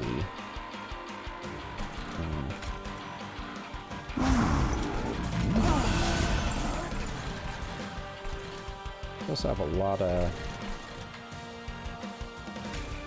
Nothing else is going to go up there, so I'll do that.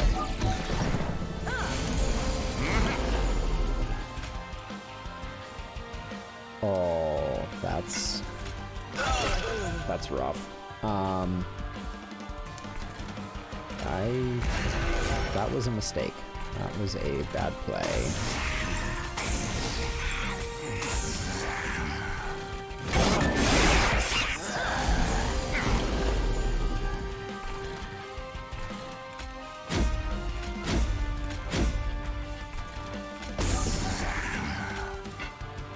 Ooh, the double explode there is rough too.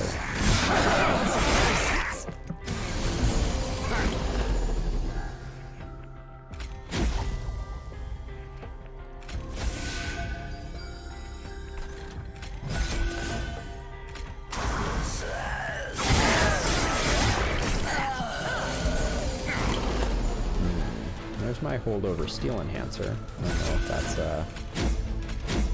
something that I should be particularly excited about, but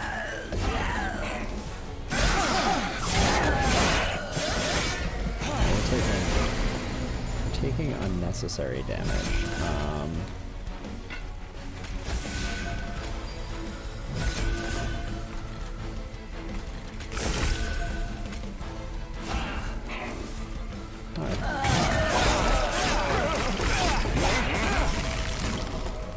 If that guy was quick, that would make a big difference. Ooh.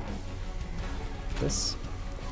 So, divisible by 9. 36 is divisible by 9, so that's not going to get me an extra hit.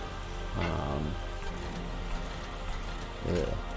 So I think I start investing up here, because...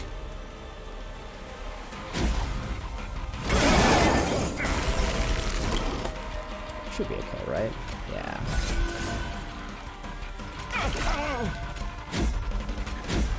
These root seeds are strong. I think I underestimated them, but should not have. Oh, Bounty Stalker, how much fun you are. Actually, I think we can try and play a Bounty Stalker. That's I'm gonna try and play an Open Hollow. And we can... Our hero is pretty big, so let's give ourselves a little bit of space to maneuver here. Alright, the removal is super valuable. I don't think we have anything worth duplicating. Whenever you play a spell that would ascend or descend at 2 days, mixing up the order is probably a net negative. These drags are just trash, but so are the...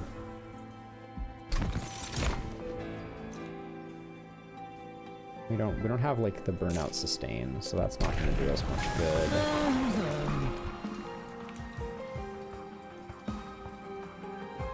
Oh yeah.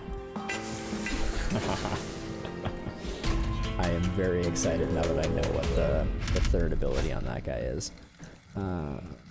All health and moving up levels. How much do these have? 105? I don't think we're doing 105. Yeah.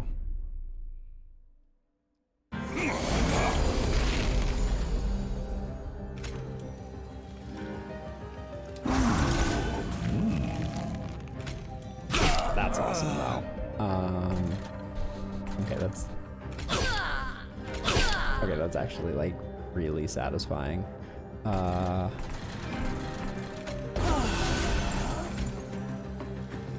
Taking this guy was a mistake, though. I don't...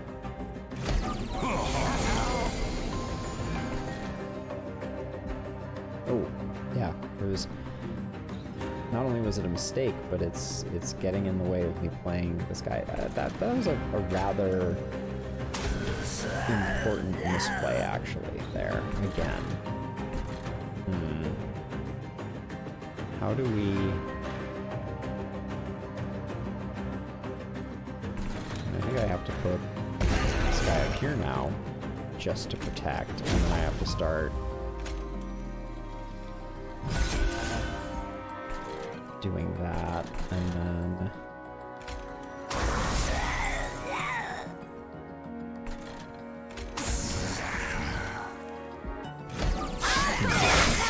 Yeah, this is a little rough.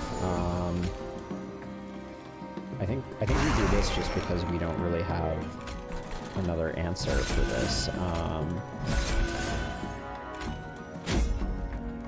This is a pretty strong setup, but we're going to be bleeding health pretty aggressively.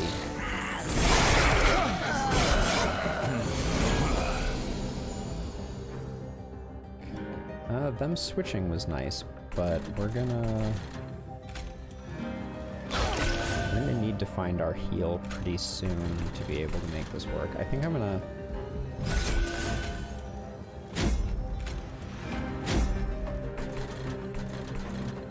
What else are we planning on putting up here? Not really anything. We'll jump down there, I think is the best we can expect. Alright. Whatever we can do for healing there, I think is the best play. That being near exact lethal is pretty big. This is, like, could not have turned up at a better time.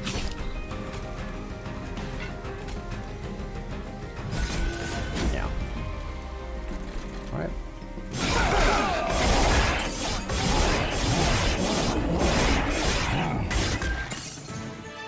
Alright. This champion is clearly very strong, because I am making bad plays and being rewarded for them. Let's see. Oh, just get that. Memento Mori needs a special deck. I mean, Wicked Blaze is really good with...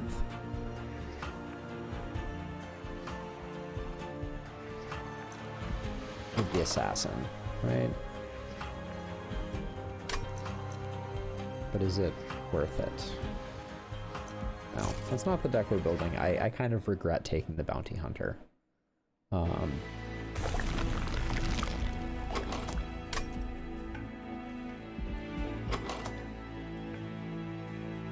lot of unupgraded units, I think. And we need fire health, like, really, like, the dregs continue to be, I mean, at least they're 0 cost. I should, the train swords are probably dead or draws, but I wish I could give him that. She already has a lot of multi-strike, but she's getting very, yeah, okay.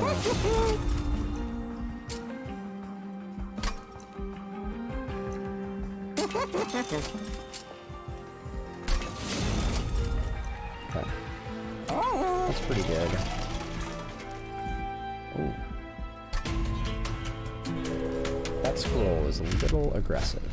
Alright, appear on each floor.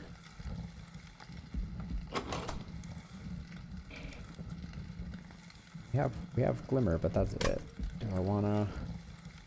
No, I don't think we need the coins. I may regret that.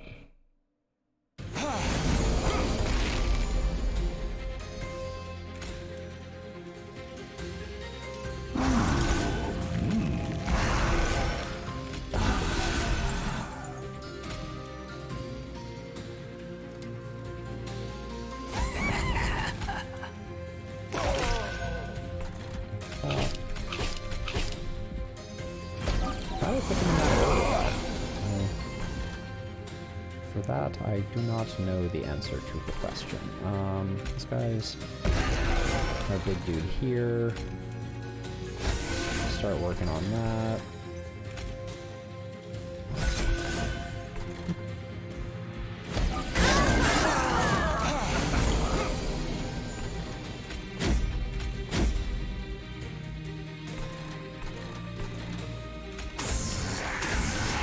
Get rid of them.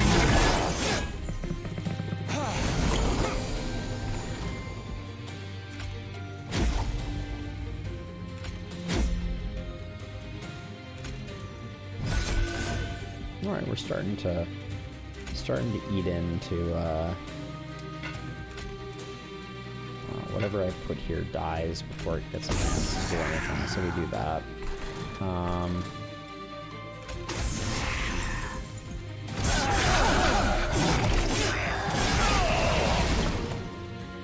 I was gonna say he doesn't hit hard. I don't. Now I'm questioning whether he hits at all. All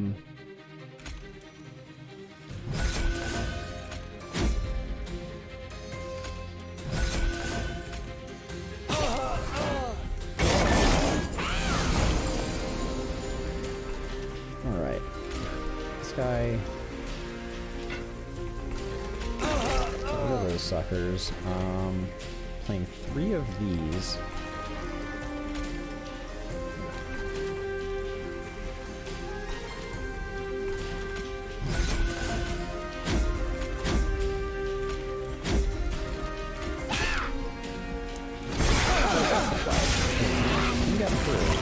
Unexpected. Whoa. Okay. This was not the outcome I was expecting. Okay, I think we invest heavily up here, and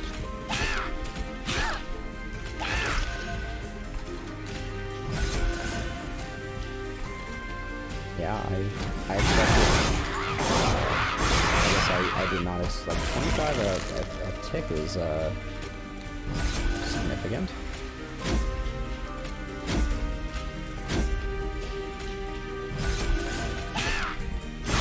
We got him. But that was. You really want that first floor to be like the Alpha Strike sweep team.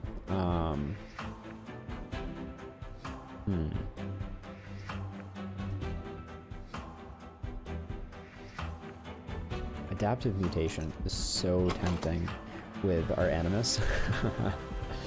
But we already have a ton of ways to do that.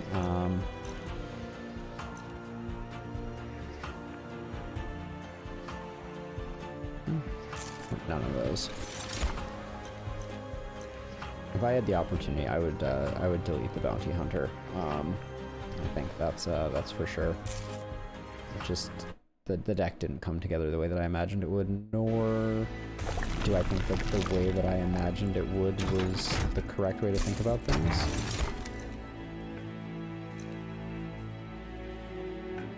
How many burnout units do I have left? Only a few, but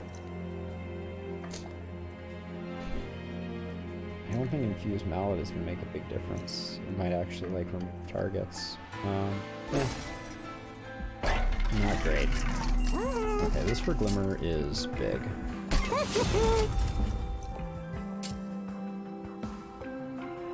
These holders over blunders. Make that cheaper. Save the rest of our money. I don't see anything else there that's particularly a difference maker.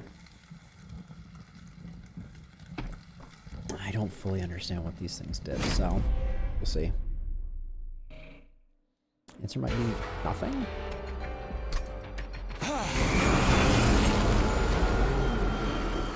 Oh, okay.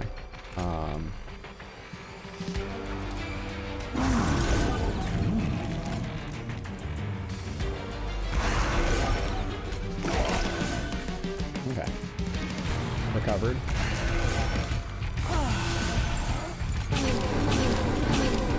Okay.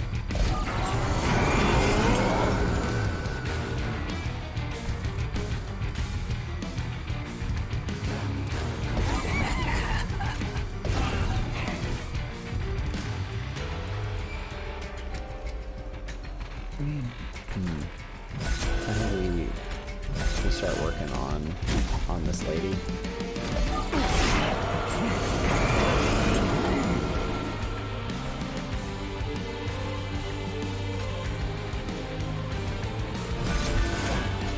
Maybe. I'm less sure now that I've committed to it.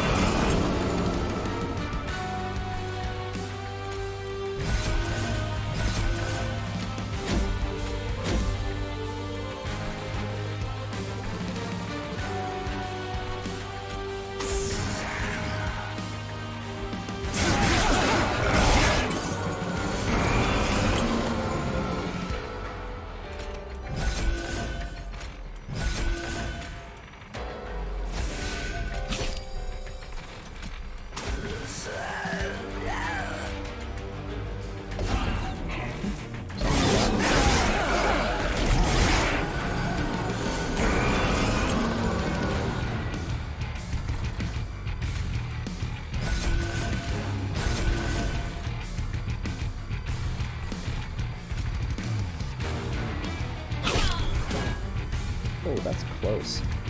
I expected that to be a kill. Their speaker's done.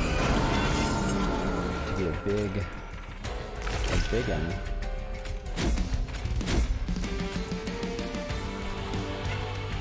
Do you have this? What is he at? 19? Yeah.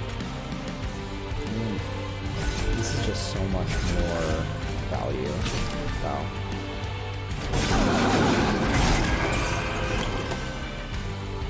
So this is where these two do a lot less, and these root seeds are just bananas.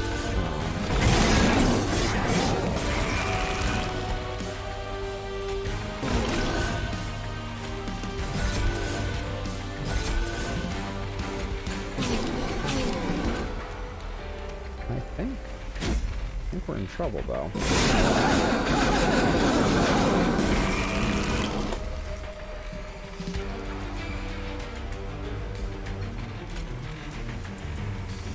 25.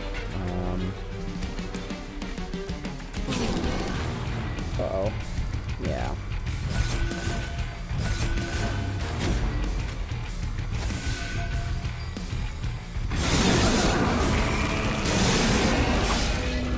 That's interesting.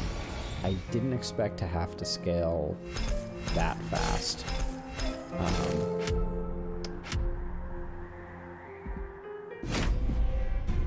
I like that hero a lot, though.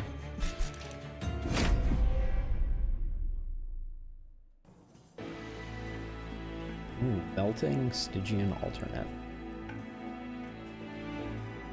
Okay, we got like a reform deck with an extra blade. When you play a unit, a random card in your hand is reduced to 0. Okay, yeah, that's always real.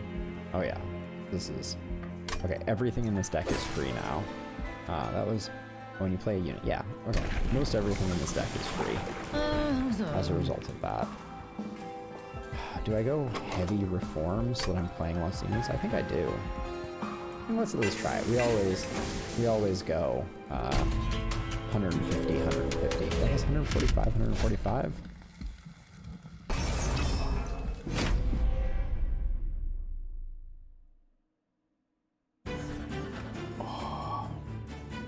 Okay, full armor.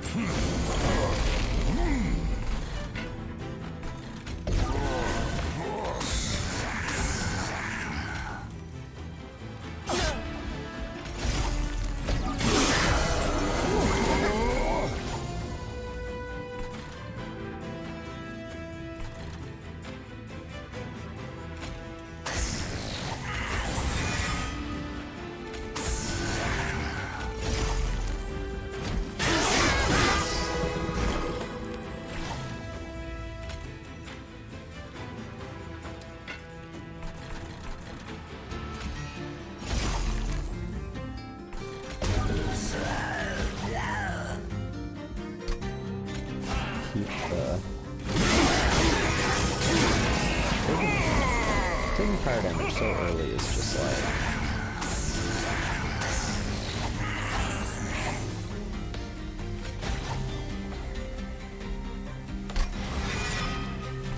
No, Burnout 1 is gonna die a terrible death before he ever gets a chance to do literally anything.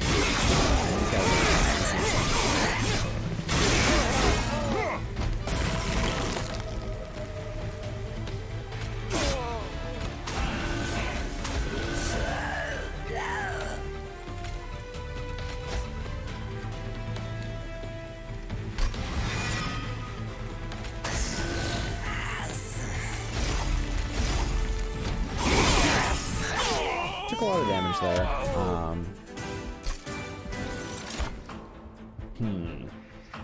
We want things dying, so we have no advantage to increasing burnout. I'm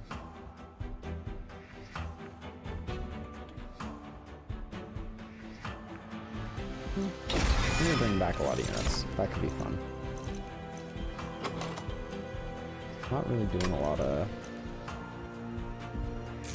anything that needs those. I'm bringing back a lot of units, so we just need the Lady of the House for protection, as it were. See what our units look like here. Kalia is good.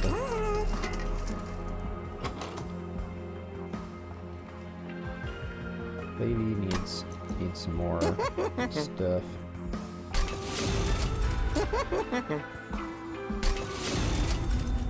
That's decent.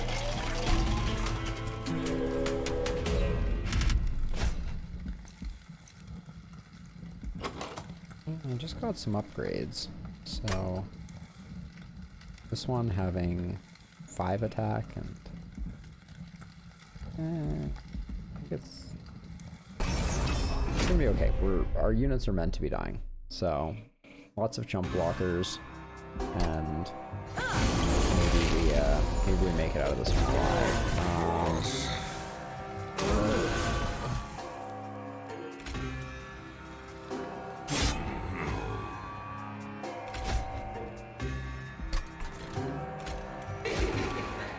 Just like that. Oh, she has burnout. That's, well, okay, wait, we don't care. Yes. Reminder, we don't care.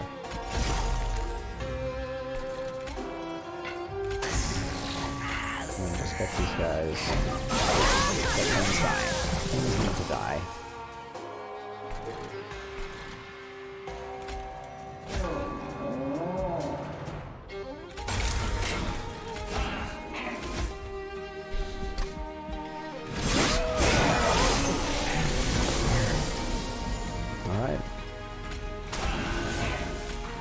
Welcome to the cult of things need to die.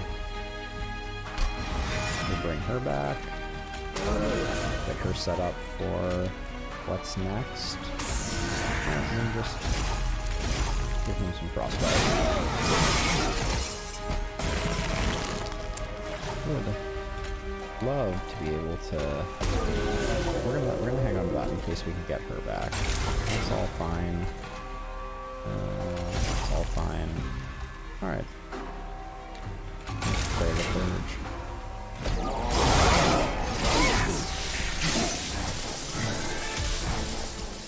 I just realized, do we have any direct damage spells? I don't think we do. So I got the spell weakness, and I mean, other than subsuming blade, more bomb people, I think.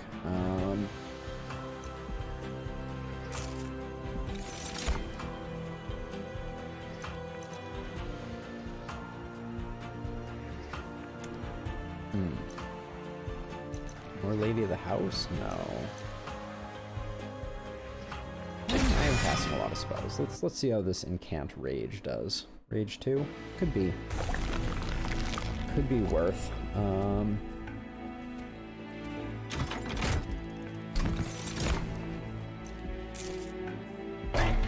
need the 9 millionth of that. Her having quick, I think, is good. That makes her a very viable bottom floor. Now she gains rage and armor. I think I like that. That's solid, conceptually at least, right? The more we can... Oh, Dante. Yeah. Can't say no to Dante. You could, but it would be ill-advised. Maybe not, actually.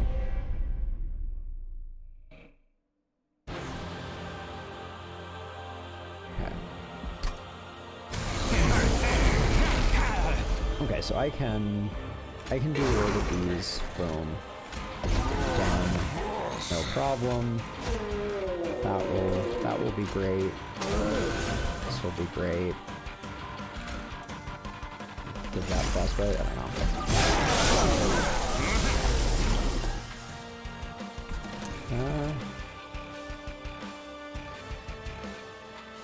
I guess.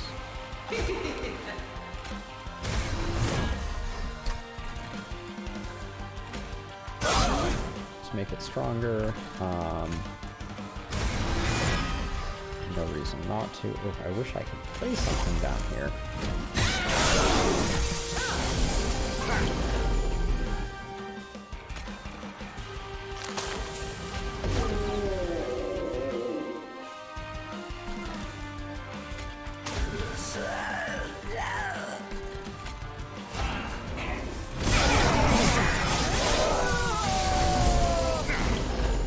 How did she die?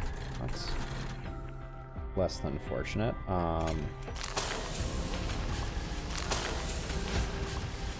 Bring her back. I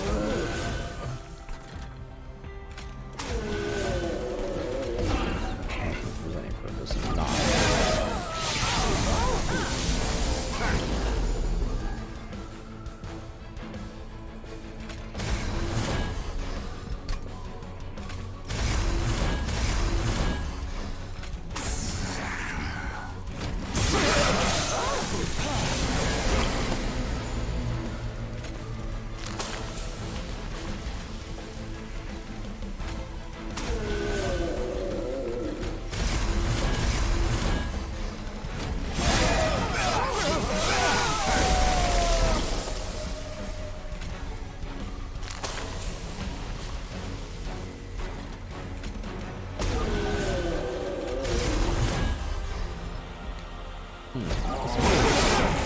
Closer than expected, I guess. I think Subsuming Blade is going to hit pretty hard, though. I guess I could just use this one. That does get the job done. Should not have whacked that with your spanner wrench, dude. This is where, okay, we can bring that back a lot. More sweep units? I really am in need of more space, more floor space. We need to upgrade the size of our monster train. Duplicate a card, or what are we looking at for spells? Spells are like profoundly awful. But the removal is good. So I'm just kind of banking, and this is probably foolish, banking on getting some good Subsuming Blade upgrades. I almost always want the Titan Sentry, but I have too many units, and I'm not using them effectively.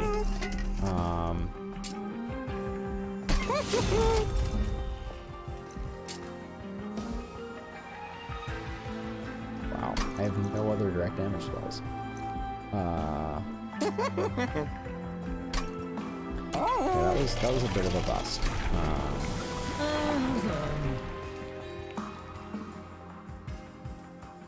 Yeah, we're going full reform.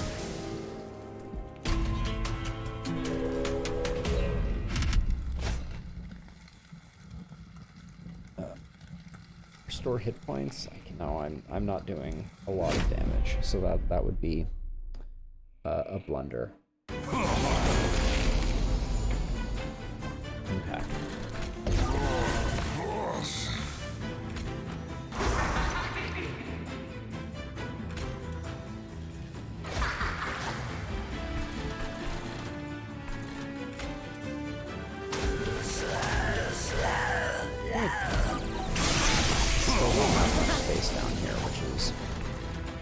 great sign.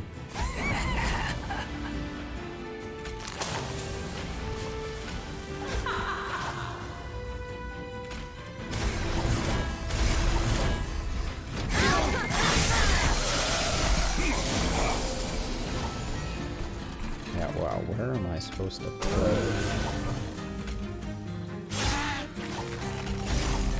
Oh, that was ugly.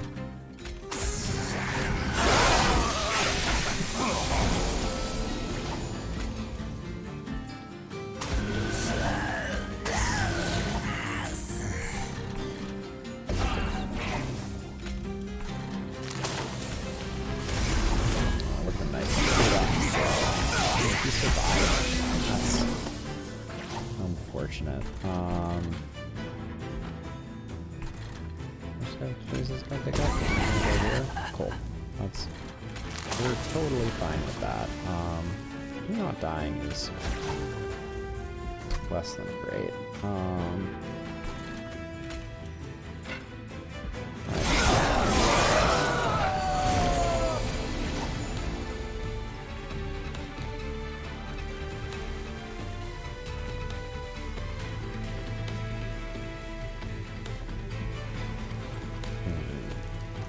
That'll get us started. And I think here, I just put this here. I think I use this to get the lady of reform back. She has.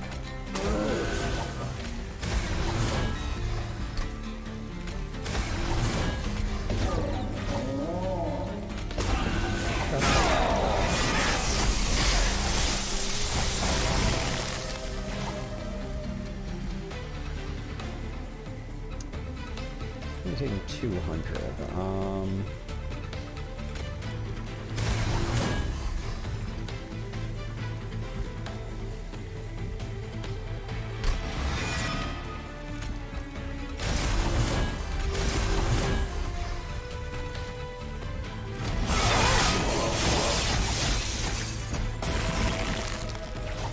This is 100 damage. It's not really enough.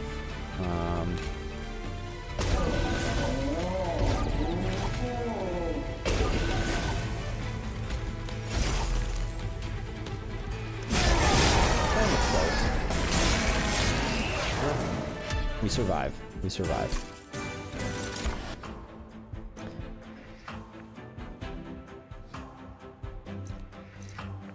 Let's try this one, just see if we can get some stuff rolling. I think it's probably going to pollute our pool a bit. Let's see any of these be the way forward. Alright, we get Dante. I don't know.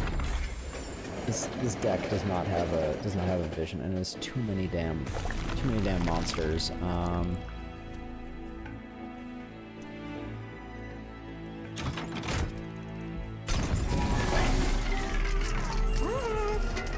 gonna roll for holdover. Does not holdover.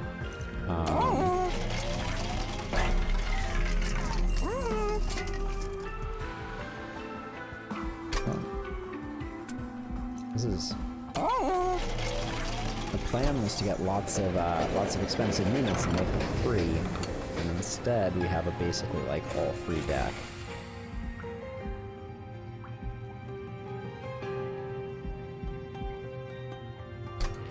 Get a little bit more pyro attack at no cost to us.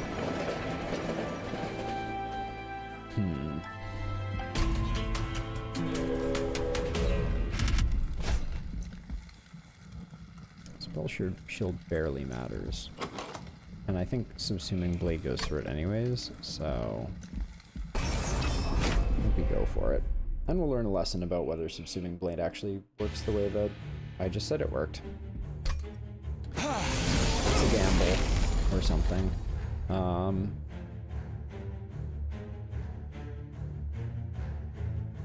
Okay. Can't complain about that.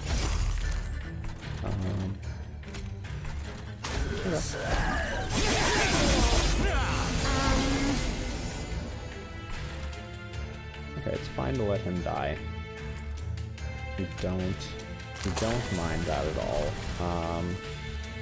Ideally, we want this guy to die too, but he'll kill one.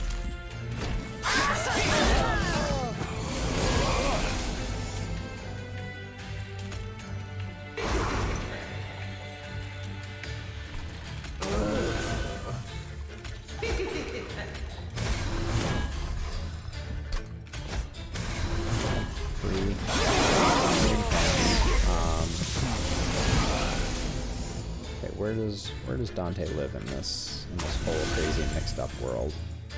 Okay, I think he just explodes everyone and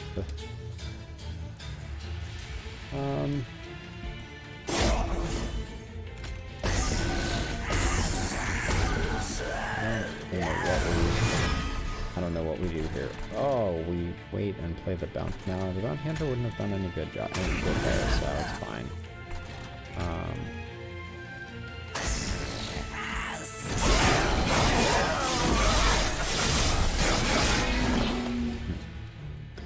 Already a brief respite. That's not great for us. Except we may get Dante back. Okay, we get Dante back. With Burnout 2. We should put up some damage.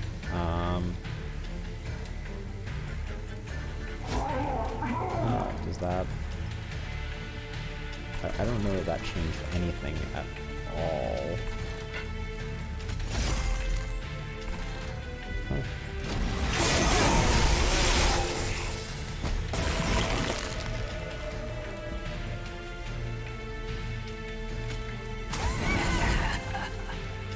Okay, do some damage.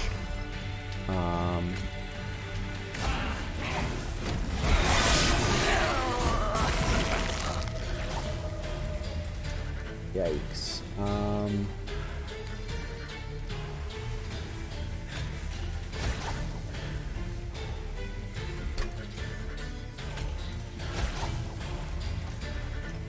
Okay, discard a card, transfer. So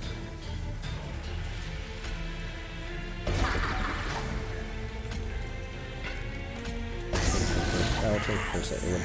That was less effective damage. Yeah.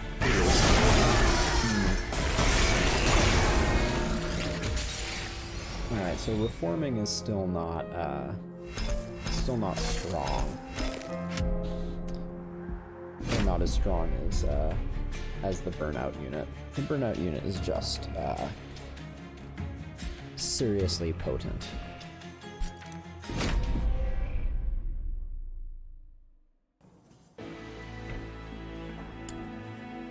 Alternate Stygian Hellhorn Exile Allied. Okay, so we're going. This is Tethys. Okay.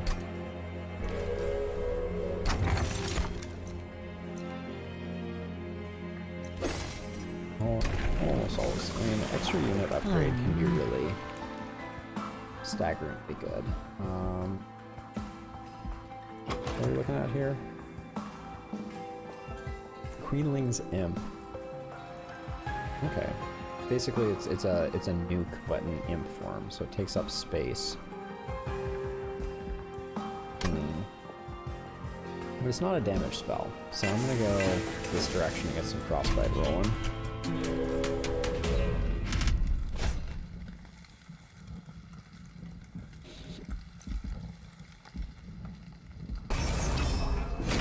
I think we risk it.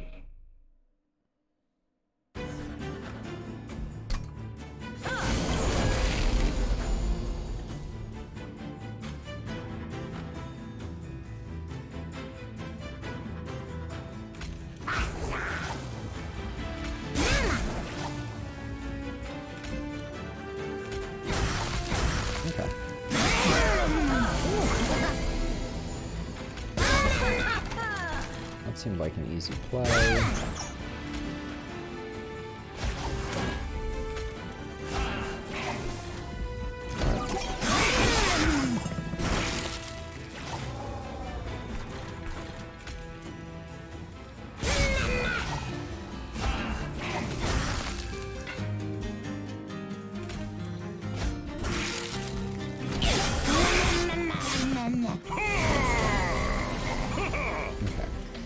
that. Ooh.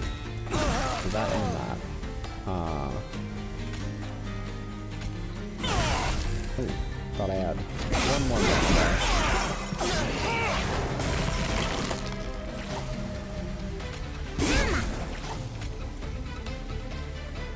He hits for 5, so that'll...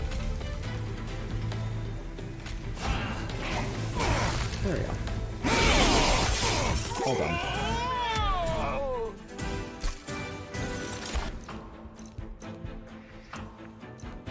Ice Tornado is good. Consumed spell or nuke all things. I actually like nuke all things for kind of like the control aspect. Ooh, Demon Fiend. You're so big.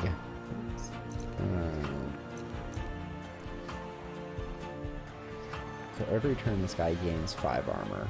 That's new. That's different, I think. Sweep unit? Yeah, I like the sweep unit.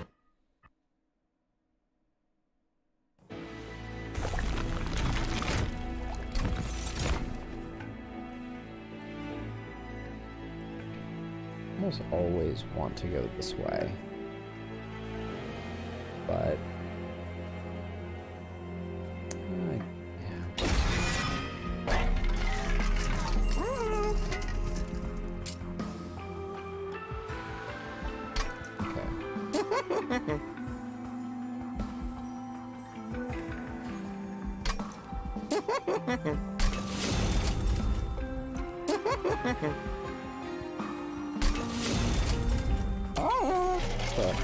The large stone there was questionable. I don't think I want everybody to have a bunch more health. I'm struggling enough to...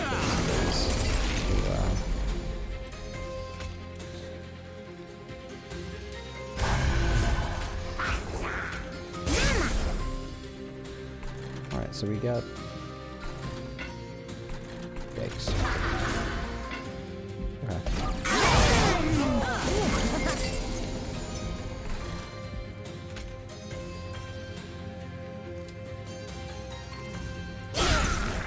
Okay, that gets rid of the thorns, which is great. If I didn't get rid of the thorns, it would have been a bad time for my...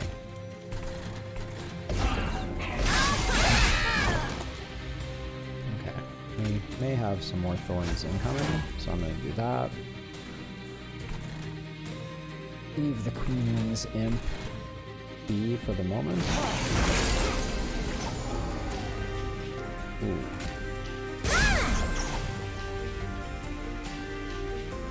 Alright.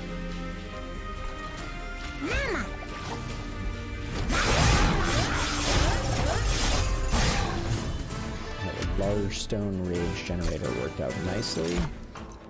Thorns are definitely a weakness for us right now. None of that. Alright, let's look at the possibilities for stacking the middle level. I'm gonna go heavy on unit upgrades because we got this relic early on.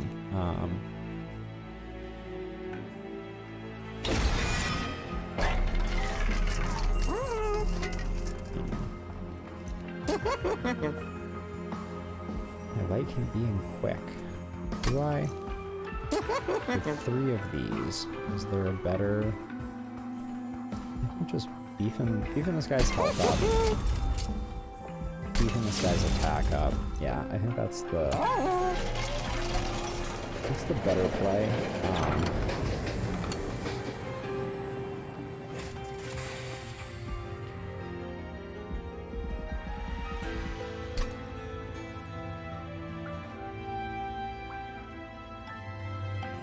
Haven't upgraded the Ice Tornado, so we'll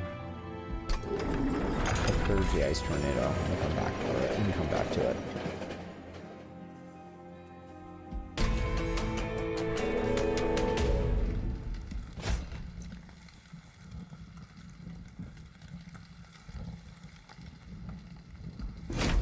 Okay, so this is a little counter to our build.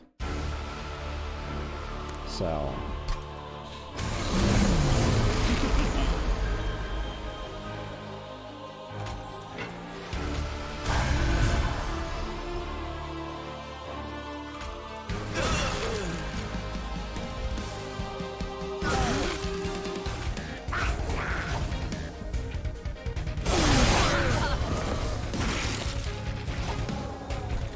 we're gonna put this dude here.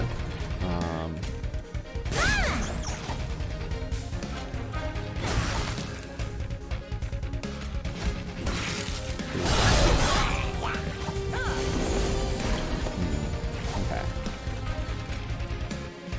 So she goes back here.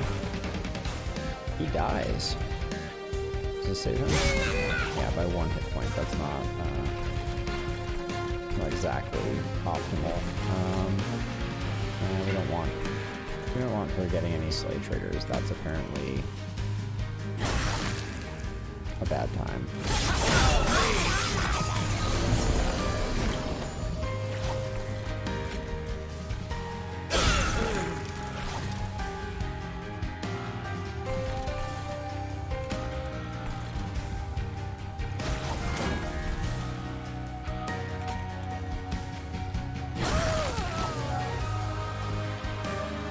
Okay, so yeah, no slow triggers for her.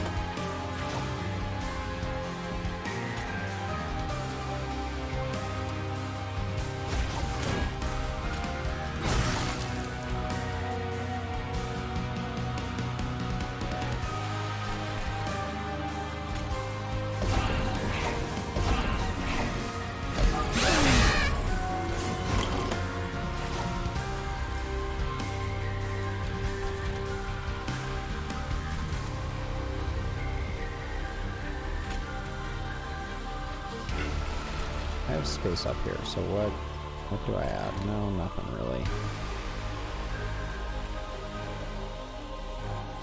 I thought she...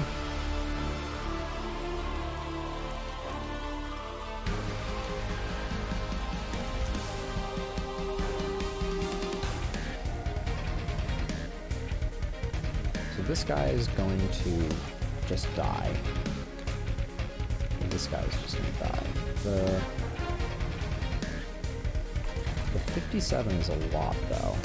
Yeah, as weird as it sounds, I think I do this, and I do this, and I do this. Because I got him protected, yeah, and now he just absolutely wrecks face.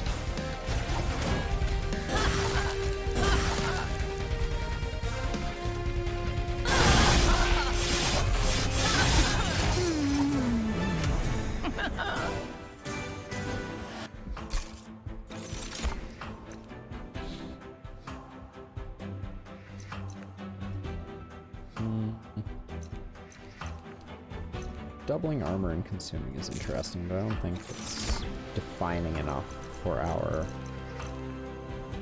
Alpha Fiend is great. Let's see if we can make that work. I want more space. Even though I have the Ascend, I think this will allow me to build...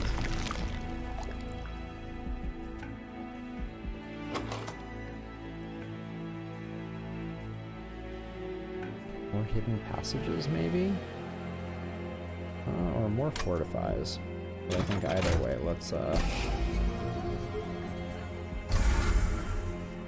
need train swords anymore.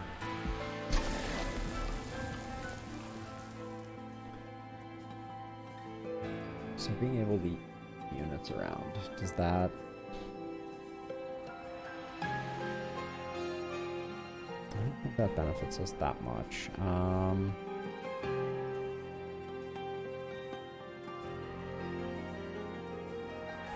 don't think I need more. I feel like we have just too many units, but we're not casting a lot of spells. We're casting a couple spells.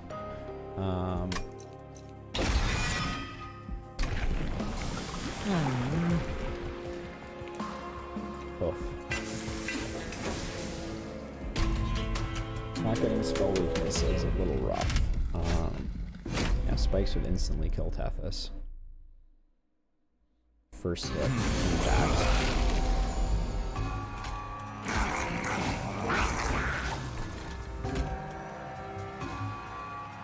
Oh, this is the wrong dude.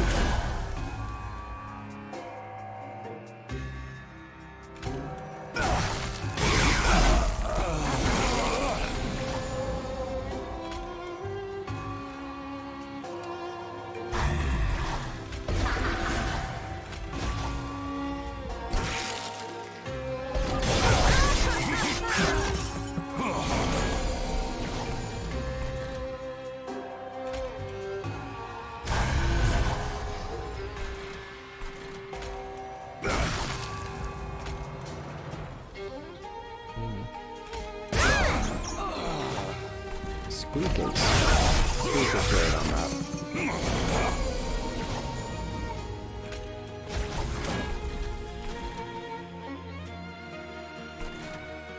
Wow, I'm impressed that we still are so short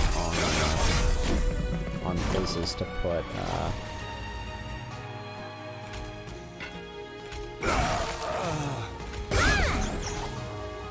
I want one of them to die just because, yeah, this is bad.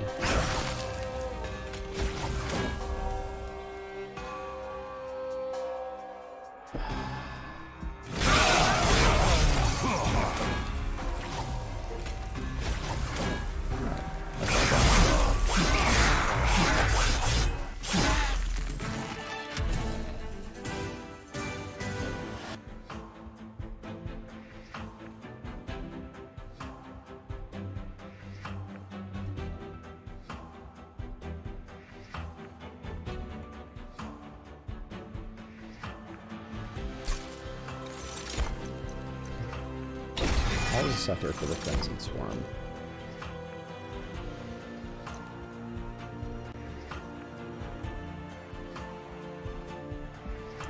Don't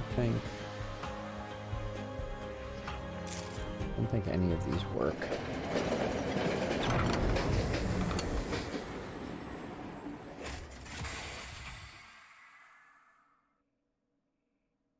Add a copy to your discard.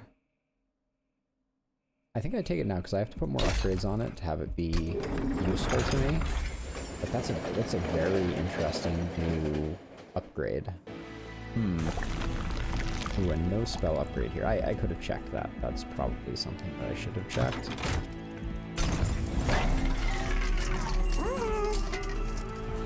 Multi-strike alpha from This is a good investment.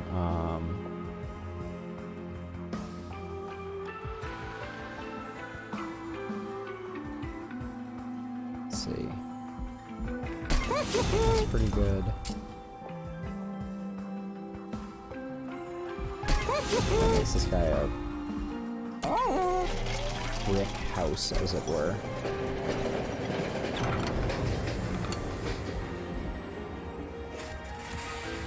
Our pyre health is already looking good.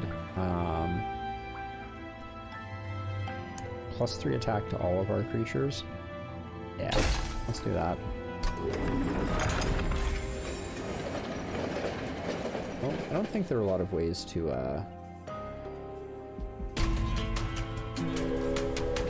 get more blight cards. But yeah, right now that ice tornado is not doing us any favors. Okay, so it's gonna be a pretty standard start.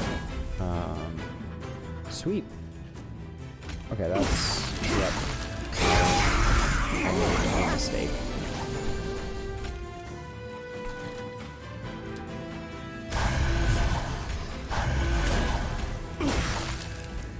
Oh, that's being free again. Mistake. This guy's just, he's walking right on through. No problemo.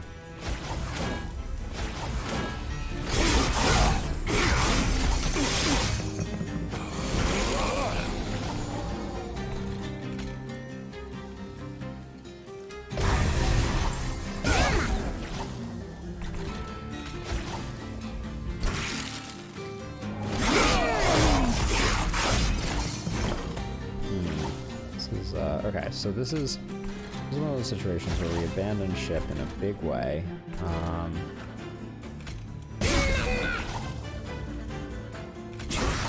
Want the kill there. Okay. Take no more damage. That lifesteal is just not gonna end well for us. Ay, ay, ay. I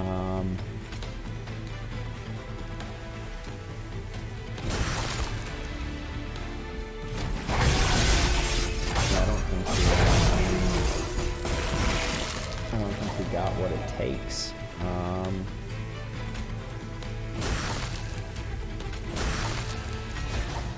Yep.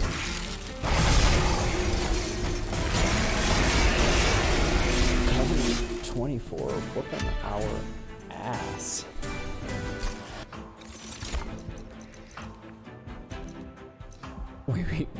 I went on autopilot there. We won that one by 1 hit point. That's absolutely bonkers.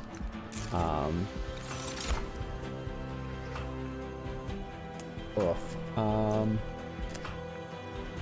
None of these strike me as... Oh, the important work, though. That actually would have been a good one, because we have so many imps in our deck. I think we need... shoot. This is... So... The unit upgrades are so valuable, but without the pirate health, I don't know. I'm gonna risk it for the biscuit, because I thought we had already lost. To be perfectly honest, I was of the opinion that we were already wrecked, so...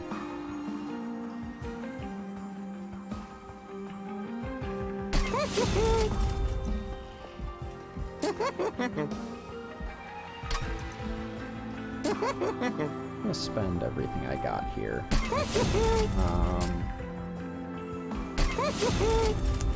I don't see a... I think we're probably gonna take a point of chip damage at some point, but maybe there's some way we figure it out.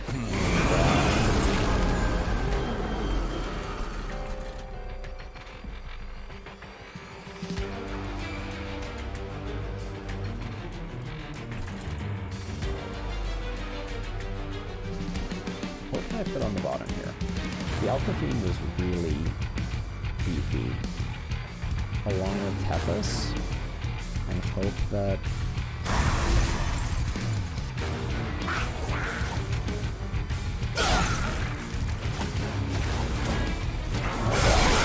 Strong first flow.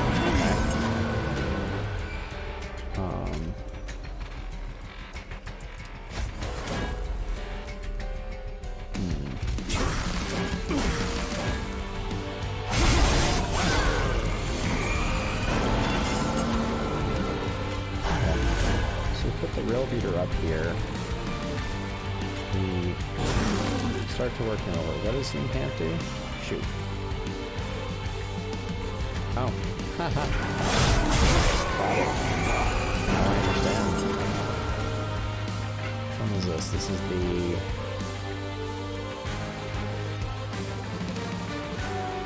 phased.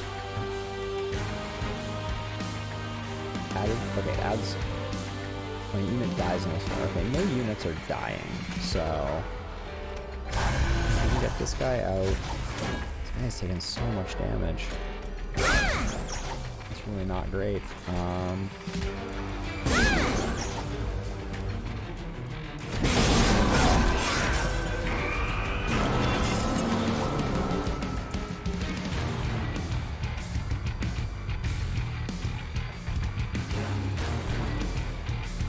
Okay, so...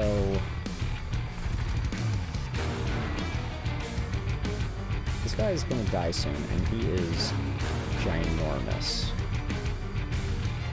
Can I keep Tethys alive without him? No. So I move Tethys, and then I hope that I can keep him alive? I think that's the play. to all spells in hand? This is a...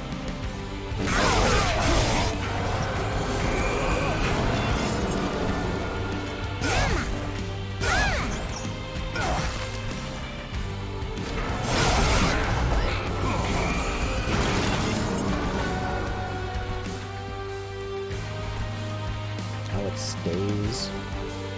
That's whack.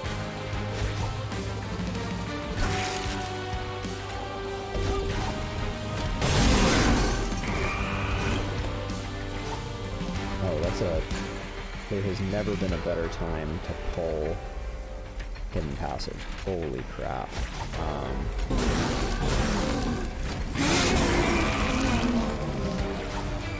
Yeah, this guy's gonna have a real bad time.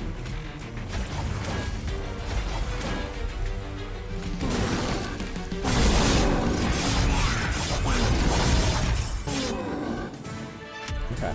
Alpha Fiend did work there.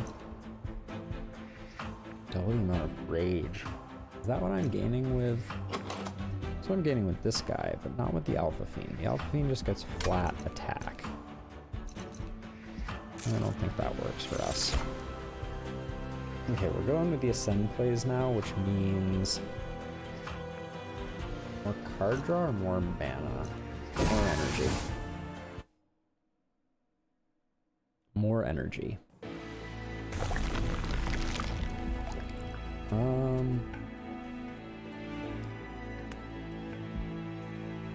I think we go over here. An artifact would make a big difference. Hey, dude. It was thanks for hopping in. Yeah, have a great rest of your night, and I'll talk to you soon. All right, get the armor going.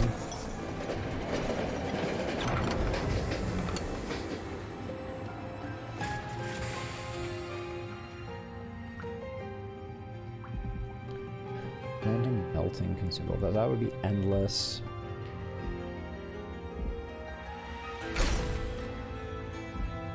Is it always hallowed drippings? Because hallowed drippings is just terrible.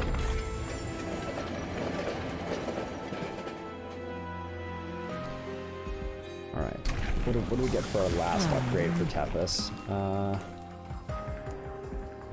I think we just keep going with the frostbite, but that's like, oh, I missed a reward. Oh, I haven't found the Immersion's Magic, which I was previously excited about. What spells am I looking to upgrade potentially here? Wouldn't mind losing an energy on Frenzied Swarm. Oh, and Ice Tornado. Actually, Ice Tornado desperately needs that. None of these are so great. I don't think... I'm not going to reroll. That would put me... I don't know about any spells that need it, so... Okay. Even the one downgrade on Ice Tornado, I think, is a big improvement. We need to do a lot of damage here, and we need to... I don't think we can take out the Shade Wings. I don't think we have either the direct targeted damage or the quick to be able to do it, so...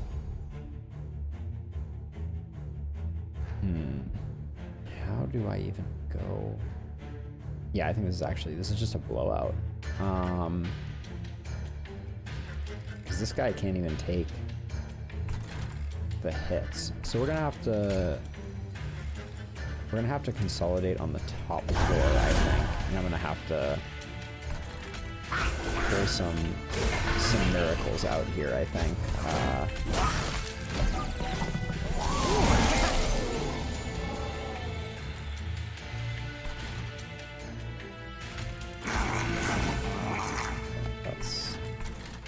Him dying this quickly is just a profoundly bad sign. Alright.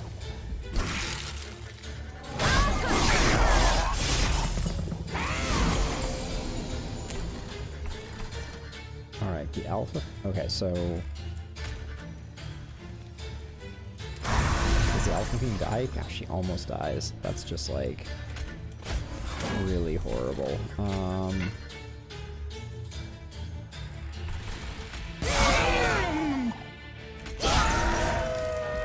Skeleton Imp was... but yeah, we've lost 2 out of 3 there. Yeah, and this is still...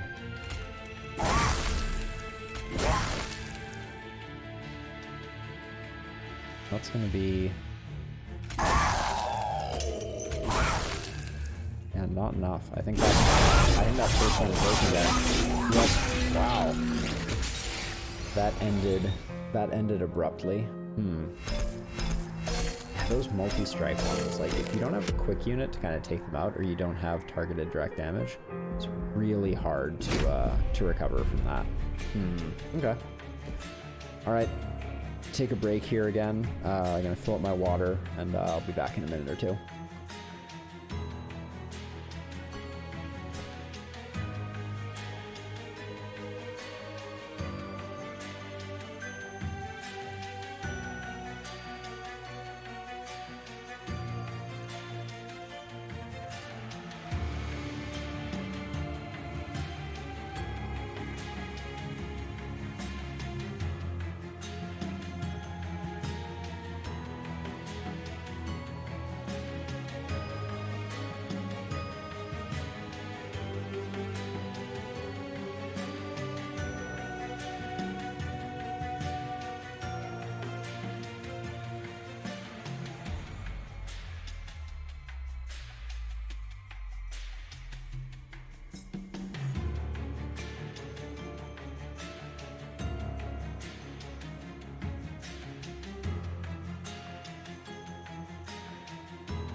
All right, let's see. Let's give it another go.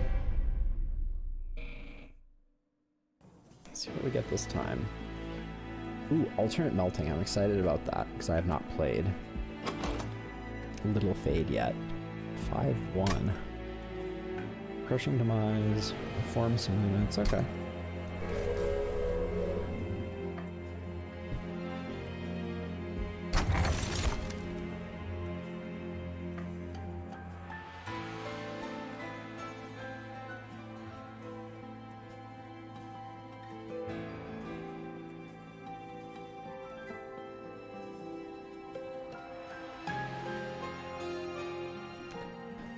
End of your turn, frozen cards are reduced to 0 or gain 5 gold when a friendly unit dies. Am I gonna have a lot of friendly units die? Reform a random unit. Okay, I can reform a lot of units. Okay, and reform a lot of units. Yeah. All right. Let's try and make a bunch of money. Find out what Little Fade does also. All right. Endless extinguish plus 25 plus 5 and plus 1 cost. Oh.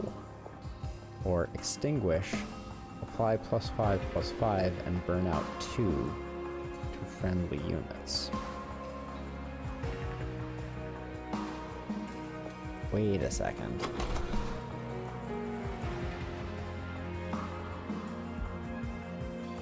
I'm gonna try this one. I don't think I fully understand how the cost works, because it seems like when it reforms, it should be reduced to 0. So that doesn't compute exactly. So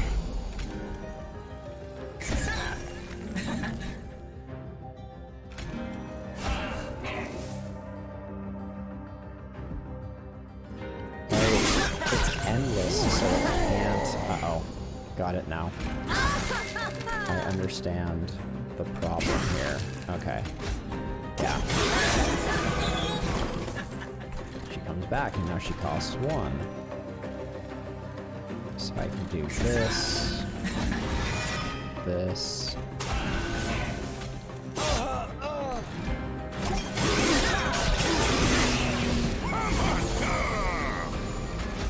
Yikes. Okay, this is rough.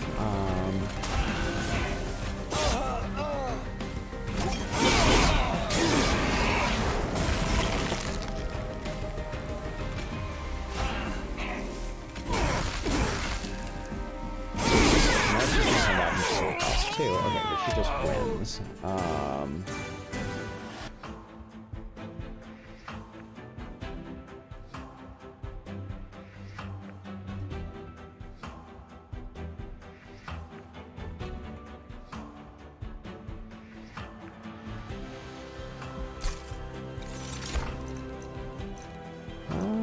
Okay, things are going to come back regularly, and we'll have uses for them. Ice Tornado is good.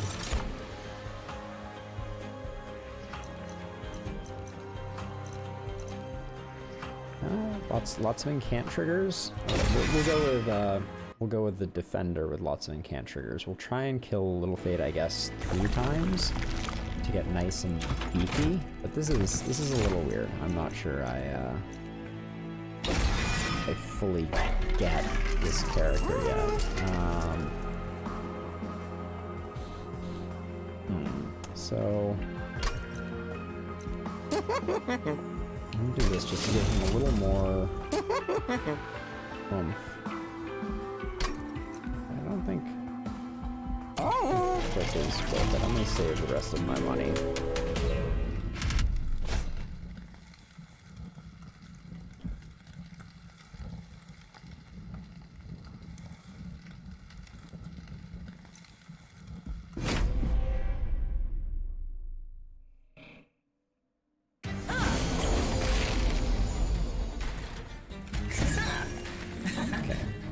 Get her dead right off the bat. Do that. Can't once. Do that. Okay. That sounds good.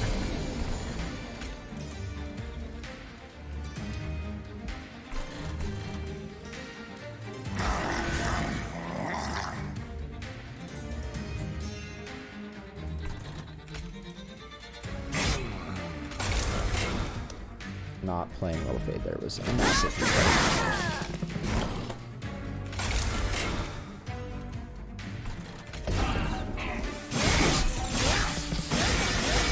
Should have done some camping there.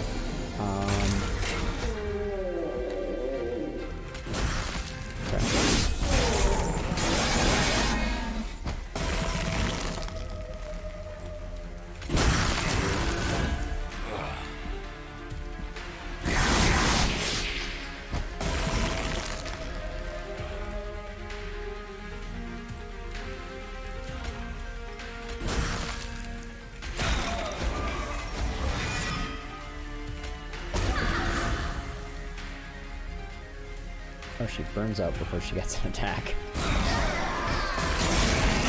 Solid. Solid.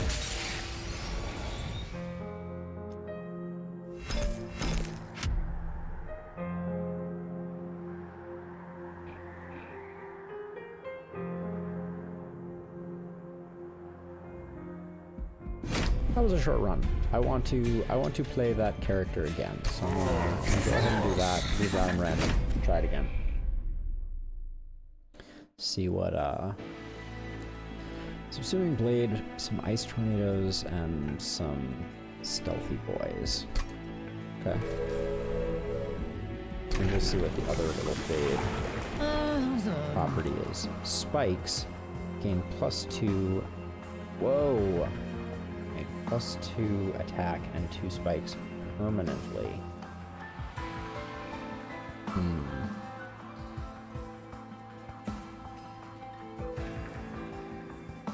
So I need ways to cause Little Fade to get kills for this to be beneficial. I don't think I have that, so I'm gonna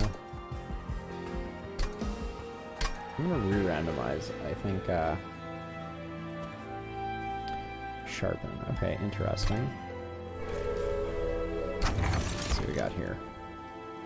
So, gain 5 when a tomb unit dies. This is... I don't think I got any tomb units, so we like stings.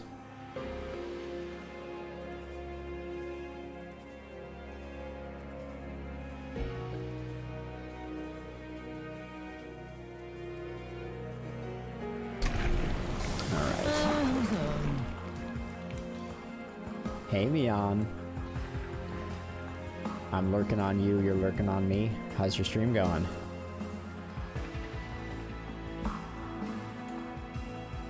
Let's see. So we got the same endless one, and then we have the spikes one. But now we have, I think we have some legs on it. It's very quiet over here tonight as well.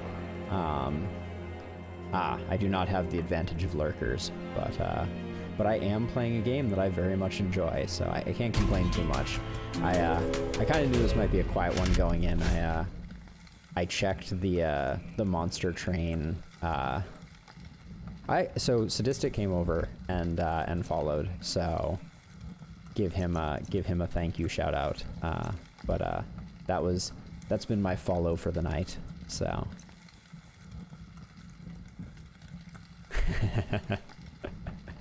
Yes, Monster Train is not a big eyeball game. Apparently, I thought it was, but no, it does not bring in the people.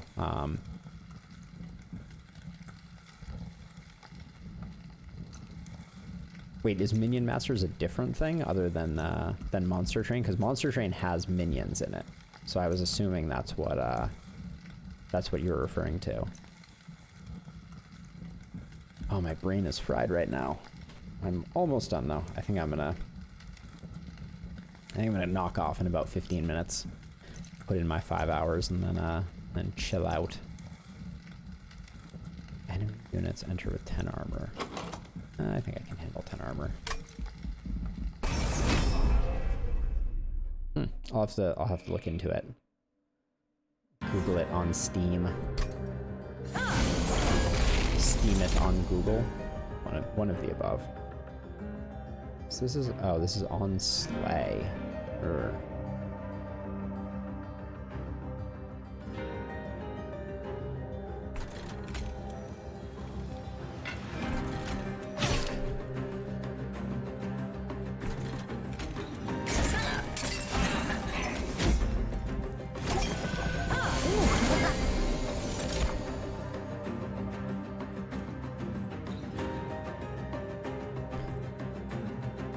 Okay, or yeah, it's really low. But Minion Masters has even less. That's saying something.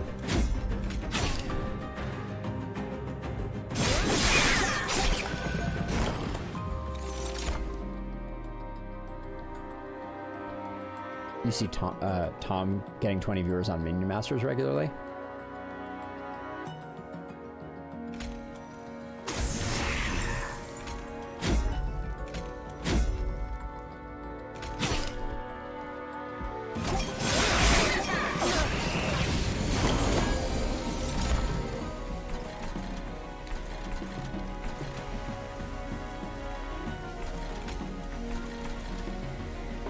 do that, and then, I mean, I guess I'll just roll the dice on this.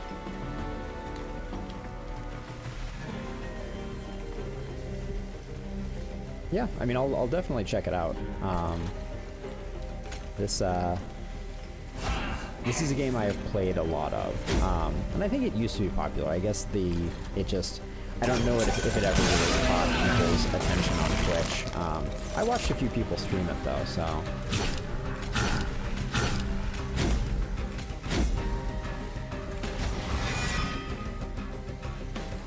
Ooh, that is bad luck.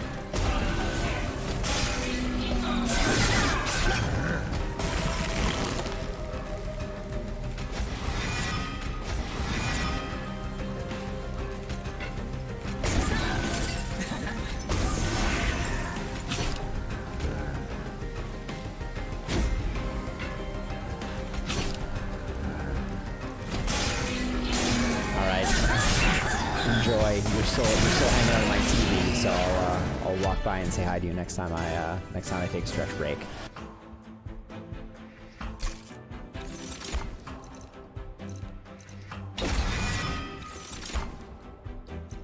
Alright, let's see. What are my burnout units looking like? My burnout units are looking kind of non-existent except for the draft, but let's invest in her with the potential for getting a few draft rolling. Let's see where we go from there.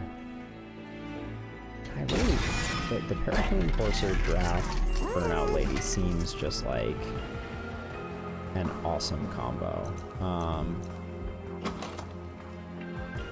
So it's just on strike. So a multi-strike would have been amazing, but I'm too broke for it.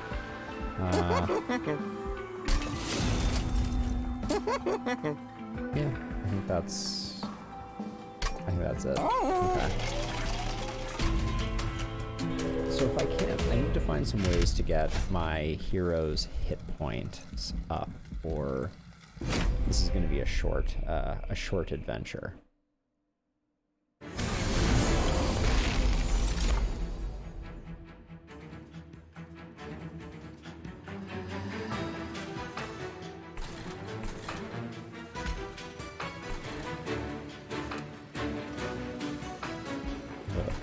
So, I'm gonna do this, get rid of one of them, and I think, maybe this play it was like, letting it get killed, and then,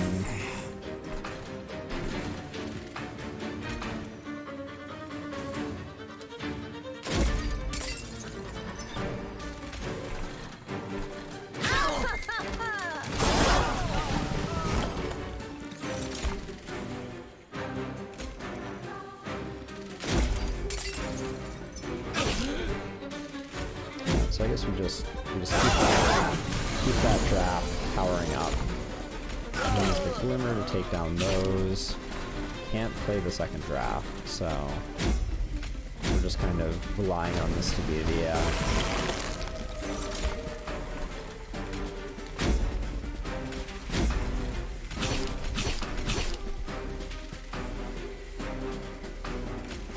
this guy will get a hit in.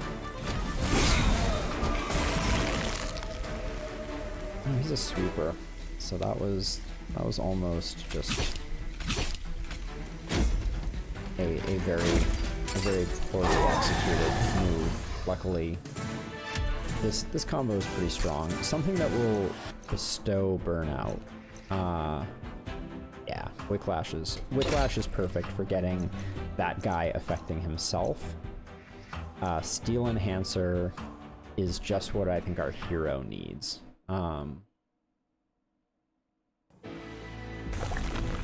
So we're fishing for a holdover here. That's the. I think we're fishing real hard for a holdover. Is there anything that? Yeah, I think this is risky, but nope. Okay. Getting Glimmer to be free and heal for 12 is some consolation. So we have one floor set with our with these suckers. We don't have any heals other than Glimmer. There's our only heal, so I think the Animus is our stronger play.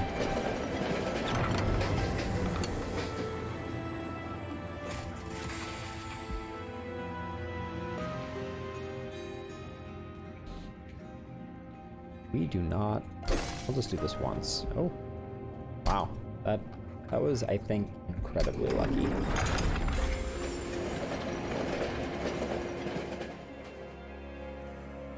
And was probably ill-advised. We've already sapped whatever any sap is. Okay, so this is our enemies enter with 5 armor. Telos attacks every turn and pushes attacked units back. This is really awkward because our strategy is like pretty location dependent, I will say. So she's gonna attack and she will kill Little Fade right here. So that's a non-starter to a certain extent. What is the alternative though? Not sure. I guess I could go up here. I'm not sure I've figured out what to do with it yet. So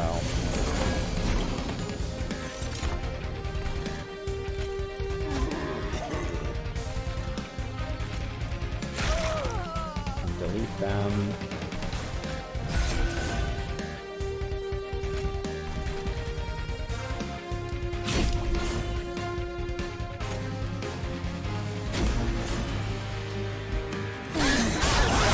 Alright, she's toast. Drop in here, that will help with things. We get Little Fade back. Does some damage. He dies, they all die. Okay, that's not bad. I'm not trying to rate that.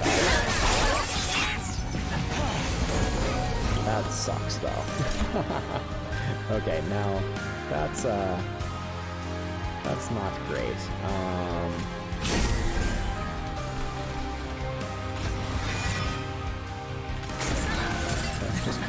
Just keep cycling through on that. Maybe slap one of those up front, something like that. Okay.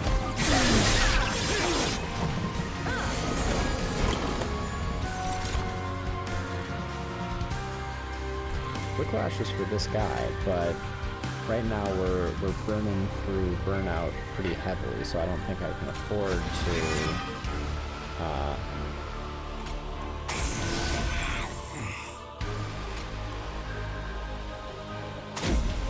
I gotta do that to keep that rolling.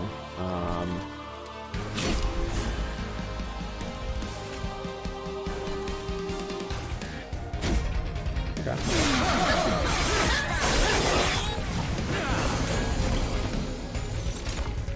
Ay.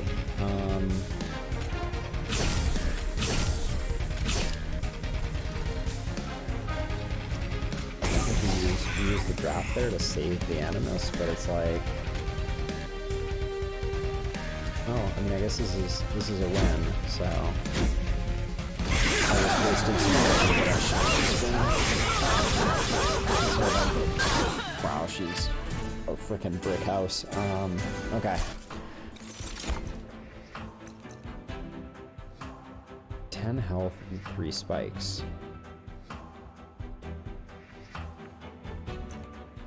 I think making our hero endless is somehow like really OP, but maybe not. I'm not convinced of that, but intuitively it seems like it might be the case.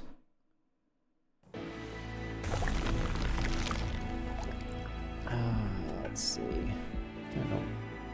This is endless. Is there anything that we are super desiring to have be endless? No. I'm gonna reload. Quick. This guy being quick could be very interesting, because every time he strikes, he's buffing up all the units around him, and potentially himself if I can whiplash him. So I think that's I think this is cheeky, but I think it's a good way to go.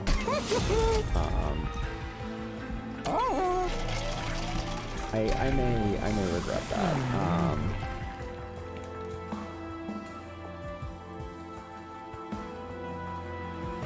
Extinguish, apply +5/+5 and burn out 2 to friendly units. I think like cycling this every time could be like really good on the bottom floor. We'll see. That's unclear at this point.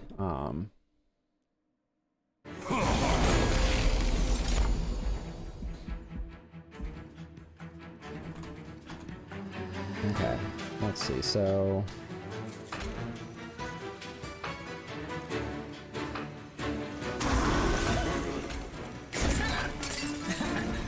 okay, that's seems like a good start. Okay.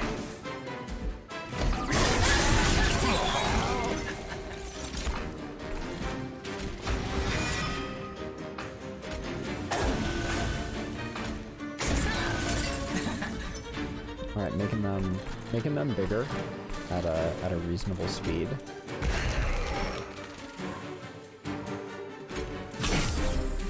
Okay, we're getting close on that one.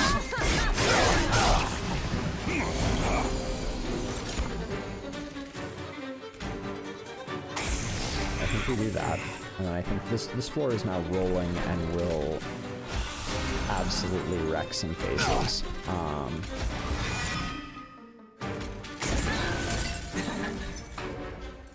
Oh.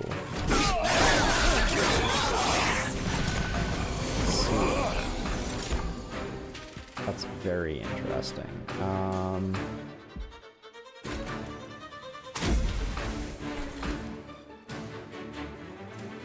Oh no. These are all I don't have a way to bring it back because I haven't endlessed it yet, and how rolling is this? This is not enough. I think that's better. I guess, well, they're all already dying, so I don't.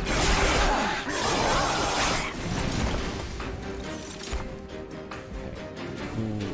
Who gets reformed? Okay, it's this guy.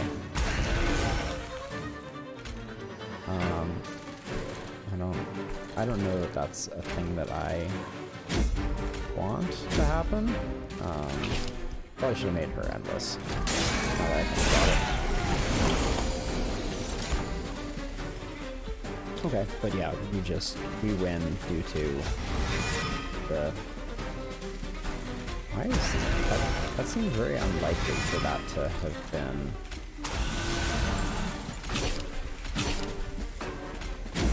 Death by 1,000 paper cuts. Alright.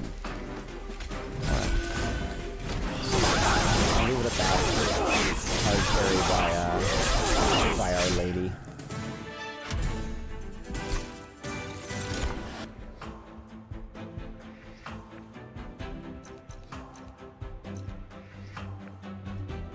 A lot of units are dying. Yeah. I'll try that out. I think I'm gonna get a bunch of energy I don't have a use for, but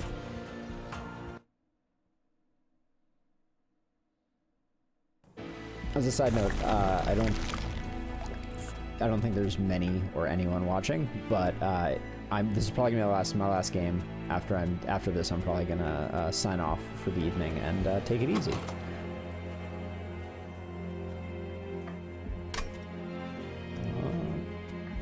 Multi-strike would be huge removal is also huge, so...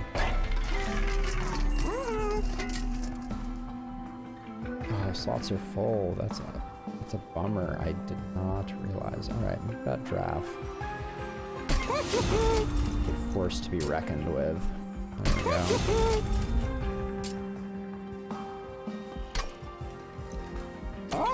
Nothing else there is worth anything. I'm gonna take the smaller draft and delete it. Yeah, it and a train steward. Because at least the train stewards are like, they're okay up top. Like I still have a floor that could use some non-expiring folks.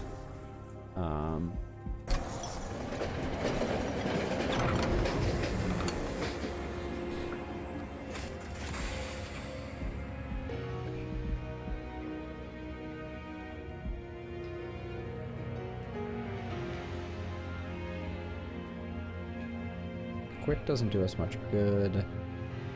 Silence can be powerful at the right moments.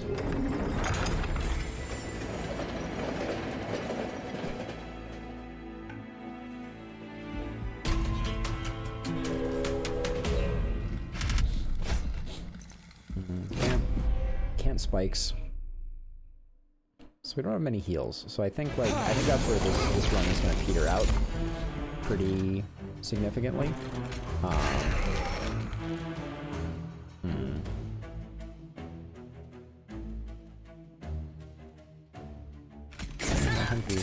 think we do that regardless. I think we don't care about making them bigger.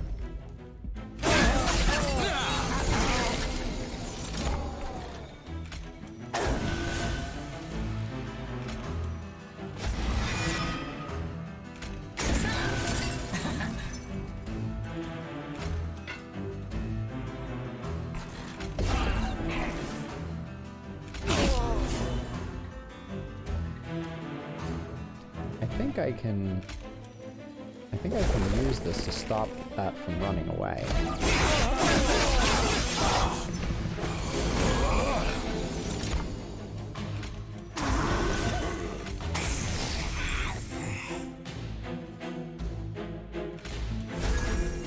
She's got an endless, I think.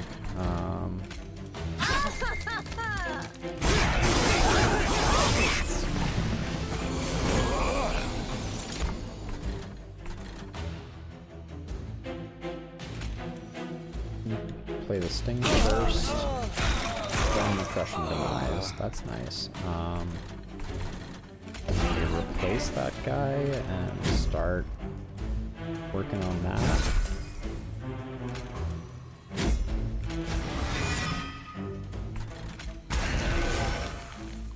Okay.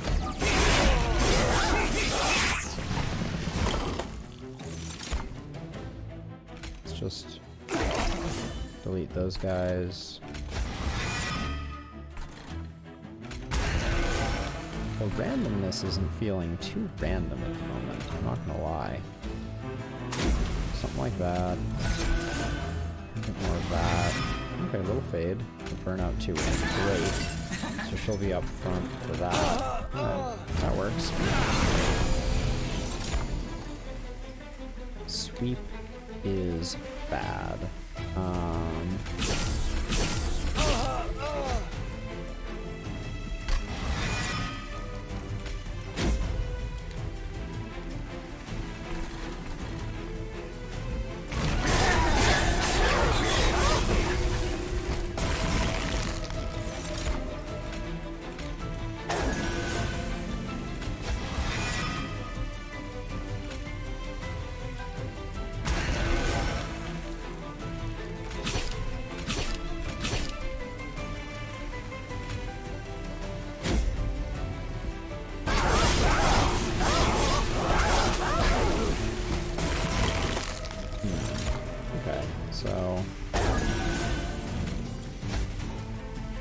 What is the most advantageous thing to bring back? Since we already have her, I think it's this guy behind her? Like, oh, but I forgot about the...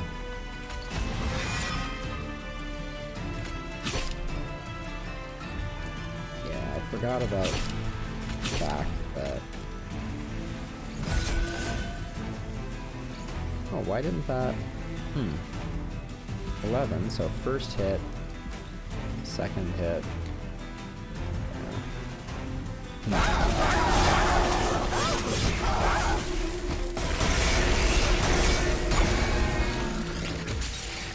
Alright, I was expecting that one to go a little bit longer, but we got our asses bait. Anyways. Let me get out of this and do a little bit of this. So, thank you all for watching. Maybe you tuned in at some later date in the future or whatever, but really appreciate you hanging out. This was Monster Train, which is one of my favorite roguelike deck builders. So anyways, have a wonderful rest of your evening. I'm going to go kick back a little bit, and I'll be back on Wednesday at 5:00 p.m. And then Thursday will be Minecraft, which I know a lot of people are looking forward to. Anyways, thanks very much. Have a great night. Bye-bye.